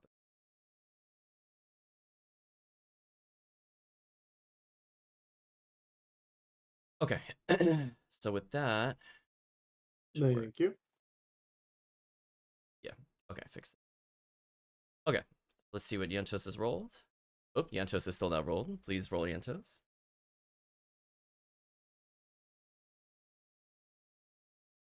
Yantos, if you're speaking, we do not hear you. Sorry. Initiative, yes? We Yes, hear you, initiative. yes. There we go. Yentos is just doing. He rolled pretty high. Okay. Man, Kineticist and Barbarian going. So as you go through the gates, and the gate shut behind you, separating you between the reserve fighter, aka the mass fighter, and the rest of the team, you could see dangling from the balcony what looks to be a giant hourglass with sand slowly dripping down. However, Given the volume, you suspect that within less than half a minute, it will be emptied. That's all I will say for now. So with that, we're going to go ahead and say that the combat has now begun with the kineticist going first. So uneven terrain, if you do not leap over it, requires a balance check to successfully leave in order to move to the next area. Rough terrain requires you to spend 2 things of movement in order to go through. So if you have a 20-foot movement speed, it would eat your entire movement to walk through. How much movement does it take to get up onto the up on the ladder? If you succeed on a climb check, no more than 2 actions. And the climb check is athletics. Yes. Okay. Yeah, I think it would be imperative if the kineticist takes Just, up a firing position up there. but be warned, it's also uneven up there. Oh, it's uneven. Oh, Yeah. that's why it's red. I Mm. see. Color code. Ooh. If you could please give me a quick reminder what uneven terrain does. You can stand up there, but you're off guard as long as you're on uneven terrain. Okay, so And I if have you a need, -2 to AC. yes. So Is there any risk of me falling? there is if you are struck or you attempt to move. Then you have to make Okay. a balance to leave this square. Okay, screw that. Okay, so Carrick will instead then activate the channel elements. Hmm. And for free, activate the carapace. And let's see here. So needing to jump over the uneven terrain Hmm. and the rough terrain, correct? Right. So if you want to take a running start at it, you can spend 2 actions to try to leap. Oh, there's no way you can make that movement with Carrick. Okay. I'm like, okay, because so moving up to 20 feet is an action. If you're trying to then leap because you've moved, that's another action. So are you trying to leap to go over the uneven terrain? Oh, the leap is a separate 2 actions. Potentially, yes. Some characters have quick jump, and that does not Uh, require any build up. Leap itself only requires 1 action, but the thing is, like, your speed is not going to be enough. If you just attempt a normal leap, it's only 10 feet, which is not good enough. so Carrick does have quick jump. Oh, he does have quick jump? Yes. Oh. Then you can attempt a long jump then for 1 action instead of 2. Just double checking that it's in. Yep. Okay. It is also in Foundry because I know that in the other sheet where we were creating everything, Mm-hmm. it was applied. Just wanted to see that it was listed here. Okay. Okay. So did the aura quick jump? So Yeah, so I just you need would to be make so you'd an be able to athletics move check. and then you can quick jump if you want. You could probably get past the uneven terrain with a jump. Assuming you do okay at it, we'll see. 24. 24. So fortunately for you, you have passed the check. That's step 1. Step 2, the rule is round down, and you're allowed to leap a distance no greater than your speed, but to the nearest 5 feet rounded down. So you can jump another 20. You can actually end your turn at the end of the rough terrain if you want. Yeah, So right there. right there. All right. So you bypass the uneven terrain using a long jump. Probably for the best. If your character doesn't have good skills. Gotta Okay, use that athletics somewhere. there we go. Athletics officially used. We did it. Ring the bell. It happened. Ding, ding, ding. So with that, that is Kirk's All right, turn. so that's all of the actions. That's Alyantos' turn. Welcome, High Roller. How would you like to proceed? Thank you. Thank you. Well, I'm aware that people are going to be heading up behind us. So I will. We can't head backwards. This is not terrain that's No. climbable, so- You could climb up the thing to your left or your right or go forward. But you can't go I backward. But again, Okay, in which case recall I will that it's attempt. uneven terrain up there. Yeah, so you definitely don't want to remain up there if you don't have to. Yep. So I Oh, would but like there's to ladders on the other side. scale here if possible, sir. Okay, so you're gonna move forward. Let's do a climb check. Walkily dockily. So That Yenchos would is gonna be attempt to, athletics. that would be athletics. So Yenchos is gonna attempt to climb the knotted rope. That's not the most crazy thing to do. It's intended to be climbed, but it's definitely harder than a ladder. So whether you could do it quickly or not is the question. Uh, I mean, it won't let me roll it for some reason. it looks like Yantos also has quick jump. If that might be able to apply to He helping, does if he wants to go in the center, but if he wants to go to the left, he should climb. Okay.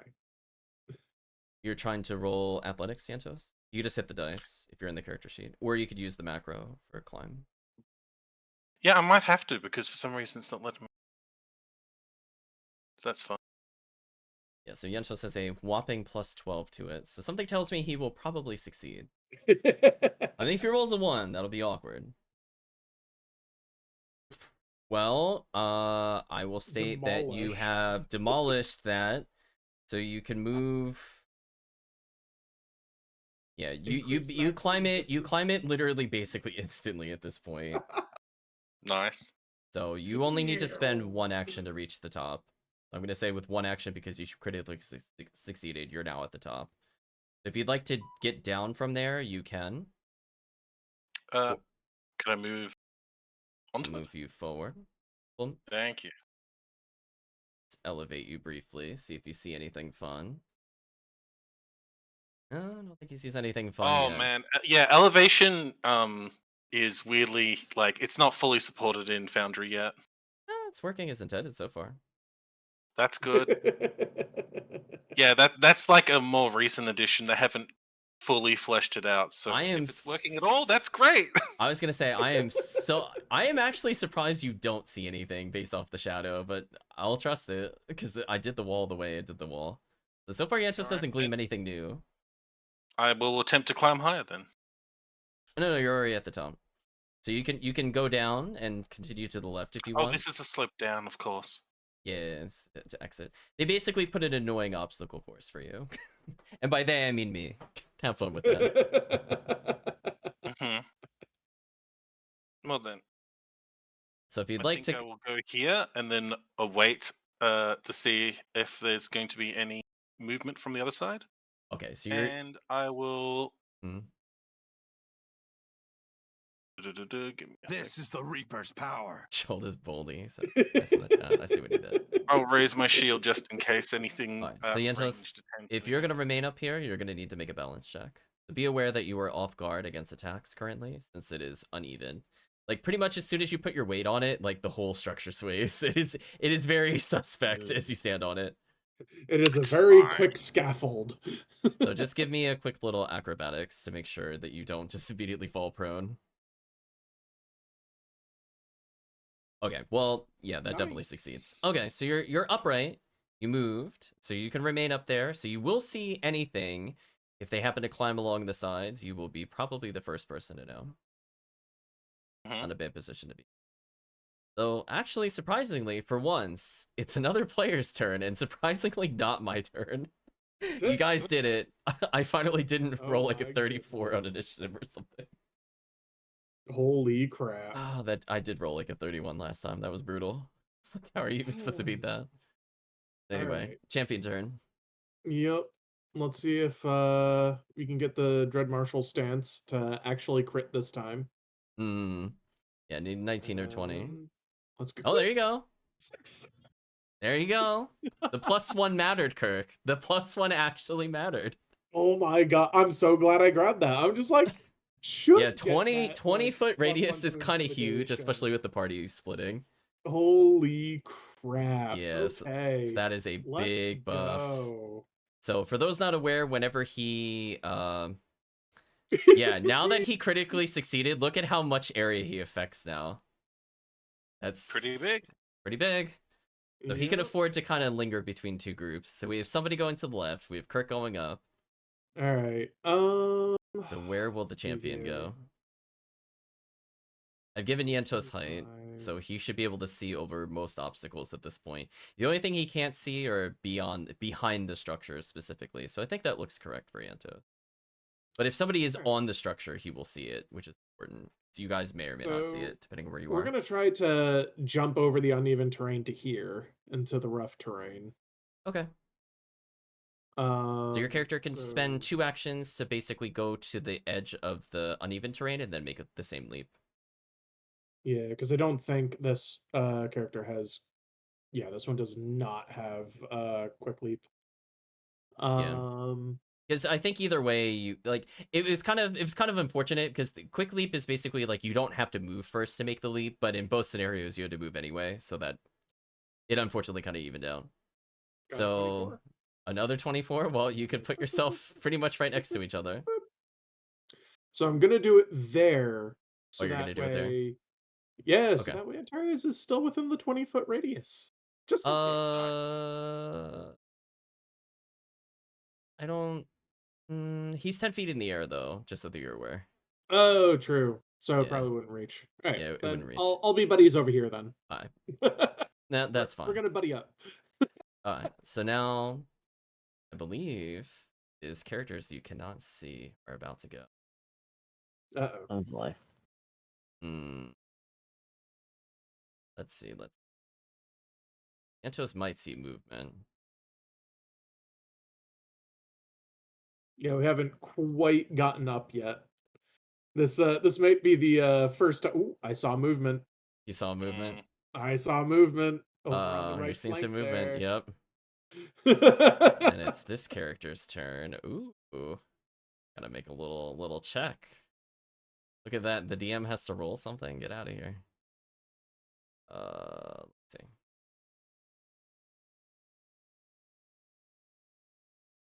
A nice little public or private roll. I don't want to public it. That's embarrassing. Well, try that again. Alright, progress is made, but he's gonna be a little while there. You hear from somewhere in the north, ouch! And a thud. Oh no, did someone fall? I did fail, yeah. He's like, hup, hup, hup, hup. It wasn't a high DC, but I managed to not make it. It was not good. Oh my goodness. So let me actually put him in actual. So he should have been here. I put him too far out of the arena.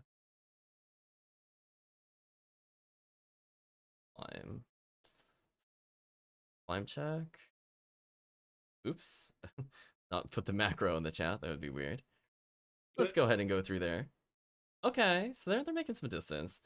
So I think from the because they're not being very quiet about it. For those that are not able to see anything currently, you hear something somewhere in the right side. Quite a lot of movement on one of the wooden structures to your right. To the north, you heard the big ow. Ow. Not exactly adept to climbing there. Then I think it's there. I'm gonna put them in legal range.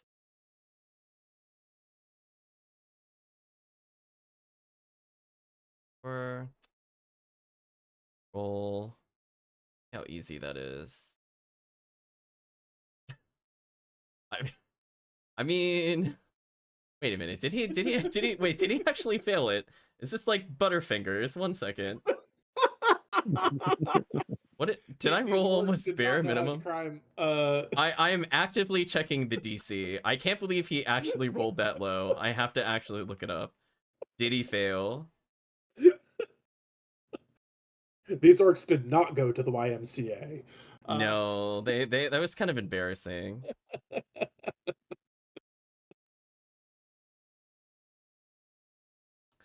I think he actually failed. Well, that's so sad. Yeah, he did fail. Wow. Well, anyway, that's what he gets for rushing it, I guess. Followed by, ouch! I mean, it's not a high DC, but it's, you know, you have a bonus and just don't use it, I guess. Anyway, it's now Chris's turn.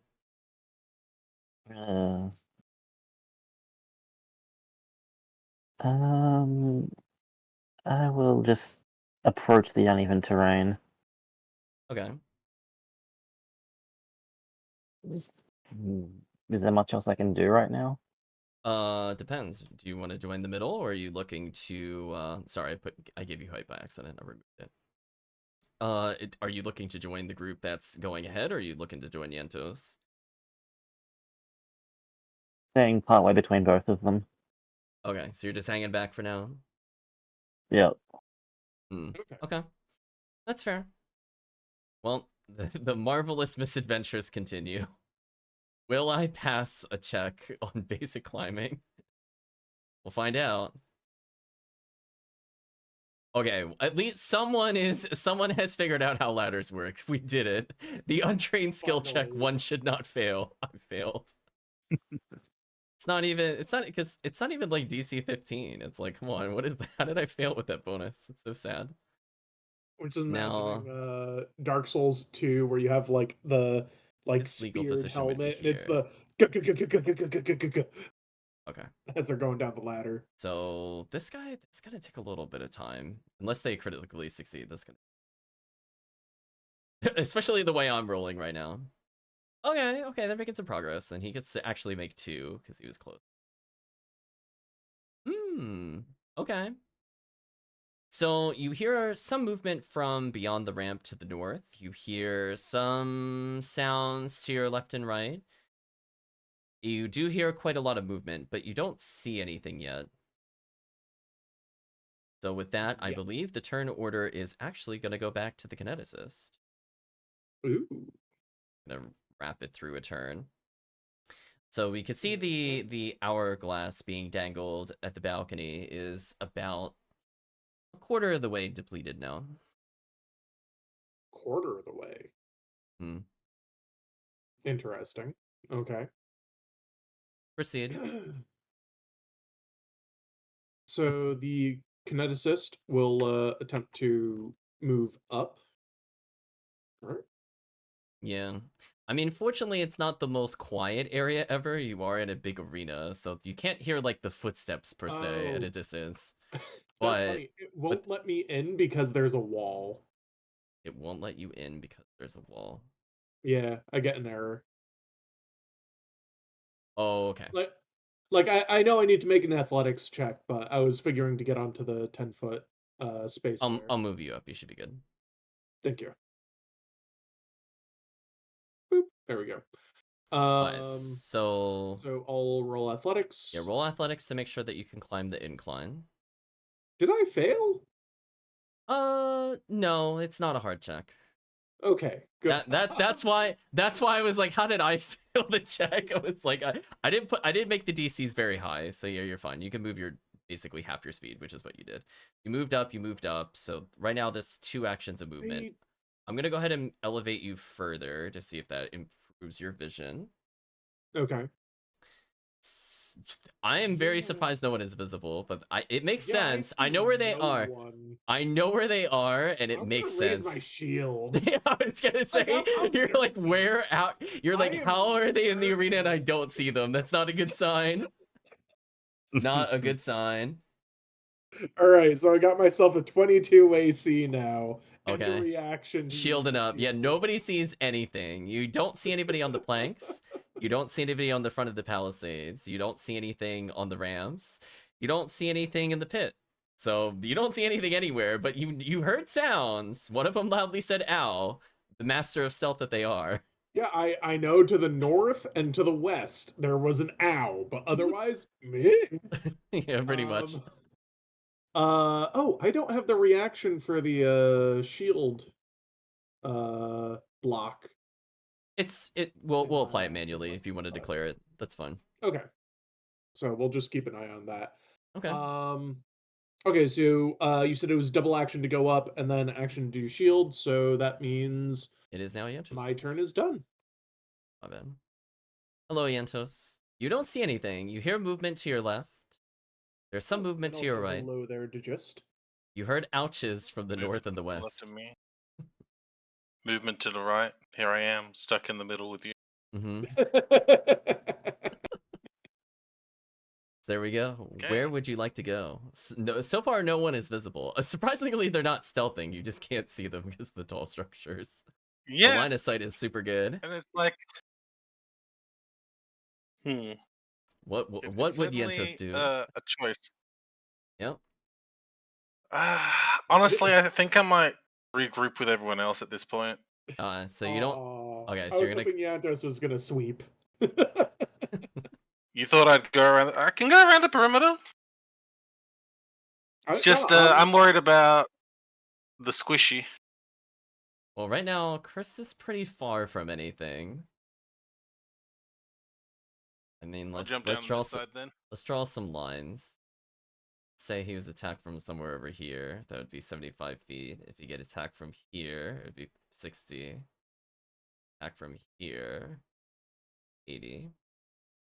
It's possible for him to be hit from there if they have bows. But we know they only have javelins Hmm. and lances. So I guess if they throw lances, and longswords. So we got that little So bit of yes, I meta jump down here. knowledge. Okay, so you're I gonna attempt to will- move down. So I need you to do another balance check to make sure that you don't fall as you try to dismount.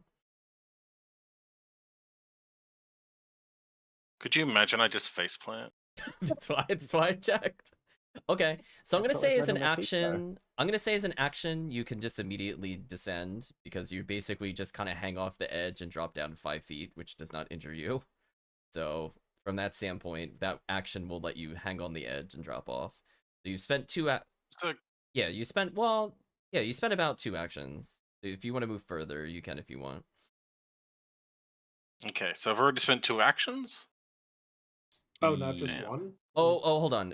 I'm sorry. I thought you were using the ladder. No, you just used one then, because you just dropped off the side. That's fine. Yeah. Can I burn an action to move further? Is You there a can. dash mechanic style thing in this? Yeah, you can move as many actions as you have. So if you have 3 actions, you can move 3 times. You have a movement speed of 35, so we could do some measuring. Pretty you sure could- my movement is 25.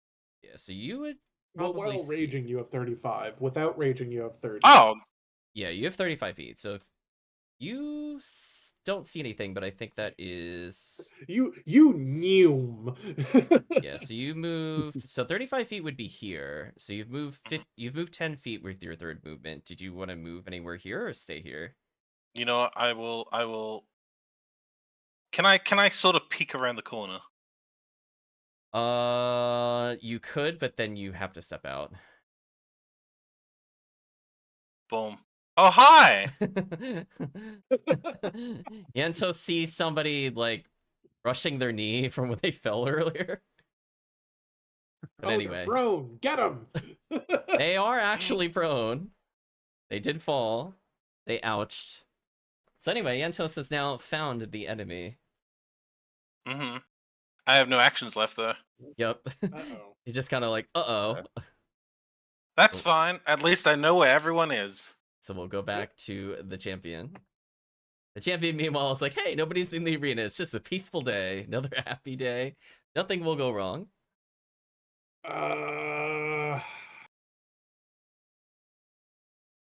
All right. The champion's already kind of committed towards the middle at this point, so champion's gonna continue up, and gonna hit that wall.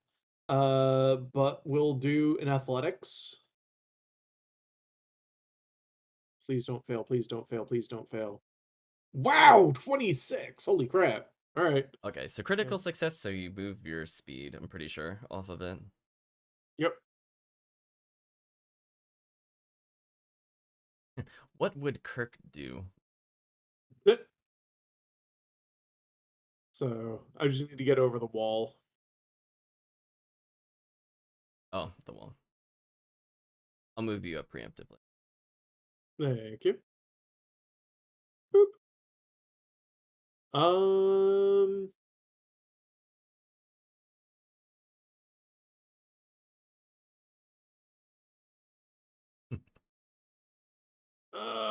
There's nothing to do though. Hmm. So is Gar aware that Iantos went over this way? Yes, you would have seen him go over there. You would not be able to pinpoint where the enemy is. He didn't have an action to spend. You would know they are vaguely near him though. How much distance is removed from balancing on these things? Balancing, one moment. So for that question, if you critically succeed, you move your entire movement. Otherwise, you move as though you had difficult terrain. And is that half? That's half, yeah. Okay.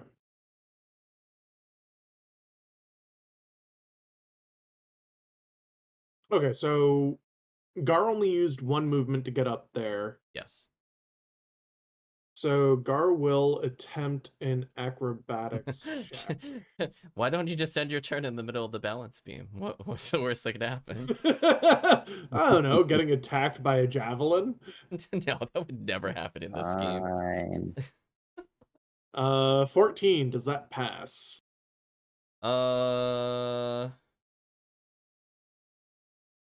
My answer to that is actually no. I'm gonna hero point then. Okay, do you have a hero point? Yes, Gar had one more hero Oh, point. you have one more hero point. Yeah, but 29 that was is the a last one. significantly different DC, so you can move your entire movement speed onto this. Really? Yes. Okay, so that's 30, so 5, 10. Okay, you're not over the death spikes. Probably good. So just so you're aware, I think it's per movement action if you're trying to determine. So you can move the 30 and then you have to do it again. Oh, really? Yes. Okay. So let's move here then. Oh yeah, you're almost off. As long as you don't Yeah. like fail, you're fine. Yeah. Failing is not the end of the world, for clarity. For if you fail a balance check, it just means you can't move. Oh, or if you critically fail, that is a problem. You fall. So Kirk's like, I did it, guys, I did it. Whoops. So, question, does your character have a free hand? I don't think he does, right? No, he's got a shield and a javelin. Shield and a javelin. Well, Guess you what? can't. But can free action drop the javelin? Because I can recall the javelin at any time. Is that how that works with returning? I don't think that's how that works. Is it not? If you drop it, it's dropped. I don't think it just comes back to you. But why is it returning then? Yeah, like it when you chuck it, returning chuck it, it just comes back to you in the same turn. And if your hands happen to not be free, it falls to the ground. So no, it would not come back to you in that scenario. You just let go of it. That seems kind of silly, but okay. Yeah, you gotta give it momentum to return. Otherwise, you just drop it downwards. And then technically, it would fly back up to the floor, and then it would still not be back in your hand. At best, that would be a very liberal interpretation. Oh, Okay. speaking of which, the music paused again.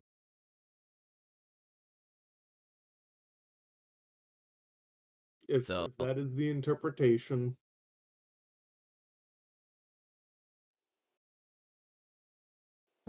Because I honestly don't know what gives it returning, honestly, right now, so I didn't make the character. Here we go. So, from that standpoint, Kirk, I think you're going to take a little bit of a plunge. Yeah, 30-foot drop would do that. So I'm going to put your elevation at 0. So you are technically there. You can no longer see past the pit, since it's way above you. However, your character can see another character to the north that you've fallen, ironically. Is hysterical. That is kind of funny. So Kirk, you automatically take damage unless you have something that negates it on your character sheet. I don't think I have anything that negates. So because you fell, you take a total damage of you're 10 feet in the air and it's a 20-foot pit. So that means you take 15. Oof. Man, this is the first time Gar's taken damage. Oh, good luck. You're on your own down there. Yep. So I believe that concludes your turn. You're close. But I just had to roll that nat 1. Yeah, if it was just a fail, you would have been up there still. So I think at this point they should succeed. As long as I just don't botch this, I should be fine. I mean, I saw their rolls earlier. They were abysmal. Oh, there we go.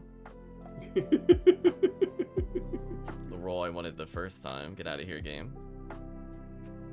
So people should start coming into range for anybody that's up in the air. So he has moved up, and I think at this point, how far is my nearest?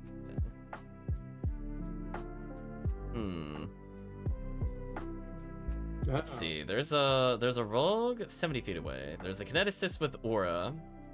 I think I'm gonna defer to the kineticist with aura. So let's see. Javelins have a range penalty since they're not supposed to go at that distance. I will manually subtract this distance as I target Kirk. And he did put up his shield, so He put up the shield. we're looking at that Won't matter. 22 AC. So he's gonna use one of his 3 javelins.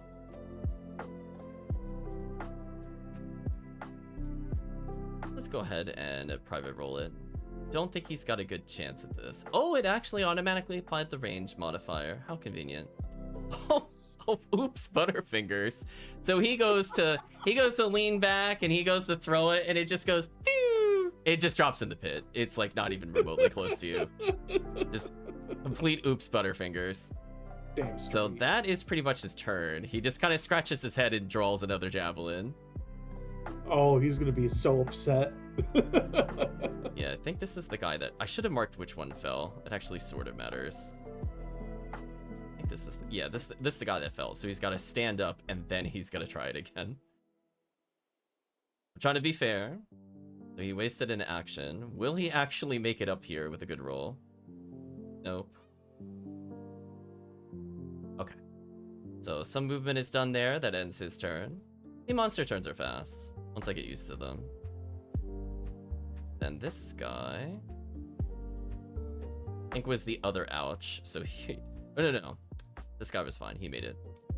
Let's go ahead and start climbing up and see if he makes it to the top. The great climb. Never have I done so many athletics checks before. Oh, he actually makes it in 1. So with that, he is also going to take aim. I don't have a target yet. Oh, wait, no, I lied.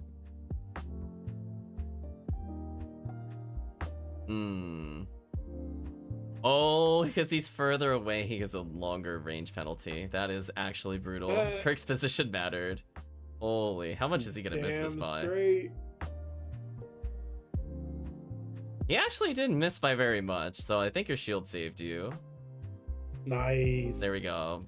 That one at least made it onto the platform you're on. Can't say the same about some of the others. So their plan is interrupted over here. So now we're gonna go to the left side in terms of actions. I think I can reveal the people that have attacked. Put them in the turn order officially. Yay! Let's see initiative. Yeah, that doesn't matter. That doesn't matter. So this guy's gonna go.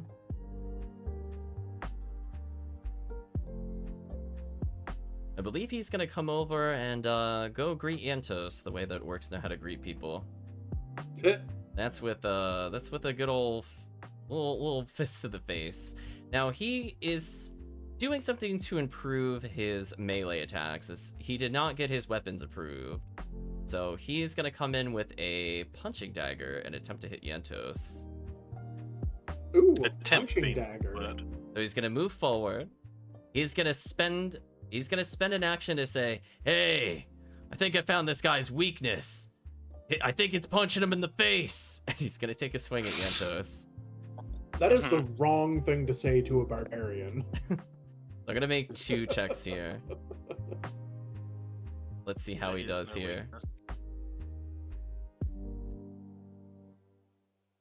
I don't know why it targeted you, Kirk, but it didn't matter either way.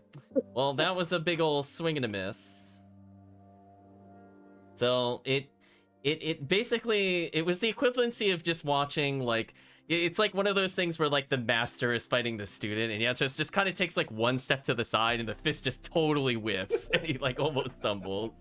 It's pretty bad. But I'm gonna make one more roll attack with the same check, because that actually matters. 1 second. Let's see if this helps. It looks like he's trying to point out a weakness on Yantos to his other buddy. Let's see if this actually succeeds or not. Okay, it does. I'll have to keep that in mind. So with that, I believe it is now...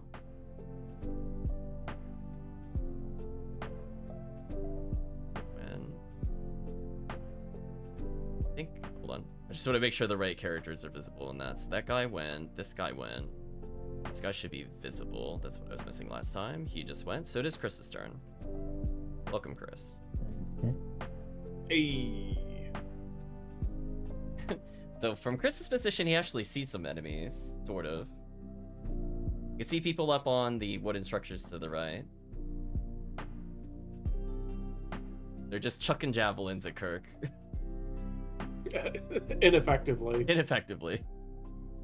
Like, one almost got him, but he's just like, deflect with shield. What's up?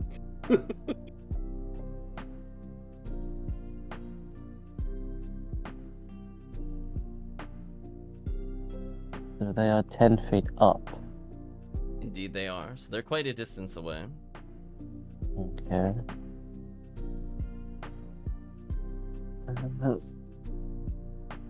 I guess I'll just make my way further into the terrain. Okay. So before you cross all the way through the uneven terrain, I'm gonna need a balance check. So basically, the equivalency is when you step your foot in, it's kind of like it sinks in, almost like a sinkhole. Like, it's very much like, because they've been digging so much, that it's caused the sand and the earth itself of the arena to kind of shift as you walk. Makes it a bit awkward to walk in. Oops, what kind of check am I doing? Acrobatics. Acrobatics, no problem. I was gonna say famous last words. Oh, never mind. Disproven. Nice. Go through with your full speed. So you moved 3 of your potential 6 spaces, so move another 3. Do I do anything when I get to the rough terrain? I think you have to stop there on your move because it costs 2 to leave. Okay. Oh, jeez. That's why we were jumping over it. Yep, it's good that you jumped over. It does eat your movement quite a bit. I can't do anything to them, can I? No. Are you trying to needle dart them? I was going to, but I don't think I have enough actions for it, and I think they're technically too far away because of elevation. They are slightly too far away due to the elevation. If you were... Okay, so what we can do, we can rewind time and go... Let's say you ended your turn here. Right. Because nothing stops you from moving from where you were to here. That should put you in Okay. range. We'll rewind time. I'll give it a go then. Yeah, because you're a total of 50 feet, so you can exactly hit the bottom one from there. Let's see if my accuracy is better than theirs. There we go. Sniper war. Let it begin. Eagle dog. It's going. Is it attack? Or map Yep. 15 or map 5? No, just regular attack. You haven't done an attack yet. You use one movement to basically go through, and it used your full movement. Ooh, Never mind. unfortunate. So now needle darts are coming in. They goes, "Hey, what's that one doing over there?" They're now looking at you. I am a master of stealth. Yep. I am my turn. Alright, so now at this point... Ooh, dare I do something risky with this character? Maybe? I think from this point, I have to at least go here. So, the creature near Yentos... I'm gonna put him in the initiative order. Orc is gonna swing around here. And he's gonna attempt to clobber Yentos. We'll see how well it does. So I'm gonna put a bonus here, and I'm gonna check what that bonus is, because he is going to be potentially aided by his friend here. Oh man, my kineticist still can't see him. Yeah, it's only a +1. Just what I wanted to go. Okay, so let's go see, and if pointing out Yentos' weakness of his face is a valid effect or not. Unfortunately for him, he learned that Yentos' face is not a weakness, and in fact, it is only a strength. as both of them swing somewhat unfortunately ineffectively for them. So he's gonna walk forward. He's now wasted the bonus. I mean, when in doubt, I guess do whatever you can. I'm gonna try one more time with the penalty. Could in theory hit. Also, oh, why does he have a range attack penalty? Who does it think it's targeting? One second. Is it targeting me? It didn't matter on the other one because that one was hilariously terrible. Yeah, it might have been stuck on him still. My bad. So even if I undid the range penalty from that, it's still even if I added like 5, it was just not going to hit. It doesn't matter. For this one, it kind of does. I want the multi-attack penalty on for sure. Ooh. Oh, that's so sad. Angel's basically just kind of like his shield's kind of to his side. He doesn't even have it raised. He punched the shield somehow. It was just embarrassing. That was just embarrassing for them. Well, unfortunately for them. Okay, so that guy now needs to stand and he's got to climb. So both of them should probably still end their turns here. I have one more set of actions to do, and then it will be back to the top of the turn order. Okay, pass. Fail, but not by a lot. Stand up. So this guy is just... How does he fail? It's kind of embarrassing. It's just like, you have a bonus. How do you keep failing? It's so sad. Well, anyway, you just hear another ouch. Then it goes back to the kineticist's turn. They're just not doing well with their own plan. What can I say? This is reminding me of a game that I was in where there was quite literally lethal jump checks of trying to get off of carts, and just NPCs were snapping their necks left and right. I mean, I think at this point he's legitimately gonna give up on the plan. He's not falling twice. He's not taking damage because he kept falling like only 5 feet up. So it just kept wasting his own time. I think he's given up. Goodness. He's given up. The failure is extreme. So, Mr. Kineticist, what would you like to do? You saw your champion plummet into the pit below. Yeah, that sounds like a champion problem. Also, the hourglass, half of it is now gone. That's not a great thing. I kind of have an idea of what it may be. Is like the south gate is probably going to open up, but let's see what happens. So in the meantime, my kineticist is going to target this bottom right orc. There we go. Rain of projectiles on the single target. You could do it, Kurt. Yeah, so gonna weapon infusion. And what we're going to do with the weapon infusion is we're going to use 2 actions. Volley, blast, and hope for the best. Nice, nice. Oh, I forgot to target. My bad. I only got a 15 though, so I'm imagining that misses unless you want me to reroll. That does not miss. It doesn't. No. I am surprised. Flabbergasted, even. Oh, how did it not apply my... Oh, there it is. Okay. Yep. So, got an 8. And you said it was what type of damage? Piercing? It's bludgeoning. Bludgeoning. Okay, so basically you send out giant hammers to go smack him in the face after he's chucking javelins at you. You can see him trying to load up another javelin, and he just takes one right in the jaw. And he looks very pained. He staggers a bit, but is still standing. He definitely seems very impacted, literally and metaphorically, by that blow. Part of me wants to see if I can finish him off with another one, but because there's a lot of attacks that might be coming in, I'm gonna raise a shield again. Okay, fair enough. To increase my AC to 22. I think that'll be more imperative. Okay. Is that your... Is you use 2 actions on the range attack, correct? Yeah, so that's my 3rd action. Okay. So his turn is done. Well, Yantos. You're having party time in the corner. Finish the Miantos. Okay. So, I am going to smickety smack. Is he just gonna teach them how to do unarmed combat? Yeah. It's like, oh, I see. That is a punch.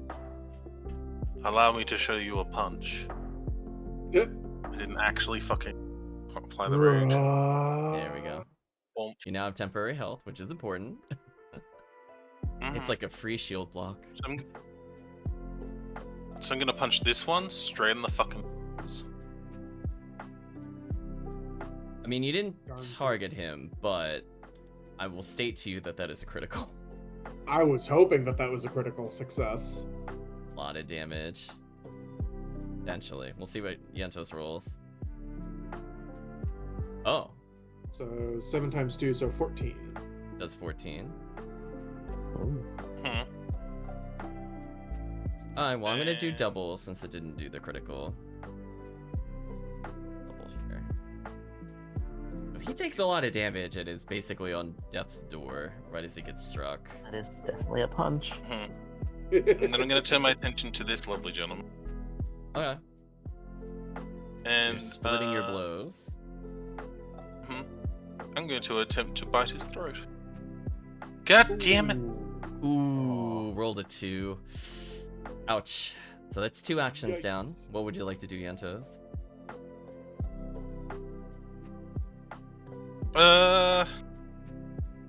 Still got a third attack. If you do it, you'll get -8 on the attack, though. I mean, fuck it, why not? So even with the multi-attack penalty, that actually does hit. Nice. There you go. It's 17 to what you said you're targeting the top one. Yep. Alright. So when you latch your jaws into the creature, the orc, it looks like it passes out for a moment. But then it shouts, "We orcs never die!" And it actually refuses to die and stands despite taking a lethal blow. No. So he is still That's standing. Frustrating. So you basically need to kill him 3 more times. Well, it only has 1 reaction. Oh, only one Oh, it's a reaction. Oh. Yeah, or if you don't focus, could be bad. But for now, Yentos has learned something crucial about the encounter that he is participating in. Meanwhile, the champion's like, "Oh, I'm on the floor. What happened? I did more damage than they did to us. I don't know what's happening." Well, you got an incline in front of you. Yeah, so first things first is Gar will use 1 action to activate a potion. So it's 2 actions because you got to withdraw the potion. But yes. Oh, it only shows 1 action. Because you don't have it in your hand currently. Oh, so it's 1 action to pull out and then 1 action to manipulate? Yes. Okay. So feel free to do so. I just want you to be aware. If swapping things in your hand costs an action. Okay. I think that's all of health. I think you're basically a fool. Oh, whoops. I did that on the kineticist. Undo. Gar selected. Apply healing. Yep. Hey, you're a fool. Okay. Nice. Yeah. So now you presumably put away the javelin because it's harder to put away the shield. Yep.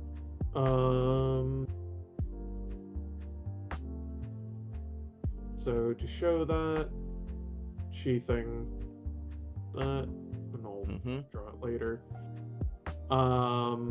Okay. Oh no, that would be all 3 actions actually. No. So as part of interact, I don't think Foundry covers it. You could put away an item and withdraw an item in the same action. So for me, you put away the javelin to pull out a potion. I see. So you still have 1 more action. If you want to draw your javelin again, you can. Or if you just want to move, you can. let's see here. So I got 30 feet.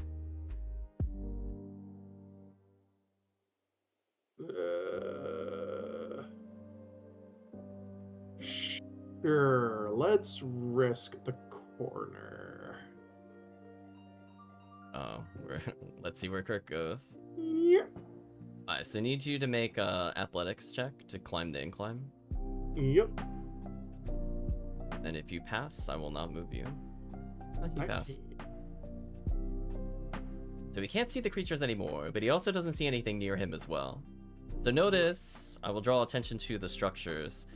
Almost everything is within jumping distance if you're on one of the structures already. Right. I'll make a comment to that. But anyway, that is the champion's turn. He's having a wonderful little journey in the pit. I'm glad somebody went in the pit eventually. All that matters. Somebody gets It wasn't pitted. by his choice. I think what I'm going to do is now I have a choice. I'm going to move slightly further up and try to hit the kineticist again with the orc on the right side of the map. Got that 22 AC. But he's going to use his second javelin at this point. Target. Let's see if it hits. Well, it's super likely, but we'll see.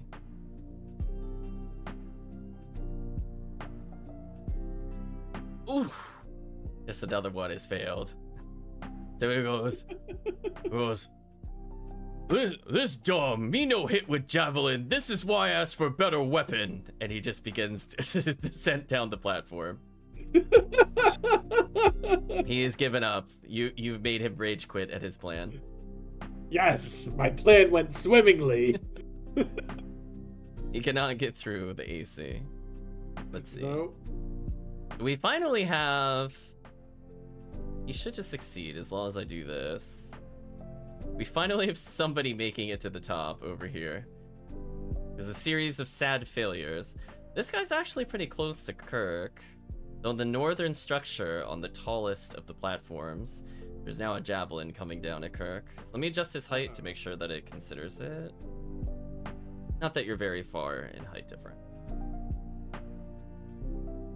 Do I need to actually use my reaction here? Maybe, it depends. I've been rolling kind of bad with them, so possibly not. Why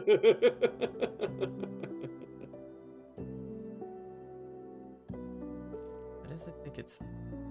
Wait, that doesn't make any sense. That can't be true. Hold on. Are you cheating me on the range distance? What? Why does it think it's... No, that's not correct. So, I don't think it quite knows how to deal with elevate. Okay, if it has a range increment of X feet, and you're within 2 range increments of that, I don't know why I'm getting such a large penalty. I don't think that's calculated correctly. Uh-oh. I'm gonna remove that. I got a little confused. It's acting like I'm hitting you from the other side of the arena, which is not true. I'm very close to you. Yeah, that's why I'm like, that doesn't look right. Selected? The right person selected, and I also have the right monster selected. I don't know why it thinks it's that. But regardless. Well, he had the best chance of hitting, but the javelin, when he goes to lean back and throw it, slips sadly and helplessly down the tower. It just lands in the rough terrain somewhere. He just fails to chuck it completely. So this must be the most inept characters I have ever seen. These rolls are so bad.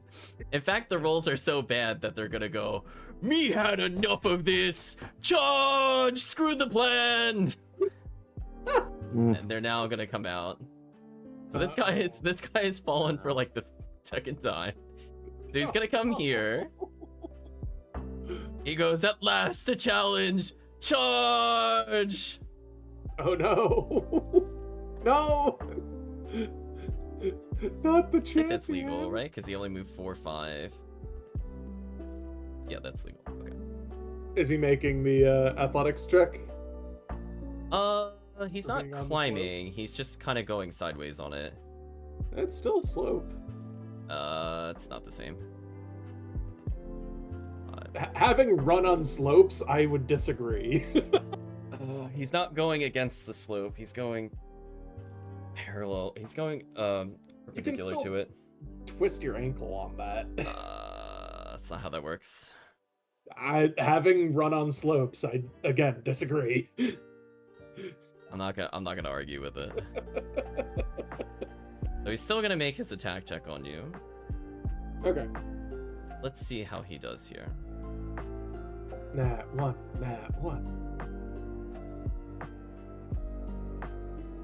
Let's see how that does. Ooh, another miss. Unfortunate for them.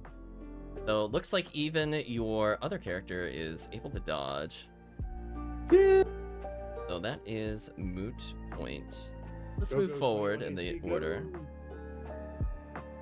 He went up here. He's now visible. Just making sure that we go through the order properly, because I forgot to do that last time.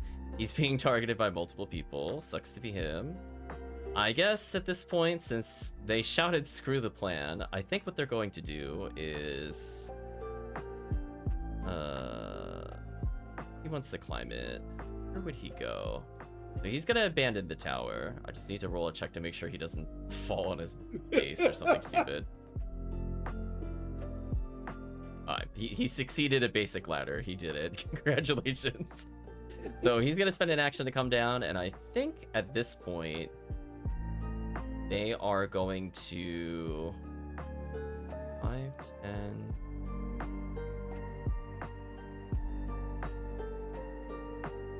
I think that's it. Oh no. Alright, so I think with the diagonals, he should be able to end about there. So it looks like they're sweeping around to the south. And with that, we're almost done with the turns. I think I have one person left. The person fighting Yantos is gonna go, he's tough. Maybe I should grab him. And he's gonna attempt to restrain Yantos.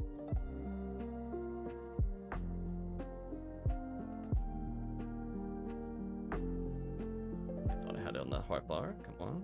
Escape. There we go. Targeting Yantos. How does he do?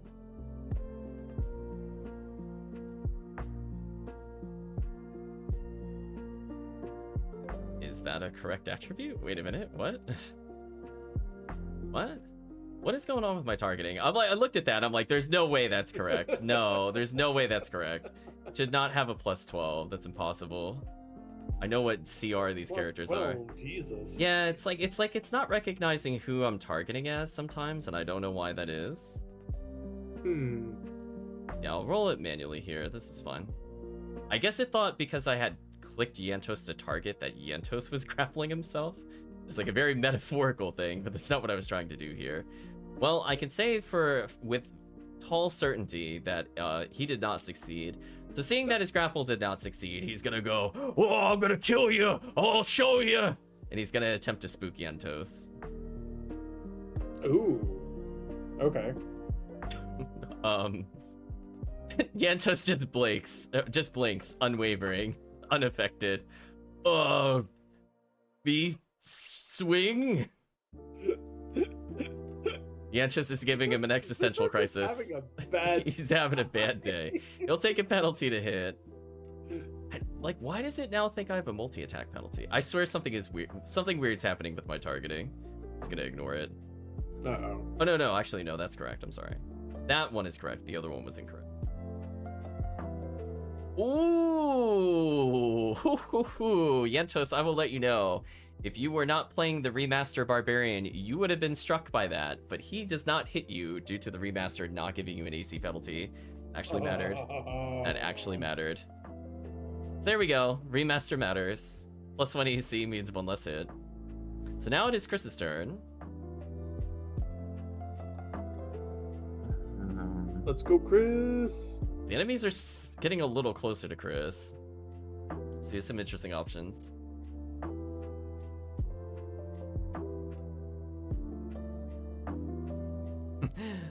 Chris is like, burn. So he's within 35. If you're willing to take a step and then attack, you could do it. Yeah, why not? Okay. Hey, Joffrey, I need to, step out for a little bit. Chris can control my character until I get back, if that's okay. Sure thing. Okay, be back soon. Enjoy. You soon, Yentos? Catch you in a bit. In the meantime, Chris will go, and he's now within ignition distance, I believe. Ooh. Is this just regular ignition this time? Yeah, that'll be the ranged one, yep. And unfortunately for him, he has a barrier between you and him. If he got trolled by the other troll. Ignition. Got trolled by terrain. Ooh, nice hit. Good job. Roll damage time. Damage? Yep. So you basically walk through the rocks and the annoying things they put on purpose on the path. You go into the sinkhole. Oh. I do not roll well with this. Actually, no, that's bad. Oh, that says dead, but I'm gonna go ahead and undo that. Can it be dead? So he almost died, but he went, "Whoa! Orc tribe live forever!" And he shrugs off Alright. death. But he is now basically on the verge of death. That'll do it for my turn. And that will be Chris's turn. All right. Well, I think the orcs are in a panic fighting Yantos over here. They're like, "Oh, something surely must work against him!" And they were going to try to strike him again. Yes, oh god. They are rolling so terrible, I don't even know where to begin. It's like unreal how bad their rolls have been. Oh, there we go. Yantos has been struck. They did it. they managed not to roll lower than a 12. They did it. Oh. Lower than a 12, Jesus. Almost every roll was 5 or less. It was bad. It was bad. They were like not even remotely close to hitting. So I'm gonna go ahead and apply some damage to Yantos here. So he does take damage. I don't think he had a shield up. Why did it apply to that character? Can please? Yeah, he did not shield. I remember that distinctly. As I said before, it seems a little weird to me. Sometimes it thinks I'm Yantos' character when I click him to target. It's weird. But whatever. I mean, I'm definitely left click, then I'm hitting T, and then left clicking on the T to target. So I'm like, whatever. But anyway, Yantos takes some damage, but unfortunately for him, because Yantos is raging, they haven't gotten through his rage health, so he did take damage. It just doesn't matter yet. We're gonna put it doesn't matter yet. So with that, I believe it is the final orc.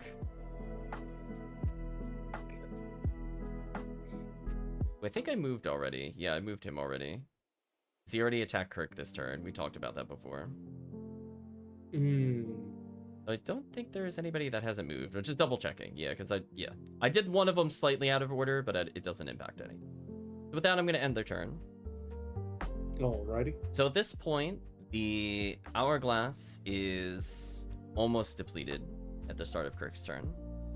So it's now back to the kineticist. Alright. Kineticist is gonna risk it. Do I go for the sure thing? Or do I help the champion? Helping the champion will help Yantos. Okay. So I'm gonna use weapon infusion.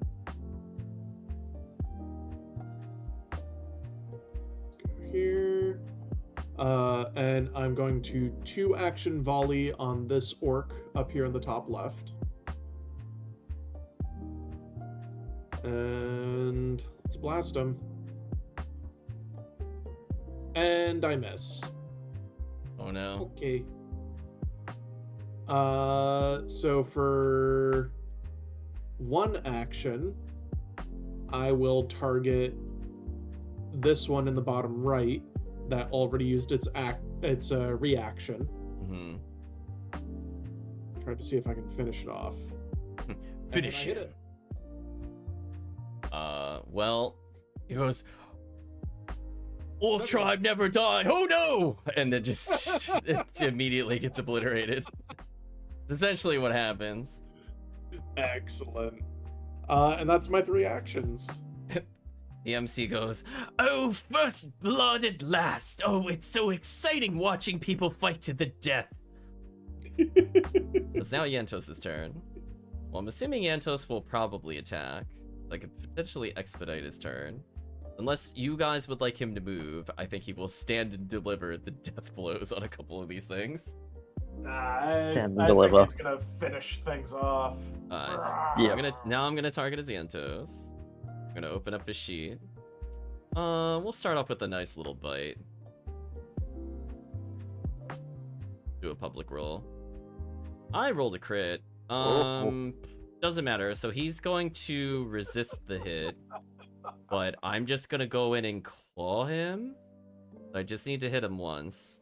Ooh, missed. But you know what? We're going hard. We're going in. I'm gonna try to believe here.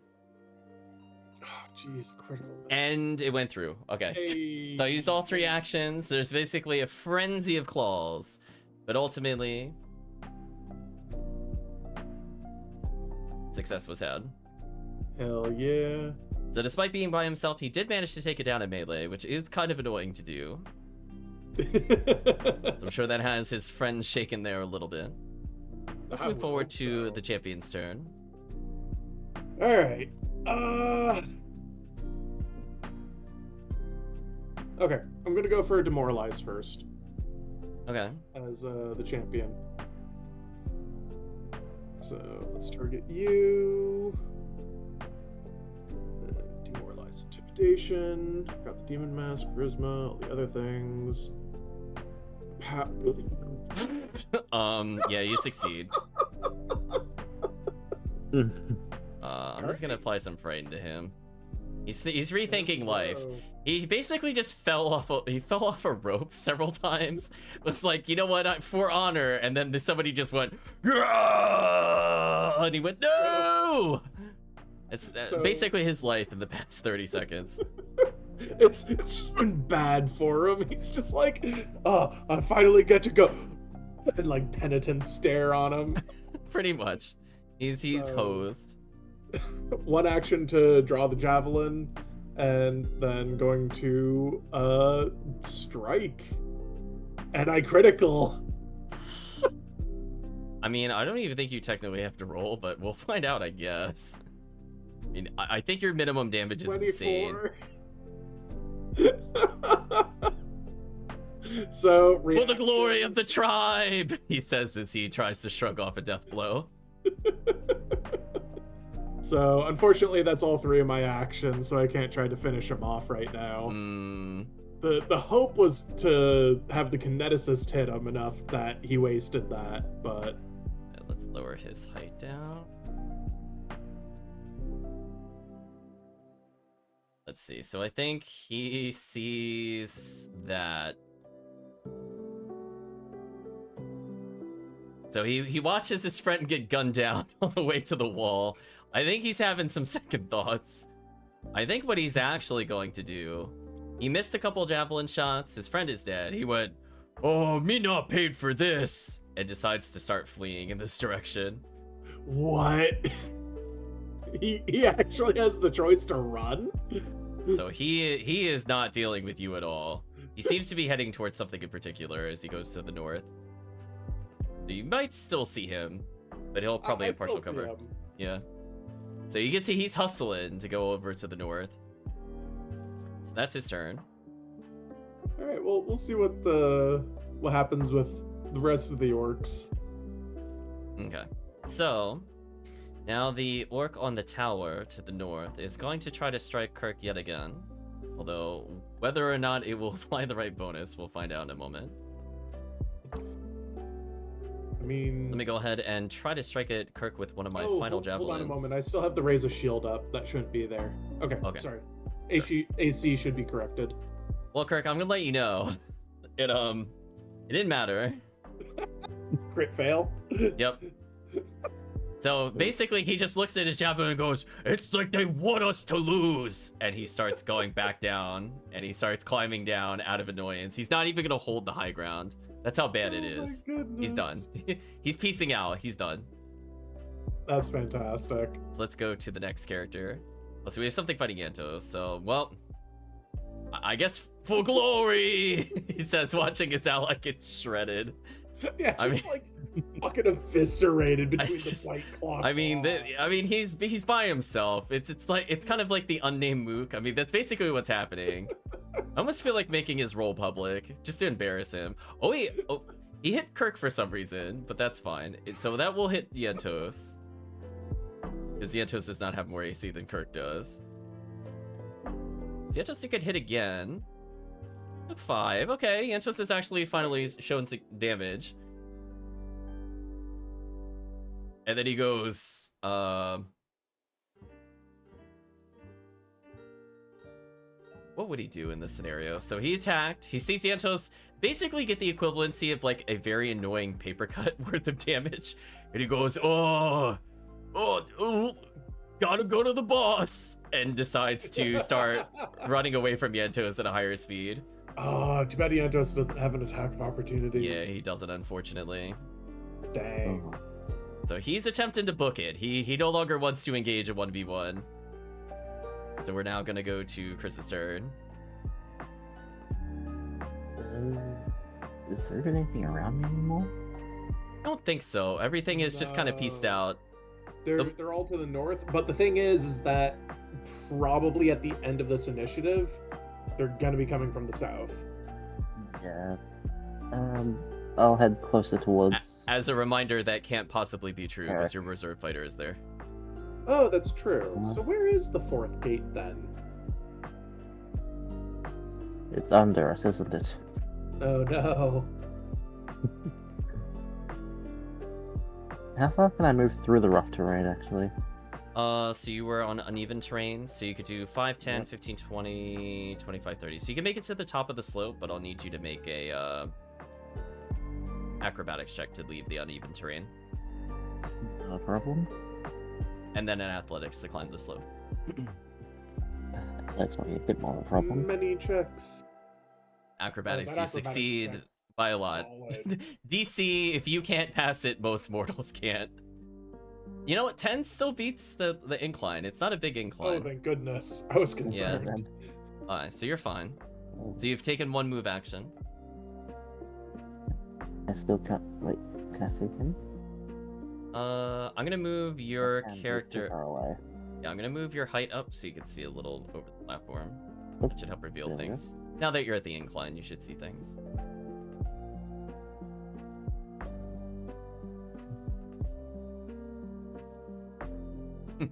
This is determining kill range. Oh, I wish you could hit that one. Unfortunately, it's at 65. Yeah. Not in kill range. Because then you'd be able to finish it off. But you know what we could say? What if, as part of your diagonal movement, you were 1 space over?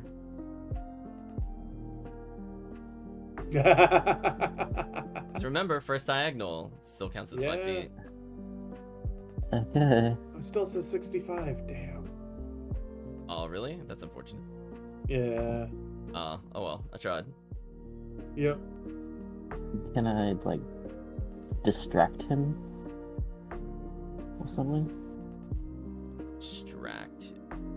Like you want to try to help the other person? Yeah. I think you're too far. You could do things like Fair feint to do it, and you could get distractions on yourself. Technically, you could try to help the champion hit if you want from there. I would allow that as a roll if you wanted to give the champion a bonus against that creature. Oh, like an 8 or something. Yeah, like a long distance aid, because that I would accept. Alright, I'll do that then. Okay, so I'd like you to just make a deception roll. Presumably, you're like, I'm gonna hit ya! Is presumably what you're shouting. Pretty much. Look out behind you! I'm gonna get ya. Alright, that passes. Nice. Okay, so Kirk, you have a +2 with the champion on your next attack roll against the target. Or +1, Nice. excuse me. Okay. Alright. That's nice and tidy. That it's gonna go to the epic struggle 1v1 over here. I'm gonna play as him. I'm gonna target Kirk. Target Kirk. There we go. Plays the character. I mean, I'm frightened, so the odds of me hitting are pretty terrible. I'm gonna try one. We're gonna test the waters. I cannot believe I hit through Frightened. That bewilders Really? me. But you've actually Oh my been struck. goodness. Seriously? Yes. Yeah, that was a very high roll. Although I don't think this will be very, very much. Kurt basically took an annoyance. Oh, game, please. I'm clearly still targeting the other person. Stop that. Okay. So from that standpoint, he's struck and he goes, bye! Attempts to run from you. With definition of a hit and run, he's out. He's out. Word. He's gonna go, like, over here. I mean, he went through the wall, but you basically know where he is anyway. Yeah. Okay, so now, the timer has run out. Uh-oh. So with that, we're gonna introduce a couple characters, but I have to see where they are in the initiative. So they'll be targetable briefly before they have a turn. Let's see. Oh, I don't have them on the field. Oops, I thought I put them on the field.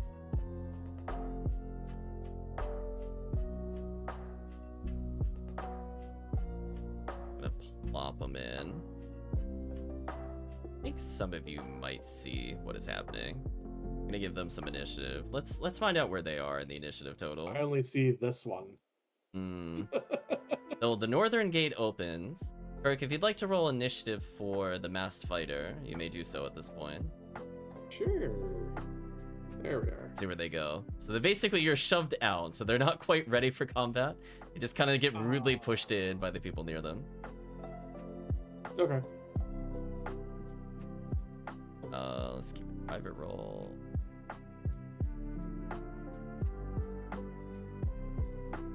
Ooh, that is interesting. I don't think that really changes my turn order. So with that, it's still going to be the kineticists first. So they're basically being shoved before they're ready for combat into the battle. Okay. So you get an equivalency of a first strike here, I believe, potentially. Oh, Kirk looking to snipe. You're like, no regrouping. Yeah, I'm gonna try to finish that one off before it can get any further. All right. So yeah, I will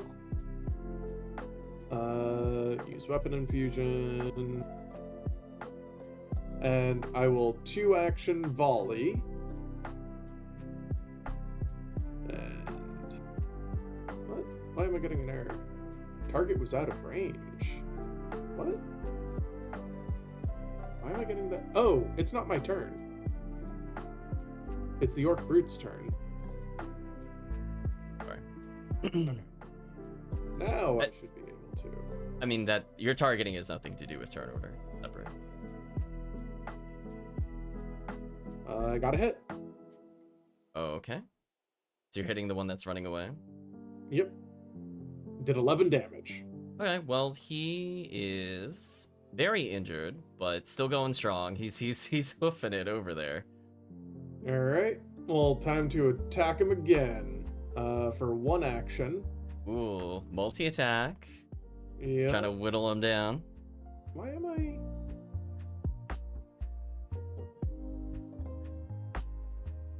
Why are you giving me target is out of range again? I have volley selected.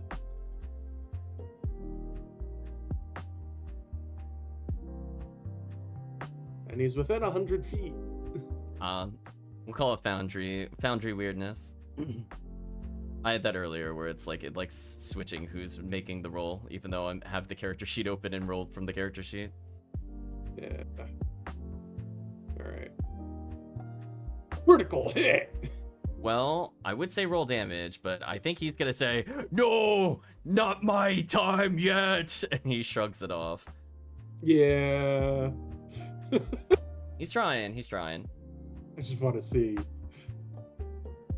16, yeah. Oh, that would have been pretty brutal normally. I believe now it's Yantos' turn. I mean, I think the group would agree he probably just Yes, hunts it this is. other thing down. What do you think? One would imagine. How can he efficiently use his movement? 5, 10, 15, 20, 25, 30. 35 for the disrespect cutoff. That's it. If somebody would like to roll for Yantos, they're more than welcome to. But I think that leaves Yantos 2 strikes to potentially down this target, and also put him in a way that he can reach other targets as needed. I don't think I can roll for him because I don't think I have access to a sheet. Oh, true. Yeah, me neither. So I'll do a strike. Yeah, I think Yantos forgot that not everybody has ownership. We'll do a public roll for Yantos. Will he strike? Okay. Looks like. So I don't think I roll damage. Oh, actually, damage does matter. If he doesn't do enough, this won't kill. 'Cause he's not been hit yet, this target. Uh-oh. Oh, well, that's pretty high roll. So he goes, no, I've almost made it to the boss. And I think at this point he's going to go for the claw swipe for the finisher. Yantos just kind of going on a killing spree. Oh, missed the claw strike. Oh. There's one more. So no, there close. isn't. He moved. Damn. Yeah, he moved. Now it's the very champion's turn. Hi, champion. Your target ran away from you. He hit you, realized it was a bad decision, and then left. Uh,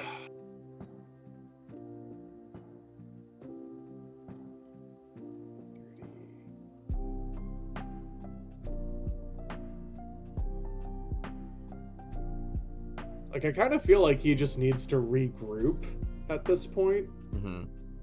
Because if he tries to go onto the other side, where, like, people are regrouping, they're just gonna pounce on him. Probably. And he needs that to not... So he either needs to, like, regroup with the Antos, or regroup with the Kineticist. Mm-hmm. You keep in mind you have up to 3 movements. I'm not going to require you to make a balance check to go across the incline. You just want to go directly to the right or directly to the left. I don't really care. Oh, you know what I can do? That I can do it all. Are you going to try to play peekaboo from around the corner? Yeah, I have 3 actions. Sure, if So you want. Go ahead and make do your step. 1 action here. Mm-hmm. Target Yeah. this guy again. Unless you literally roll a 1, I will assume you will pass the slope incline. Not ask you to roll. You only needed to move 5 feet. You don't need to roll it, it's fine. You only needed to move 5 feet off, I don't care. I'm not gonna make you roll. In theory, you could roll a 1, but it's like, okay, I don't think it matters. Alright, so Gar's gonna make... I'm gonna believe in you, Kirk, that you would pass a basic check. So, hit him. Oh, I think Frightened 2 should be Frightened It should be Frightened 1, yeah. 1. Not that it Would that matters make too it much. this You time? still strike. You still strike. Okay.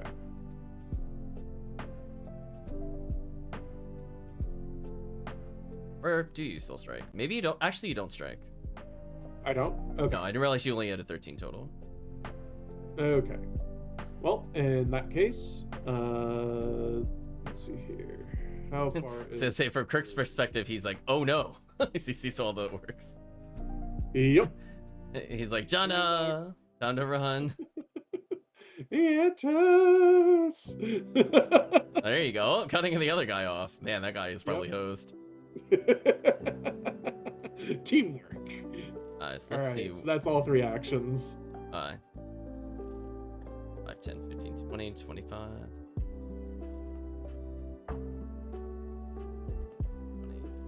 25. Gonna need to spend more to get out. So we can see that they've now full circled around the map. They're trying to charge up the ramp, Kirk. Yep. And finally, we see some new people you haven't seen yet. Uh-oh. Almost. Actually, it's not quite there. Oh, never mind. They rolled terribly. Disregard. There's people you have seen before. They're just not going to do that much here. You're another ouch.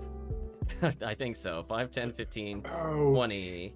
And I can't move out because of rough terrain. 10, 20. 5. Throw his last javelin. Anger at the gods. Will it finally he doesn't strike? have his shield up. He only has a 20 AC right now. It's true.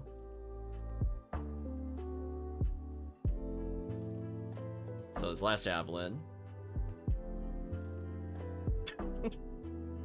javelin like hurtles somewhere into the spike pit in the great beyond. Did he roll a crit fail? It was pretty bad. Oh my goodness. So I just want to make sure. So move with him. Now we have a character that has not done anything yet. I'm gonna double check the range of this before I go forward. Yeah, there we go. So you hear a cry of, "Just because they don't want us to win doesn't mean we can't! Kill them, men!" Uh-oh. And you see... what is that radius? Well... How to put this to chat? We shouted from here. I think you can see this. What the fuck? So that is the radius of the That's things like that it a impacts. 50 or 60 foot radius? That is a 60 foot.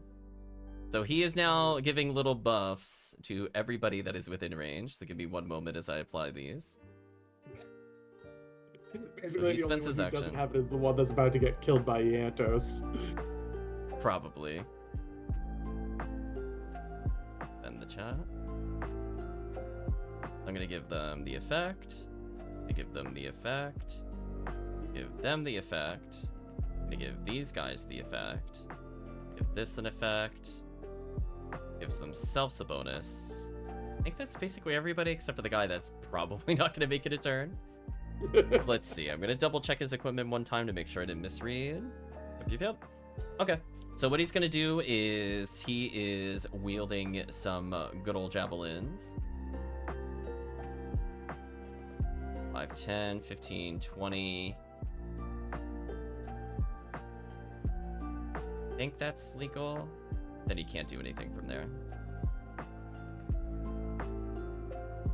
Also, I can't get the emanation to go away. Kirk, how do you get rid of the emanations? I forget.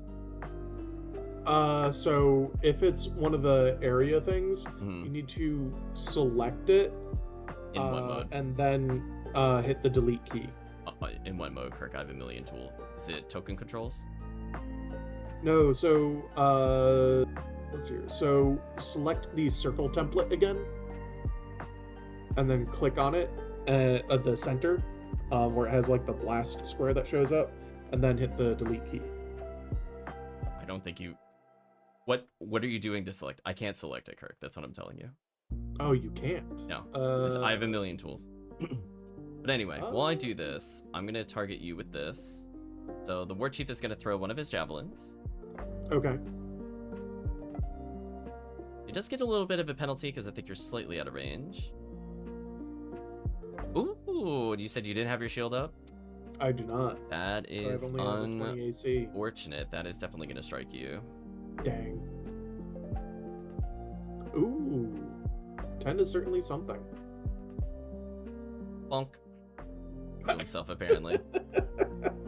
It never wants to apply it to the target. I find that weird because it knows I targeted you with the target, but then I apply the damage and it doesn't apply to whatever. Yeah, so I think like with the target, it applies it, but then you need to use the select tool to select me to apply the damage. Which is a little bit unintuitive, to be honest, but... Yeah, there's some kludginess with it. I'm just looking for the template. Your template? I'm worried that it... Okay, now that works. I have to go into the measurement controls. Yes. That's why I was asking you which one it was. I have like 5 tools plus on the side. That's why I said that. Okay, so he did manage to land a solid blow. So I believe that goes to the, "Oh no, I'm surrounded. Help me, boss, help me." And he's just going to try to 5, 10, 15. Sees you, says, "Nope." Gonna go this way. 5, 10, 15, 20, 25. 5, 10, 15, 20, 25. He went around the base and decided not to mess with the champion. He's booking it. He's booking it. So with that, we are going to go to this turn. Hi, Chris. There's definitely some targets within range. People have shown up. Mm-hmm.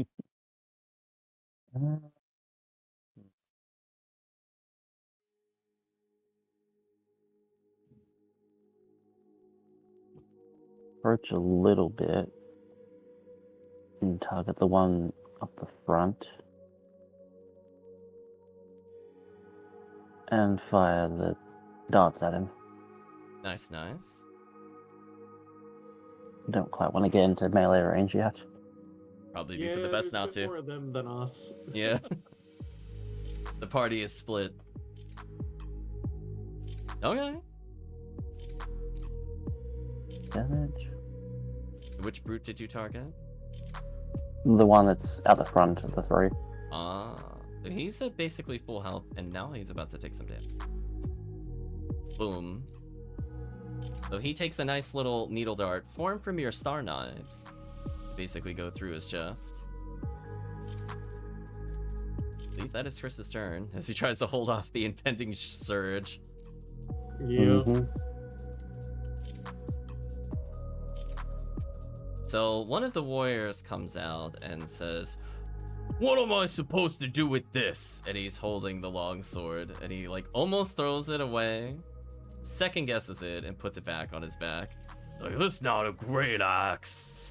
Seems all annoyed. Let's As well, he see. should be annoyed. So I would say, due to the shipment of javelins, one of these characters arbitrarily will not have the javelins that they need. Roll in D2. Uh-oh. Oh, well, sucks to be him. Well, the guy on the left has no javelins. Did not put it in enough orders. Orcs not the best at counting. So we're going to do 5, 10, 20, 5, and his turn there. So he's just going in. He has a kind of brutal looking, almost like a cleaver in his hand. So he's not trying to throw anything at you. He's definitely trying to bridge the gap.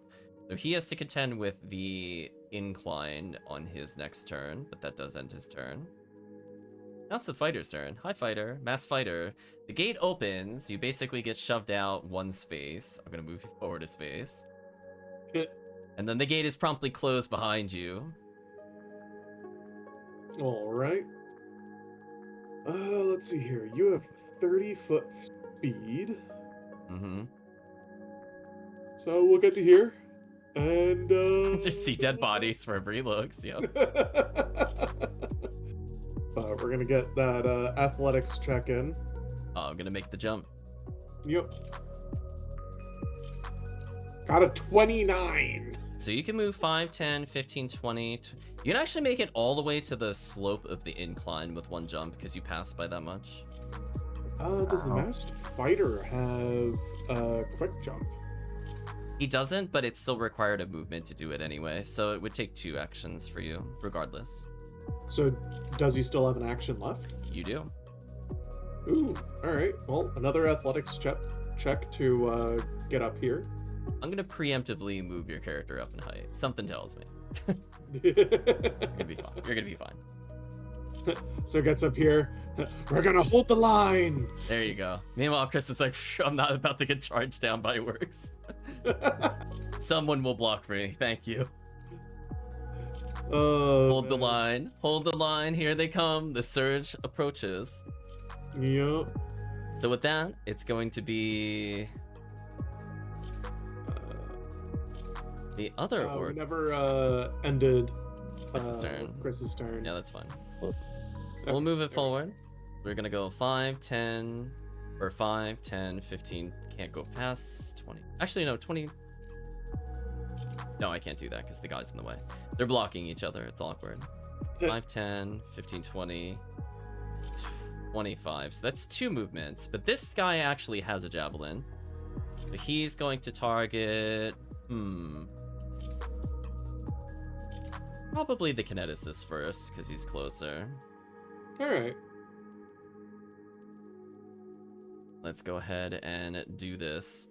So he has the equivalency of, and I just want to make sure I'm not misremembering this item. 1 second.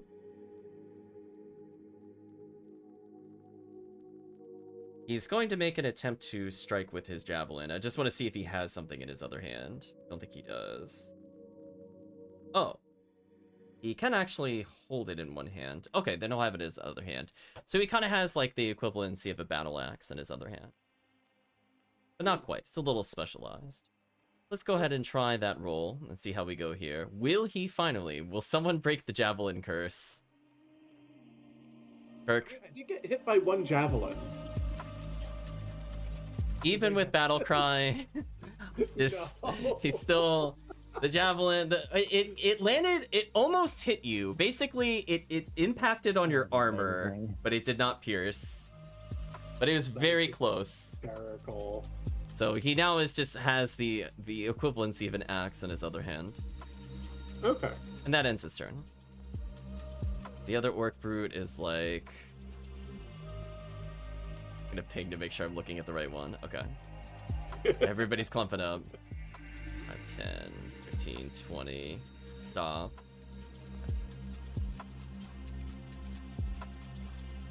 Stop. 5, 10, 15, 25. And I gotta make an athletics.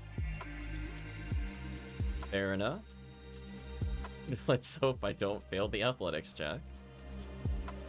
I mean, it would be funny. He's doing pretty terrible right now. He's still frightened from earlier, so I need to remove that at the end of his turn. But from his standpoint, I'm gonna roll. Fortunately, even with frightened, he did not trip and fall on his face. That would be so embarrassing for him.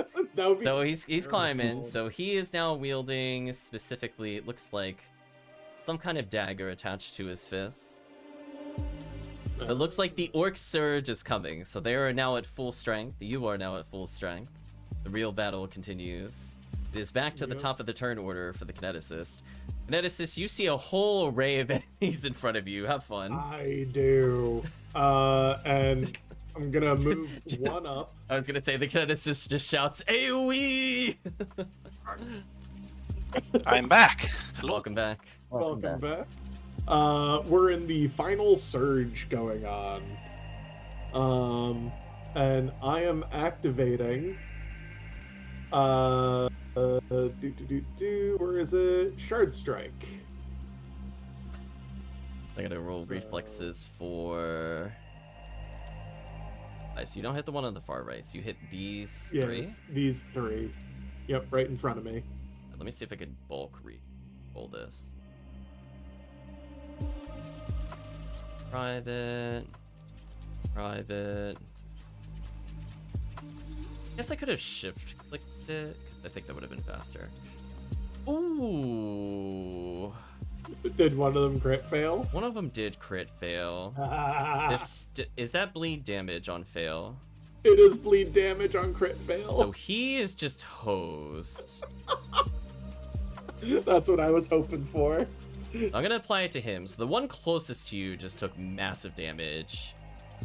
Darn tootin'. The tougher of the warriors that has come out, just to clarify, so these two on either side of the ramp definitely look a bit more well-armed than the others, as they actually have real weapons compared to the other ones, but even then they're not what they were intending to have. That one actually succeeds on your attack. I think they take half. You gotta roll your slashing damage, and I'm gonna apply. And then do you want me to roll for each one? No. Okay. I'm just gonna apply it, and then half it is needed. So there's 2d6. It is So 9. he takes half. Do I need to roll for him? Well, the one at the bottom of the ramp goes, "No, it's not my time," and manages to not fall down. One at the front goes, the one at the front, no, the one in the front is like, "I'm bleeding everywhere." So the one all the way at the top of the ramp is burned his little ferocity. He's bleeding out. The odds of him living are pretty much 0. Otherwise, he did some damage to the back row ones. Alright. There you go. Oh. Meanwhile, Yantis is like, wonder what's going on over there. Oh yeah, Yantis can't actually see anything that's happening over there. So I guess I'll fill in What was Yantis. that noise? There's a massive war going on in the central platform, just so that you're aware. You should So, probably go help. In the chat, I only see the orc warrior taking damage. I don't see the damage on the other two. I already pled. They're at 1. If you want to know. It doesn't matter. They And one of them's bleeding, so he's about to die. Yeah, so that's fine. So let's continue on to Yantos' turn. So Yantos, you know that everybody is fleed from you. You basically murdered somebody just at a 1v1. They couldn't really do much to you. And so you know that the northern gate was opened and more orcs have come out. You cannot currently see them, but I think you did briefly see them earlier as you were chasing one of them down. It's okay. Better time, fun time. Mm-hmm. So what would you like to do, Yantos? You can hear the chaos of the battle somewhere in the middle.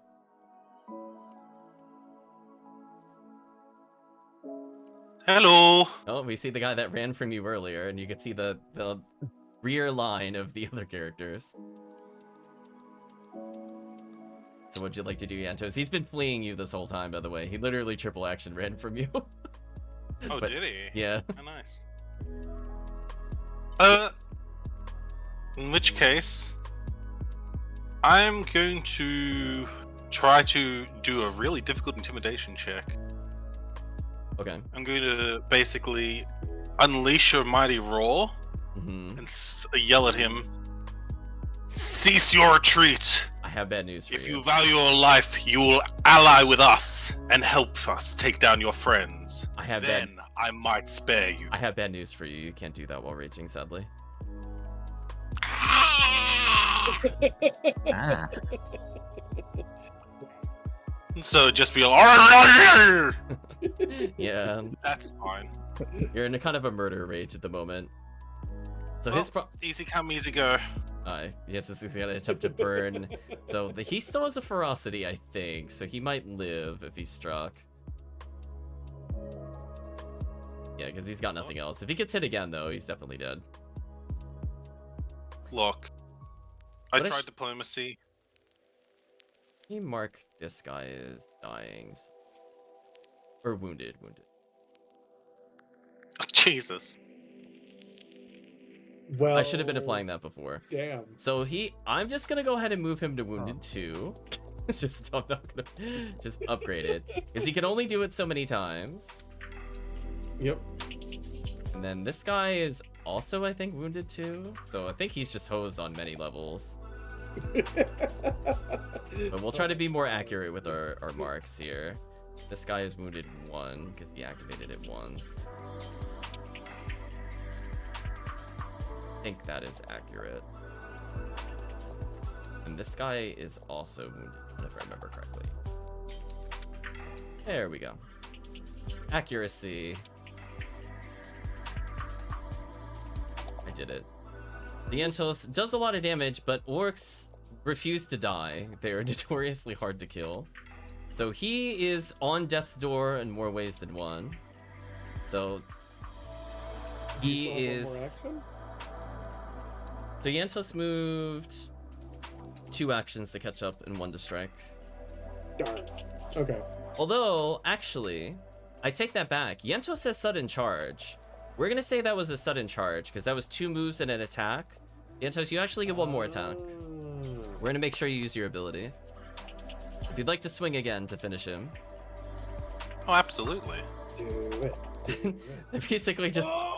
Oh, Yantos, describe to the audience what just happened to him as your claw critically hits him when he's at 1 health on death's door.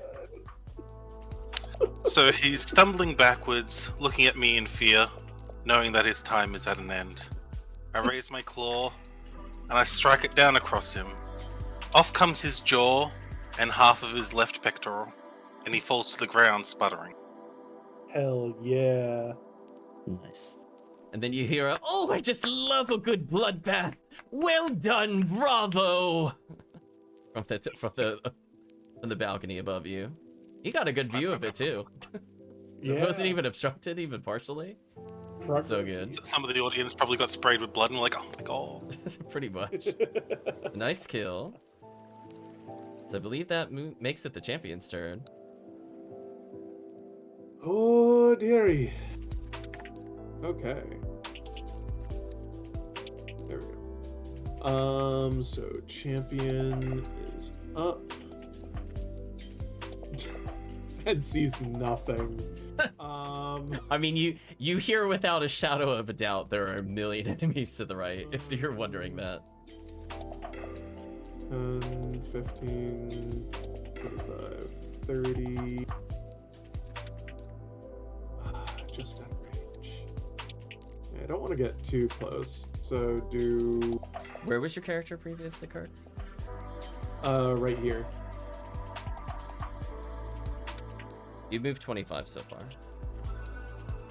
You have 30-foot movement. Diagonal counts as 5. Sorry, I thought I moved 30. Alright. Yeah. I think maybe because you went like up and then right, I think instead of diagonal. If you do that diagonal, that should be fine. Alright. Well, guess I'll... Well, he's exactly within 30. Yeah, so first I'll target and I'll demoralize. Okay. So move, walk up, to shout. Okay. And Targeting a the success, good so old war 91. chief. Yep. I'm gonna go ahead and apply that to him. It's been applied. Proceed. And we'll try javelining him.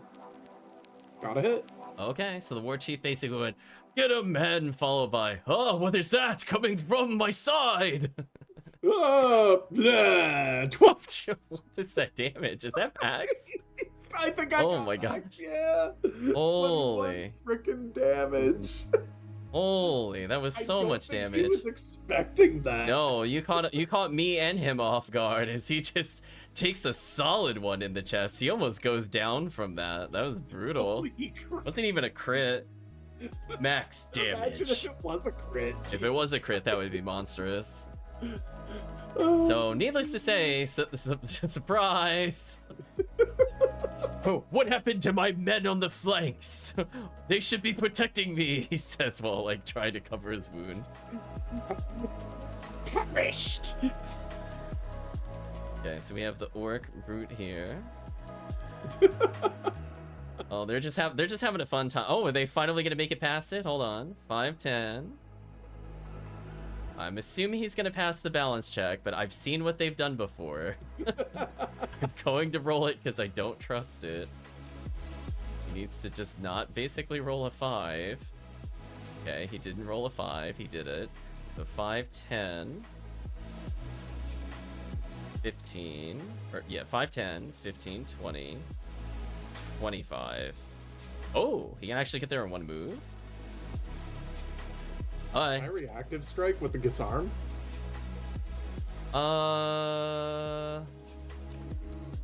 I think?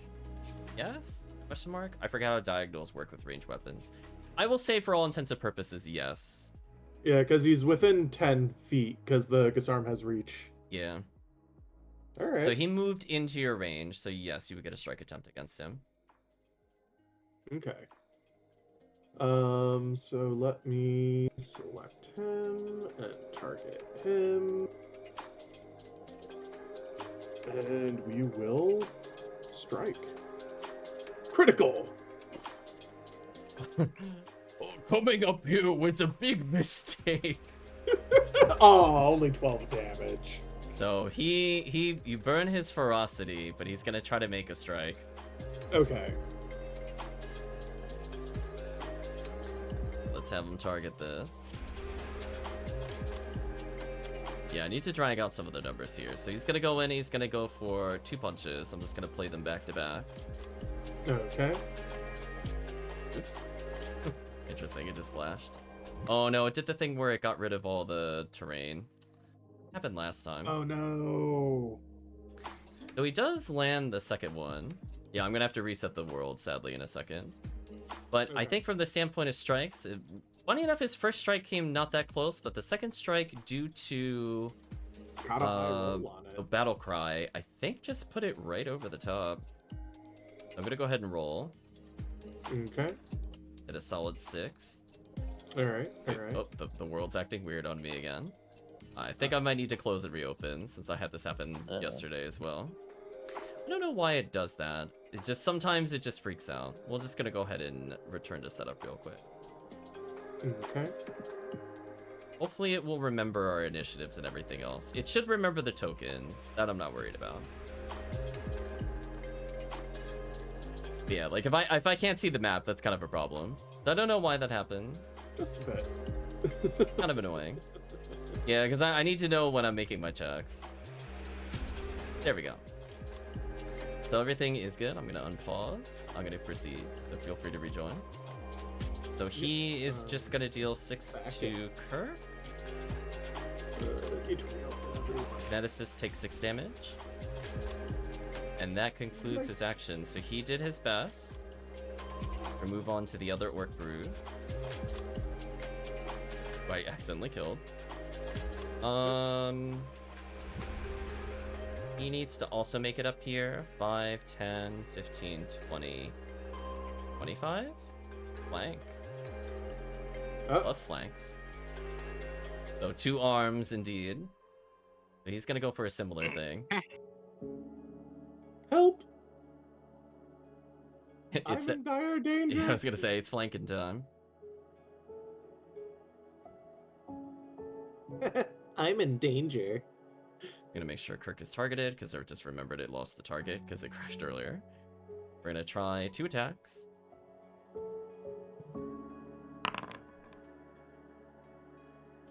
Kirk is safe from the first strike as it whiffs. And ooh, the other one was pretty embarrassing. He pretty much punched the ground on that one. So that ends his turn, but Saved Kirk by the is rolls. off guard to their strikes, which is a bit of a scary position to be in. Chris, save me. I will try. Okay, well, I think at this point, War Chief is going to reapply his buff, so I don't have to get rid of it again. Okay. Just going to apply it to... Is there anybody else that survived? I don't think so. I think everybody here should have it. I'm just double checking real quick. It says it expired, but I'm just going to reapply. Also, I will be right back in a moment. No worries. So with his, I guess I can draw a javelin if I want. Attack once.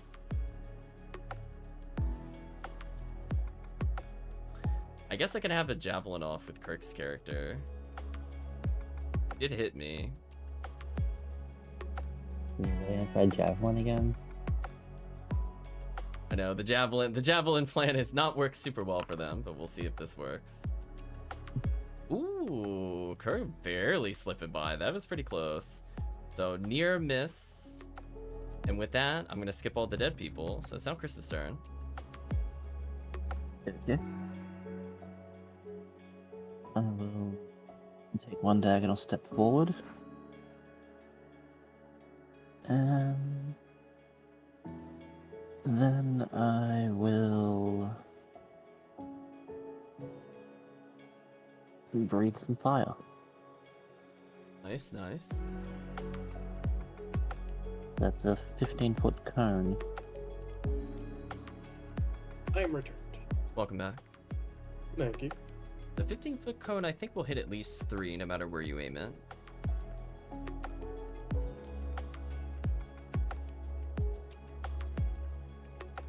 It's best 20-foot.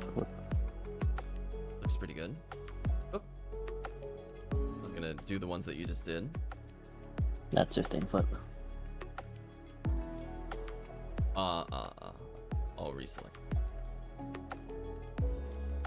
Let's see. Can I private roll quickly? I should be able to. Thanks. Ooh, they, not quite quick on their feet, so go ahead and roll some damage.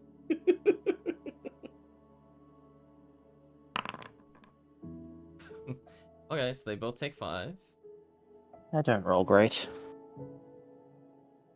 I mean, Poor when other it comes to guy. raw dice rolls like that. I think sometimes you that guys have happens. abused this guy. I think he's not. It said he died, but I don't think he's quite dead. He is on, I You think, only his had so literal. many I think no reactions. matter what he has done, I'm pretty Yeah, 'cause sure. You had that bleed effect still coming in. Yeah, that bleed effect is still on him. He's not dead, but he's extremely close. Because now I think no matter what, he can't even proc the ability again because you've killed him 3 times at this point. So there we go. Didn't he react to me doing my AoE though? So shouldn't this one have killed him? Since he only has one reaction. Did he- Actually, no. You're right. Because I forgot turn order. Yeah, never mind. He is dead. Good call. Aha! He's burned and bleeding and everything else. He's just having a bad time. Yeah, something like that. That is one down. Otherwise, I would say the tougher of the warriors that you see in front of you took a little bit of damage. They're not quite at full, except for the one on the far right. He's managed to dodge so far. Nice. Sorry, the music paused on my side. So I think now it's time to engage in melee. So I said he had the cleaver kind of thing out. He's gonna walk up, and as long as I pass in the athletics, I think we're in swinging mode. Uh-oh. Do okay with this one. You never know, I could roll the 1.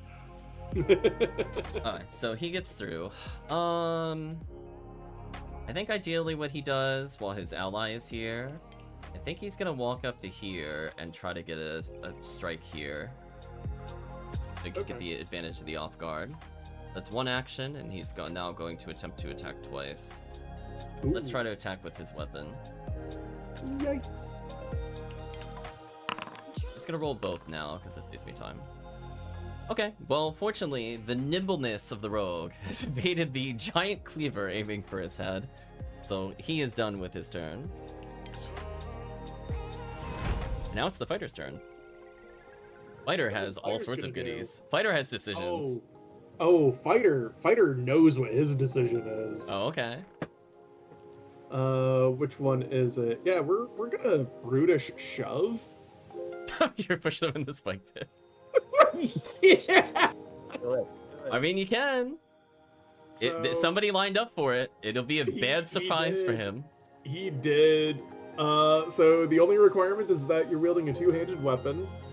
And so basically, first, I make a strike with a two-handed melee weapon. Mm-hmm. Which will also do damage automatically, just so you're clear. Yeah. That's kind of nice. So The target, the creature's off guard, and you can automatically shove it with the same benefits. So yeah, as long as you strike him, which you did. I did hit him. So... Depending on what you do here, this could kill him instantly. I do 5 damage. Ooh, that wasn't a lot. But I shove him with the same benefits as the hit. So it counts as a success, so he still gets pushed 5 feet into the spike. He With he has a free hand because I threw his other weapon, so he has one chance to grab this ledge. Ooh, let's see if he makes it. Yeah, that is the benefit of free hand. I really doubt he's gonna succeed though. Oh, he's got to do this roll. Oh, that is a big yikes. Oh no, he does not succeed. So he wastes his reaction, by the way. So, nice. With that in mind, in attempting to save himself, ironically, he kills himself as he falls from the height of the 10-foot platform down into the abyss below. So he automatically takes a minimum of 15. So that alone would have killed him. So he's dead now. Okay. But, hold on. I'm going to see how much the spikes would have done. Let's humor myself.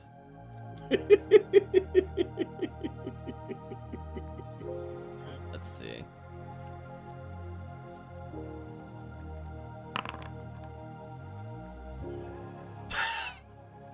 No. Oh, he got crit by them? Oh my god. No. So I think in total, if I'm counting this correctly, he took a total of 50 damage from that one push because he got crit. That was brutal. God. So that guy is eviscerated. He is actually done. Completely dead.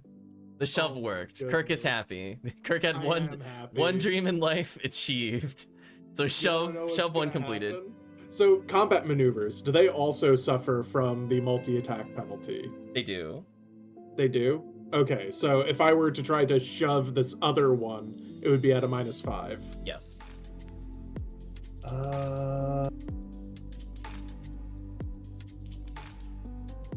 Let's see here. Plus 13 versus plus 12. Good call on the shove. If I'm gonna be taking the -5 anyways, I may as well just perform another brutish shove. I mean, pretty much, as long as it doesn't It's have just one flourish or action. anything. I don't think it does. No, it doesn't have flourish. Nope. I can just keep on doing it. The best fighters, they're off guard on top of that. Oh, this one right here? No. I mean, when they get hit by it, they're automatically off guard. Oh, So it's very, very strong. wow. Yeah, that is good. Okay. So yeah, I'm gonna try to target this one with the multi-attack penalty, and let's go. So just Another normal hit. So you're gonna push this guy backwards. Yep. And we'll try doing it again. With a -10. Ah, it's a miss. Okay. Alright, so your character can automatically... I was gonna say, your character can also automatically follow up on a shove, by the way, for free. Yes, So but if you want to move, you can. You don't have to. you know what? No, I will. Just so that way it prevents the flanking on him there. So they need to move True. there in order to get him. So he should now be wounded again. He's not long for this world. Would you like me to roll damage for the one that did hit? It doesn't matter. He's at 1 again. Okay, that's kind of what I figured. But I figured I'd ask. Let's Just see. in case. I guess I'm still probably gonna go for the kineticist because he can't. I mean, he's not really gonna go. I don't think he's gonna go on a wonderful journey. Yeah, I don't think Oh, he's it's gonna another go. one of these good ones. All right. Kirk is like, yes, put yourself at the edge. So I think he's gonna take his Yes. movement. I have to make a very basic athletics, which we will do. And then after that, I'm just gonna go ahead and roll. Nat, what? No, he Nat, succeeds on his Aw. athletics. I get 2 attacks, so I'm gonna roll both. Neither of which strike you, because he does not have any off-guard Really? bonuses. So yeah, dodging some nice runs. He's rolling low on the high bonuses and rolling high on the low bonuses. So Oh sucks to my be him, I goodness. guess. So his turn is over as he just swings furiously and ineffectively. And we have this poor bleeding orc. Isn't he dead already? I thought he died. Yeah. Yeah. Between the shots, the bleeding, and the fire. Yeah, I just gotta skip him in the turn order. Okay, back to the kineticist. I just Oh, we wanted know to what add we're emphasis doing. that not only did his turn not matter at all, but he would have bled out anyway, and there's nothing he could have done. Oh, GG. I love it. We almost had to talk about persistent damage, which is very deadly in this game and is scary, but when you deal it, it's fun. Damn. Well, that's no good. And I don't Ooh. have any more heroic points either. Rolled that nat 1. Let's see here. You're trying to shove him off. Yeah, but I crit failed. Hmm. That means you fall prone. Apparently I can stand up. I'm guessing that takes an action? Yes. Okay. You basically fall on your butt, and then you can Alright. choose to rise up. So I fall as one action. Trying I'm to back, shove. by the way. I just had to step out for a moment. Oh, Welcome welcome back. back. So yeah, I shove. was Then you can standing. rise again as a second action. So you still have a third. You didn't do anything else other than shove and stand back up. I'll try to shove him again. The great shove match. Might work. Let's see here. You just have to So, believe her. It doesn't show the multi-attack penalty on here, so I'll need to apply that manually. Yeah. So the way you would assume it is that because you're doing it with your hand, presumably, and not a weapon, you would actually only take a -4. Only a -4. Yeah. Okay. Because it'd be considered with something you're agile with. Success. So you're shoving the warrior? Into the spike pit. I mean, he might survive. He hasn't been injured yet, right? Yeah, he doesn't actually die from the fall damage. He actually might live this. What about the spikes? Yeah, but that doesn't, like, kill him instantly. Works are tough. So I'm gonna Does do he his not damage try immediately. to grab the ledge this time? I He learned from the other could. guy? I think he learned from the other guy. He's like, I may as well just take it. Might as well And see just, how much like- this does. I mean, I don't think he can escape the pit. I think he's dead no matter what on his next turn. He just trust falls into the pit. Yeah, he could try to literally climb from where he fell. That's his only opportunity. If he falls again, he dies. So it's looking pretty bad for him because he's nowhere near any safety. I will roll the Fantastic. private roll. Alright, so it did some damage. So he basically shouts, "Ouch! Now I know how you felt climbing the towers." He's on death's door. I'm gonna make him wounded. So if he does not succeed in his ability to climb out of here, he will die on his next turn. Just gotta trust in the shoves. Yeah. Alright, so my turn's ended. It's Okay, so threat neutralized. Yantos is up. It is Yantos' turn. Welcome back, Yantos. Uh-oh. We do not hear you if you're talking. Yeah, maybe Yantos muted himself again. He did say he was back. I did hear him say that in my defense. I did hear that as well. Uh-oh. Dun dun. Hmm. Let's see what Yantos' character sees. Well, he saw the person fall into the pit, so he's aware of that. the elite's getting murdered by the pit. Mm-hmm.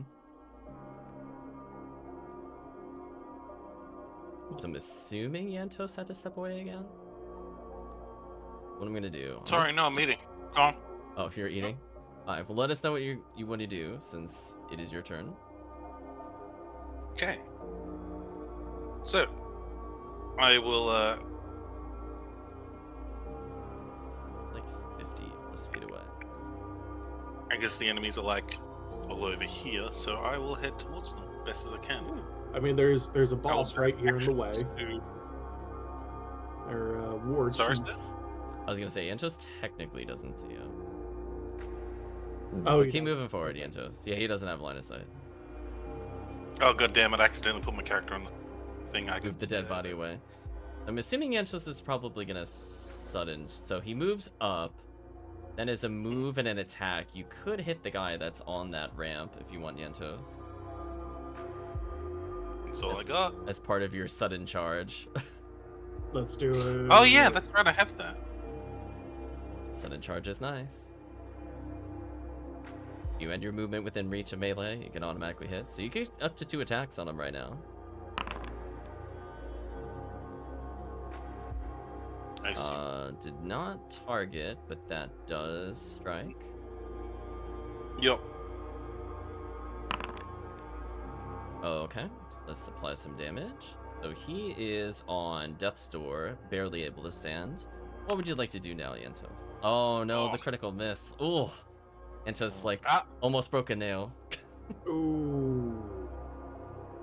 I think I will use that hero point from earlier now. Oh, That would be yeah. a good reason to use it. Nice. Reroll that crit miss. Another timeline, his nail is intact. You can right click on the thing, and then you can hero point it. And it'll let us see what the difference was, too, which should be hilarious. That does Oh. hit. Oh. There you go. Yep. Hero point mattered. Darn tootin'. That is a lot of damage. So the war chief goes, "No! For the honor of the clan!" And you are forcing him to burn his reaction. He is literally about to die again. Well, for him it's the first time. For the others. So Yantos is done with his turn. The first time hangman meme. Yep. There you go, Kirk. Well, you're playing the champion. There's somebody at 1 health with no reactions. What would you like to do? They're so dead. Oh my goodness. Yeah. Let's go. I mean, there's not really much I can do now. So I guess I'll just end my turn. Mm-hmm. To save some time in the future, the other guy falls and dies. Just gonna mark him as dead. Oh no! Critical miss. Oh, Oh no, Kirk. Are you gonna let the leader survive?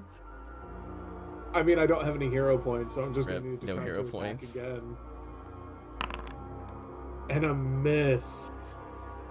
Gotta believe. I hit Wow, you barely the hit. third strike. Well, he kind of puts his hand down and goes, no! For the up! Just immediately gets it right in the chest. Just like two whiff by him, and he's just like, what the? This is looking pretty bad for the orcs. The best units basically got shoved off the platform and died, and their leader never made it up the ramp. So it's looking like it's wraps, I think. Absolutely. Well, there's only Oh my two. goodness. I guess I just keep on swinging Do at they whatever I surrender? can. Well, time to fight the kineticist, I guess.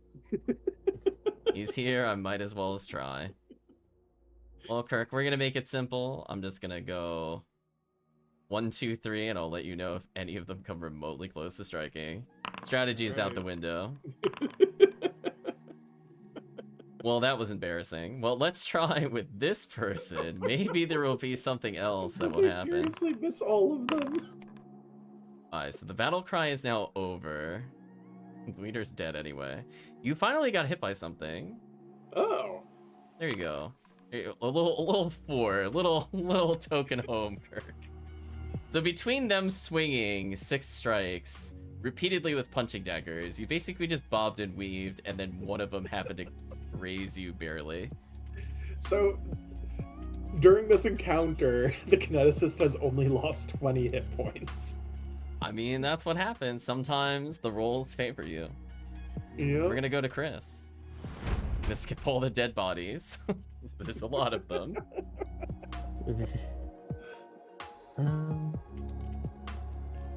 Are we able to attack diagonally? Yes. I'll just stab at this guy with my rapier then. I think almost all of them. I think literally both of them are on death's door. They unfortunately got their reactions back, so you'll need to hit twice. Yeah, they got decent wounded. Orcs do make the battle they're- last. They're lucky they did not move, otherwise the fighter was going to react to him. Okay. So we can skip damage. If you strike again, he dies. I will tell you that. I will strike again. Can you finish him? So he's already wounded again. Yes, I can. Ooh. Ooh. I'm assuming you hit the top one? Yep. Goodbye. He's all by himself now. Oh, wait. Oh no. I see a fighter shove in his future. It's gonna be a bad way to go. Here you go. It is the fighter's turn. I am going to brutish shove. Brutality. I mean, Kirk has a pretty high bonus to this. Oh my gosh. Goodbye. Even if he... Oh, I was targeting the war chief, unfortunately, but yeah. Yeah. So even though he's like, oh, I'll never die! We'll go straight into the pit. Straight into the pit. I'll just damage him this way. So there we go. I think we'll pause here for now. There's more ahead planned for a little bit after this. But we'll But pause it since is it's quite late. Yeah, it's pretty late. So I guess we'll go into, some brief descriptions, then we'll have a little wrap up together. So I think with that, the MC is like, oh, fantastic, fantastic. What a marvelous slaughter. I haven't seen this kind of violence since, yesterday, but it's been a while, you know, you gotta have more of it. But well done, novices. None of you even died. Well, yet, of course. So congratulations. We'll pause here. I have more story things to do, I think, if we take this up again. But for now, we will pause where we are. I guess we'll talk a little bit. Let's go into the Let's Chat. We'll leave everything the way it is. because it might matter for the future. So I guess we'll get some thoughts on how people felt about the system, how they felt about Foundry. We'll get the honest thoughts. I'll go last. I'll put Kirk on the spot. You first, Kirk. All right. So really, there's two big standout things for me with Pathfinder 2e that I really enjoy. And that is one, there's the 3 action system. It isn't like you're stuck to the action move, bonus action like you are in D&D 5e. It's just, hey, you have 3 actions and those are your resources and you can use them however you want. You can move 3 times, you can do 3 attacks, you can use special abilities that maybe use multiple actions. I just find that to be a lot more intuitive and useful, because I know for me personally, even with mid-level games where I'm at like level 12 or something, if I have a character who's not built to use every single action and is possibly even a ranged character where I don't need to move, then all I do is attack once and I'm done. No bonus, no move. It's just, okay. Whereas this feels a lot more adaptive, a lot more versatile, and that is something that I absolutely love about their action system. The other thing I enjoy as well is that if you go through the effort of making sure that you improve your bonuses and you make something really good, you're able to benefit from a critical result with like that, hey, you got 10 or higher on something. It isn't just solely relegated to did you get a nat 20 or not. And I mean, of course, there's the flip side with the critical failures as well, but you know, that's the give and take with these type of games, right? You know, gotta have the good, gotta have the bad with the good. But the fact that, you know, having like expertise and like very well put together bonuses feels a lot more strong and significant, because again, and like of course comparisons with D&D 5e is going to be paramount because that's how this works. Like, you know, it's going to have those direct comparisons. With the criticals, it just feels a lot more empowering. To be able to just be like, yes, I am good at this thing, that means I do get better results more often, rather than just, it's just happens on a 5% chance. Or like if you happen to be, I think it's the champion subclass for fighters, you have a 10% chance to get the critical. And, you know, all of your expertise, all of your bonuses don't matter otherwise, whether you get that additional result. And that's something I've been thinking about for just tabletop RPGs in general. So I'm very happy to see it in Pathfinder as something that I've just personally just been like, why isn't this more often a thing? So that's another thing that I really enjoyed out of it. And with Foundry, the only other virtual tabletop that I've used is Roll20, and I haven't really used either extensively. Like, there's certainly a lot of effort and a lot of really good macros that Foundry does, especially stuff that's just inherently built in. So that certainly helps out a lot once it's been set up. Granted, I didn't do any of the setup. You did all the setup. So he'll probably talk more about that on your end. But yeah, I found it to be pretty useful. There's of course a learning curve, but otherwise it's somewhat intuitive after you get past some of that learning curve. I don't think that it's too steep getting into it and messing around with it a little bit. But it's interesting. It of course has some of its flaws, but wherever the flaws are, they seem to have some way to work in the fixes for it, so that we can still do things manually. So, you know, it's not the perfect system, but I think it does a pretty darn good job otherwise. And I think that's pretty much wraps up my major thoughts and feelings in regards to Pathfinder 2e and Foundry. Interesting, interesting. How'd you feel about it, Chris? To which Chris do you refer? I call you Yentos. I think it's like a decent enough system. It was not too hard to follow, and having 3 actions as opposed to like what Kirk said, move, action, bonus action feels a lot more free and versatile. Yeah, I don't really Nice. know what else to say. No worries. So the other Chris, aka Yantos. Your thoughts and feelings. Yeah, I liked it. It's pretty good. The system is pretty easy to understand and follow, and I enjoyed the game. Nice, nice.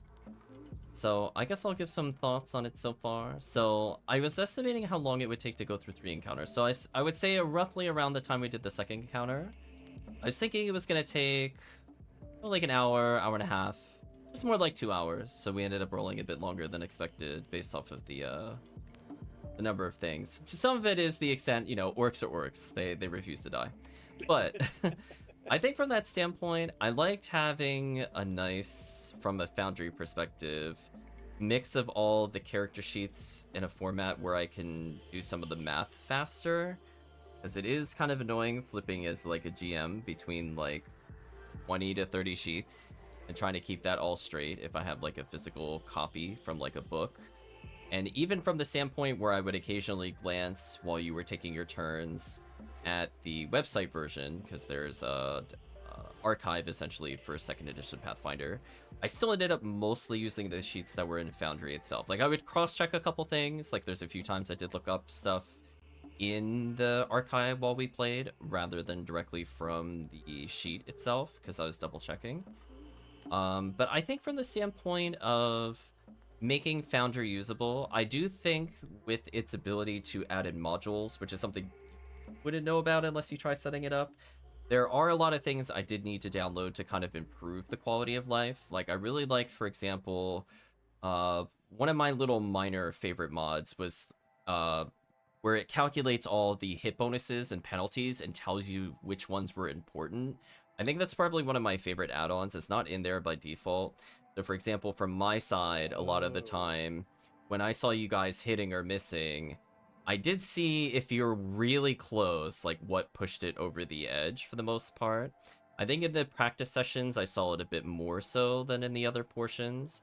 But essentially, I would see like miss -1, and it was like miss due to anti-rage, or the thing I put in there for the remaster. So I would see that from the GM side of things. And I think from some of your bonuses, I think when you got another +1 or so, that also kind of reflected on the sheet. I think for the most part, in terms of the conversion for playing Pathfinder itself on Foundry, I think other than the kineticist, most of the characters were pretty straightforward. And they seem like decently supported. In particular, like the auto ranges or the ability to place the cones is very useful. Because some of that is kind of hard to visualize unless you're like really comfortable with the systems. Because a lot of people will be like, okay, you might know what a 15-foot cone is, but like how many people know exactly how long a 20-foot cone is? Or like with the circle emanation, is it like when you have a 20-foot burst, is it how do they draw from the circle? So those are a lot of things that I feel like people would get hung up on, at least for the first time. And like, while I might have seen it like a dozen times playing something like older D&D, I do feel like the ability to just literally visually plop it in that form is useful. Some of these things have like a crossover with things like Roll20. I think from my perspective, if I were to play again using Foundry, I would probably brush up a little more on the shortcuts. There were some things I did in practice and then forgot here, and then I remembered by the end. So like shift clicking to skip the rolls.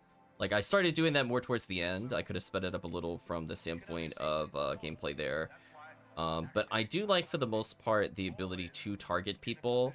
So that way I'm not asking like a million questions. Like in Roll20, I would potentially do things like, okay, I roll a 26, does it hit? And the other person would go, and then they check their sheet, and then they tell me, no. Or like sometimes I have some shorthand if I'm the GM, like what the AC is.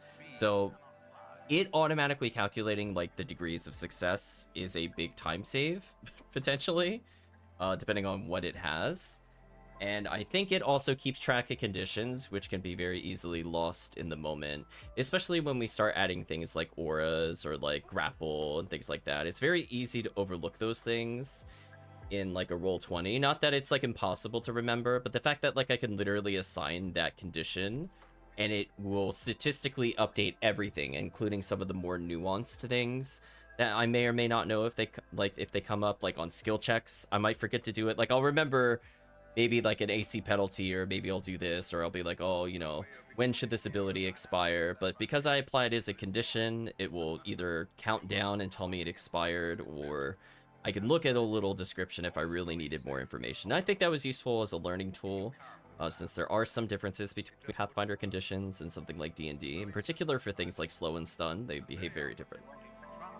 When it comes to Pathfinder itself, I would say for the most part, I'm happy with how things went. I would say I like that I could potentially have a lot of dynamic maps, because I do feel like a lot of rooms in D&D, even like standard modules, like if you go in like the adventure paths, tend to be very open and boring. And I think that combination with like how 5th edition has evolved in general, where it's literally, as you were saying before, move, action, bonus action, there's not really a whole lot of strategy that can come up from that, because you have that one action and that's all you can do kind of things. But I feel like from the standpoint where inherently it having a hero point system and the ability to potentially either hyper focus on skills and potentially skip skill rolls or get things that improve your skills, I feel like there's a lot more abilities that are being used even in standard combat over any average either 3.5 or 5.0 D&D, where characters tend to be like very hyper specialized in like 3.5 to be like, oh, I need that plus 50 or I'm never gonna hit this giant worm of whatever, because his ability to deal with grapple becomes like infinite. I feel like for the most part it feels a lot closer to where the game should be. I will say from the standpoint of the combat, it could definitely go either way. I do feel like this game is probably more on the deadly side, especially since miraculously none of the orcs ever crit you, because I think you would have been in big trouble if at any point they had crit you. Oh, But at least we see from the standpoint where, you know, things like shove are being used in active combat. I used, I think, one trip. I don't think otherwise trip was used. Grapple was used several times, and that led to some pretty funny moments, both on stream and just in general. Like in the pre-game warm-up session, there was the human pin cushion that took like 36 damage and just got one shot due to the grapple. So I do think, like Kirk was saying before, a lot of those little bonuses do matter, because when you get into the binary things of success with like D&D, like it either passes or doesn't pass, there's not really a big reason for you to ever overachieve a limit. Like once you hit it and you know that is basically the highest it will ever go, there's no reason to go further beyond. But even things like medicine checks in between combat, where like this party would not ever be able to function ever in any other version of D&D because you don't have a healer. So this is an example of like you can have more party diversity and it can be scary if you don't have like burst healing. But I feel like at the same time, things that would be the equivalency of a short rest, I feel like the team is better able to recover from it. Like I think you're moving away from like you need to have a healer to you need to at least have a medicine user and maybe some emergency healing. Because I do think the potions, even though they didn't get used very much here, do matter if you ever have like extended battles. Like we had a battle that ended, at least for this session, rather cleanly. But if at any point, let's say Kirk's kineticist took like 30 damage, he would be able to potentially drink a potion and shield block. And there's not really an equivalency, I would say, in other games where you could potentially negate a lot of damage. And I think overall, when it comes to some of the things like the classes, I really did like the creation process. I've always been a big fan of making characters. I don't usually end up playing set characters. So I had a lot of fun making the template characters, but I also like the idea from the standpoint of going through and watching you guys kind of put your own spin on some of the character classes that were there. I do like that the ability to trade out what would be considered like bad feat levels for characters for something more interesting or dedicated to your build are there as options. And I feel like those base options are so much more interesting from levels 1 to 3, which is a really big weak point in D&D, in particular levels 1 to 2, where they feel ultra dead. I just like that ability where their core personality at level 1 will only improve, as opposed to having like I'm useless, suddenly I can do this, I'm useless, and like in those kind of level up things. So I like seeing, you know, even the basic abilities like the champion's ability to deny damage is something you get at level 1. It's not something you have to just suddenly happen upon it at level 3. So I like from that standpoint that even though initially it was like a little bit of a learning curve to kind of like reinterpret what exists in the other systems into something I now understand in Pathfinder, like the equivalency of prestige classes still technically exist as like archetypes, or things like if I want to have the equivalency of a character kit, or I want to have the paths a character can take, or I want to go into like schools of magic, they mostly have a one-to-one to D&D, so I don't think the learning curve was as bad initially as I thought it would be. And I definitely look forward to the remaster rebalancing some things. I've been taking a look at most of the upcoming stuff, and I think they are in agreement where they are looking to remove things like either like feat taxes or like action taxes where you have to do X in order to do Y for a lot of the martial characters. So I, for one, I think this is probably the only system so far, other than maybe like Mutants and Masterminds, or maybe something like I forget the Big Eyes, whatever that one is called. Kirk knows what I'm talking about. Oh, Besm. Yeah, You guys Besm. all know? Yeah. So like aside from those systems, I never really was interested in like a martial class, because I don't feel like you had the ability to really target other things aside from AC. So I feel like this session, even though, you know, everybody had very drastically different characters, we still saw things like maneuvering being important, whether it was movement speed or things like sudden charge to combine movement and attack. But we also saw even down to like a skill level. We saw intimidate matter. We saw frighten actually like lower the AC, lower their hit. There was at least, I think, one attack in the entire session where it just straight up denied it, and there were a couple attacks that straight up hit due to the fact that the AC was lowered.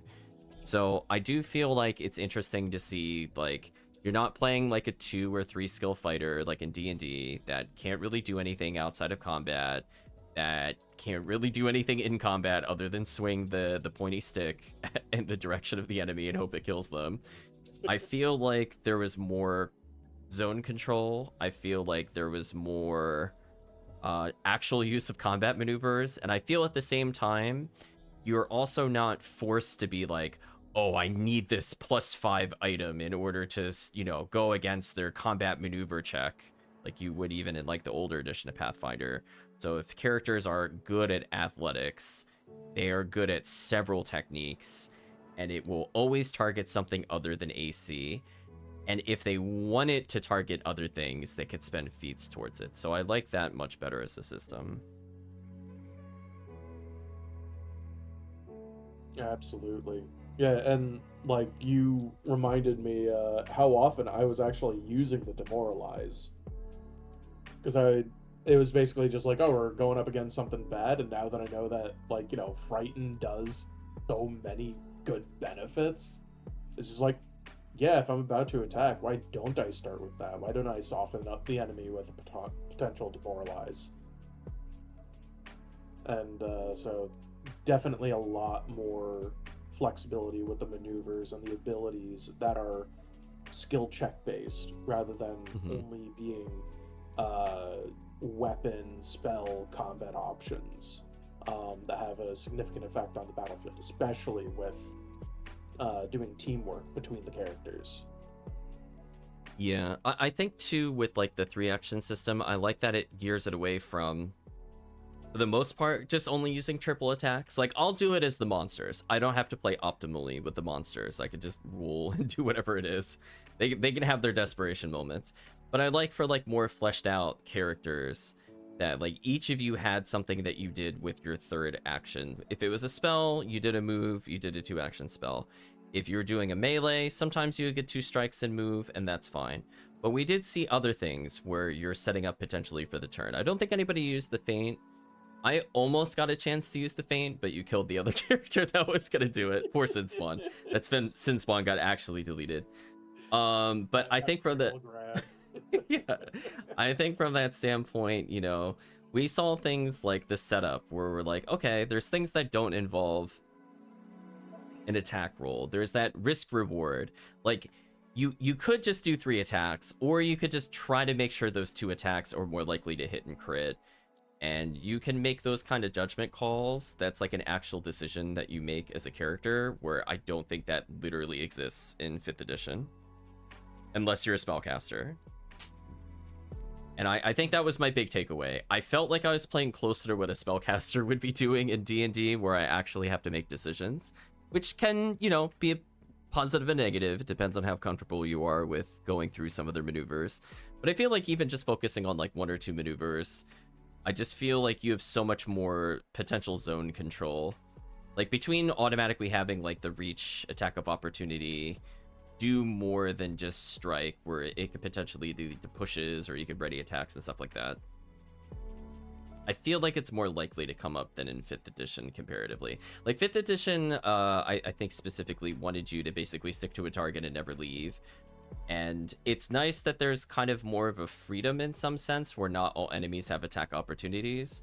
So I like that there's kind of like an ebb and flow of whether you ask me for information as the GM to figure those things out, or whether you test your luck and just see if they have an ability. And then knowing that, you know, they have one reaction they're going to go through, and they'll do whatever they need to do. I think the other thing I also like, specifically when it comes to the monsters, is I don't think they're very complicated to play. Like, yes, they have like potentially like 4 to 5 abilities, and not all of them are applicable in combat. But I like from the standpoint that, at least when it comes to like boss design, I was never a fan of legendary resistance, and I'm glad that does not exist in Pathfinder. To be very clear, I do not like that concept in 5th edition at all.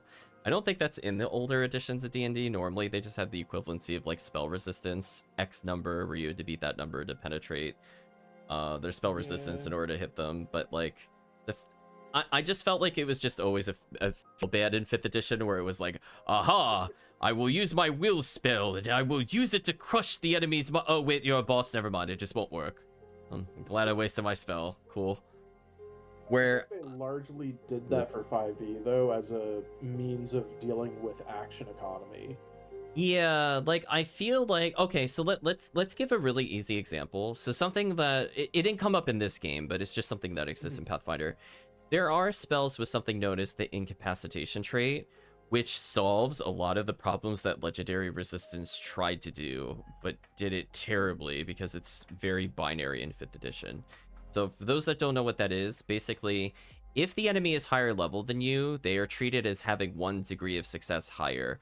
But unlike in D&D, we've already seen that failures, critical failures, and even if you succeed, a lot of those spells still do something to the enemy. So I feel like even when they succeed, like Kirk was doing his like AoE blasts, we saw differences between critical fail, and even pass. We saw the 3 degrees.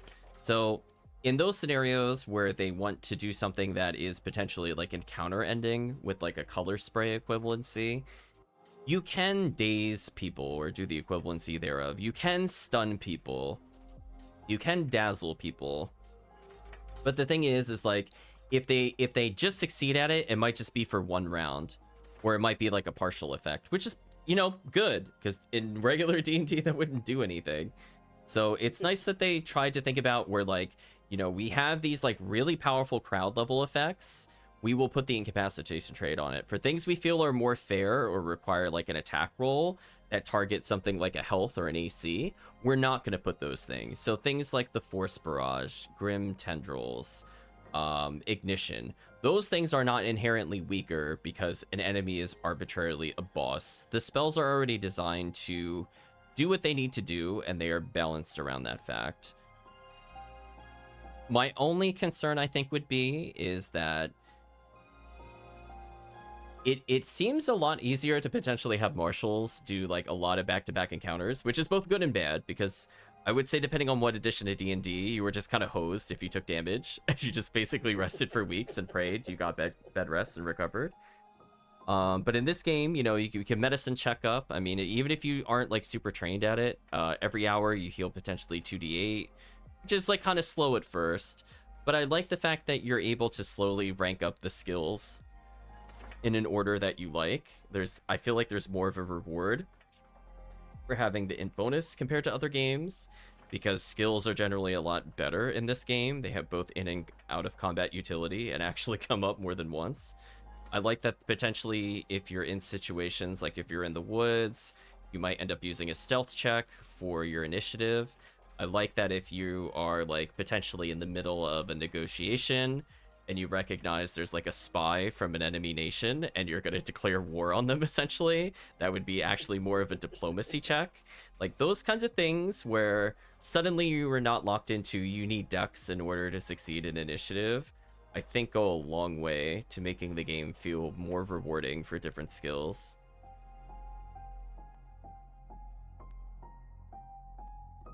Yeah, I don't think I have too much else to add. I think I covered most of what I wanted to talk about. I would say, if anything, I do feel like if people want to play like a pure blaster character, I do think the kineticist is a little better than just like the standard arcane classes. I understand there were some gripes for people not used to what I think they call it the Venetian spellcasting, where you have to choose the spell and then fill the slot with it. Honestly, I'm used to that because I've been playing basically 2.0, 3, 3.5. Looked briefly at 4, didn't play. Then I played 5th. So, like, I'm aware of those kinds of spell casting limitations, and maybe for people coming from 5th edition, the ability to just freely choose between what you prepared in the day and what you know, like, on the fly, where I view that literally more as a sorcerer or spontaneous caster. I could see some people being disappointed, because I do think there are some really broken spells in 5th edition, like offhand silvery barbs. Just like no question, one of the most broken abilities of the game. So I definitely feel, as from a 5th edition perspective, I do feel like there's less. I feel like spells are a bit less powerful, in particular if you're looking to do like a blaster character. But on the flip side, if you're like an enchanter, or even to some extent a summoner, or you're doing anything that is not direct damage, I think most of that is really good now because of the fact that it's not what they call save or suck, where it either is really fantastic because they failed, or does literally nothing. And I think by adding those degrees of success from the martial combat and skills, it makes those characters feel less bad when people actually save against it. So unless they critically succeed, they're not usually going to ignore the effects of the spell, which requires beating it by 10, which is not super likely to happen. So it's nice to see that there's, as I said before, those kinds of little nuances. But I do feel like in general, from what I was glimpsing through the spellbook, I do think the power of the spells picks up very drastically between spell levels 2 and 3. So take it or leave it on that. So I feel like spellcasting is definitely a slow start, but I feel like it still gets just as dumb at high level. I don't think that has changed too much. They tried to limit the action economy somewhat by having spells cost between 1 and 3 actions, more so on the 2 action side than the 1 action side. But there's still a lot of late game shenanigans definitely to be had in the system. But I feel like from the standpoint of this kind of style campaign, where I just want to see people kind of fight in an arena, we're not worried about, like, is this your 3rd slot of the day, or is this your 2nd slot of the day? People will generally just kind of burn it, and they'll have a nice backup to running out of spells with our current party. So maybe one day we'll try again with spellcasters, see how they feel in a similar arena style combat. I imagine it would be pretty scary, because think about how many times Kirk did like the long range blast and like the AoEs. We had to translate that into pure spells. That might be a bit rough. Yeah, the like endurance run and when to actually use the spells. Yeah, like I could see unless the spellcaster is all focus fire AoE, I could see them just getting absolutely mauled by this orc encounter. Well, they need to make sure that the orcs gathered up properly. True. And how are they going to do that if they don't have the right stats? Who's going to block? The conga line of mages going backwards, all going, no, you're first. No, you're first. No, you tank the hits. So yeah, I think from that standpoint, I think if there's any other things I had like in terms of complaints, I think there are some weird written rules in Pathfinder that I don't think they have fixed in the remaster, mostly pertaining around balance on uneven surfaces. There are some kind of like weird nuances on more obscure rules. I would say for people that are not looking for complicated dungeon design, it probably will not come up in a normal playthrough. But since I'm looking to kind of test things to see like, okay, how can we use climb? How can we do this? How can we do that? I think from that standpoint, some of it is interesting, some of it is not. So we'll see where it goes. Some things I might house rule away if I were to do it again, because just to simplify things down a little bit.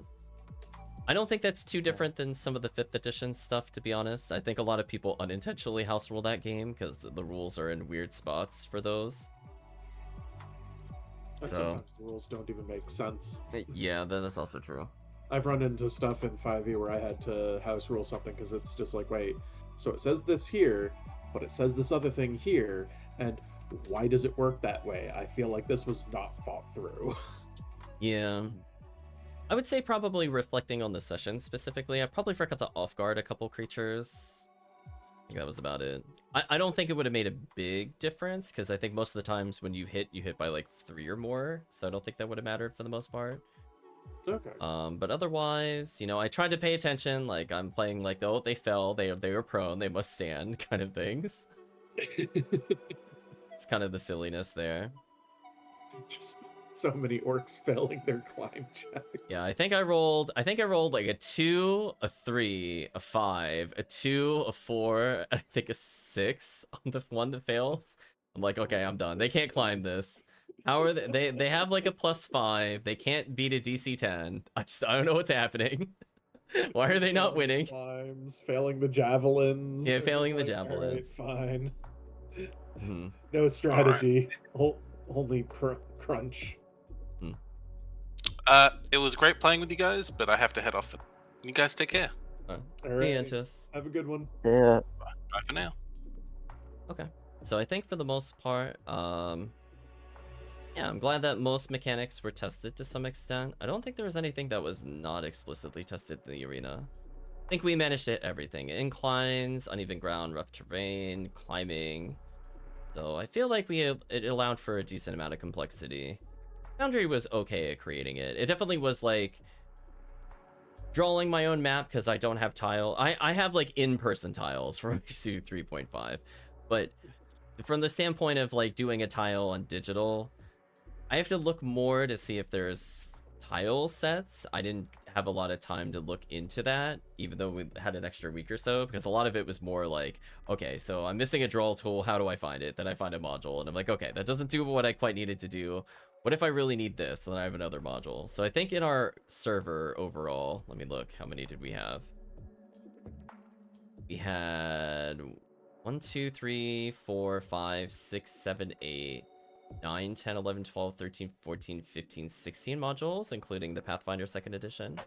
So, like, it did take a little bit of time to build up. Like, now that it's there, it's fine. I don't need to touch it again, but there's definitely, like, as I said before, like a learning curve to get used to all of the things. Because there are definitely a lot of tools and macros that I was like, oh, that's in here? Or I just didn't know it existed. It's, like, nested deep in, like, the compendiums. You know, for better or for worse, I suppose. So, like, if I want to do all my actions, like, there's technically a compendium that has, like, every action known to man. But, like, learning how to share that from a permission standpoint was an adventure. Because I was like, wait, you can't see those? How do I share that properly with you? How do I not share everything, but only share parts of it? I'm trying to go through those things. So it'll be interesting. Hopefully Foundry continues to support Pathfinder. It sounded like they will, from the standpoint of coming updates for remaster. So hopefully a lot of those changes will just be automatic. And yeah, potentially we'll continue in the future. I do have more of a story plan, but I didn't want to keep the group up another like hour. Well, we'll end it there. So if we decide we want to continue, I have way more encounters planned. Because originally I was like, oh, we're probably going to get through 4 encounters. Then I was like, getting closer to actual time, I'm like, no, 3 encounters will be stretching. Yeah. That's about where it was. So I'm like, I tuned it down. I have technically up to 6 encounters. They're not gonna be in one game day. There's gonna be a lot more story, as if it was taken as more of a short campaign versus a one-shot. If you do want to do it again, I will say it's already planned. I don't even have to prep for it. It's already done. Nice. So it's all there. But anyway, yeah. I'm glad Shove was used. That was the other thing. I'm happy Shove was used. Shove needed love. Shove the pit, the Parish. opportunity came up, so I'm just like, oh well, I got the skills. Let's use it. Yeah, that Brutus Shove, applying essentially your hit bonus with the reach weapon, because it's a +1 weapon, basically getting a +1 on Shove is kind of nice. I kind of like that too, where like, if you have an attack with a trait like grab, I don't think that came up as much. But technically, if Yantos had picked like a different animal instinct, it might have, for example. If you get an enhancement to a weapon or like the wraps used for combat, that automatically applies to like grapple checks too, as long as that has a trait for grapple, etc. Ooh. So like wolves are good at tripping, for example. So all the hit bonus you get from your hand wraps immediately apply to a combat maneuver, which again is nice. You're not like spending 5 million on one item. You're both making it your best melee option, and it is leveling a skill. And if you want to level it further, it's optional, which is nice. Right. So anyway, I think that's all I have to say. Long video, but hey, I had a good time. Hopefully you had a good time too. Absolutely. But let's go ahead and group say goodbye to the stream. Goodbye, So, everyone. Goodbye for Thanks now. watching. Thanks for watching. Thanks for watching, and yeah, I think we'll probably revisit. We'll probably just do like 1 encounter to keep it more in terms of like an hour and a half, 2-hour session. If you're interested, we could do a little at a time. Focus more on fluffing it up more with story. But for now, thanks for watching, and I guess see you again whenever we do one again.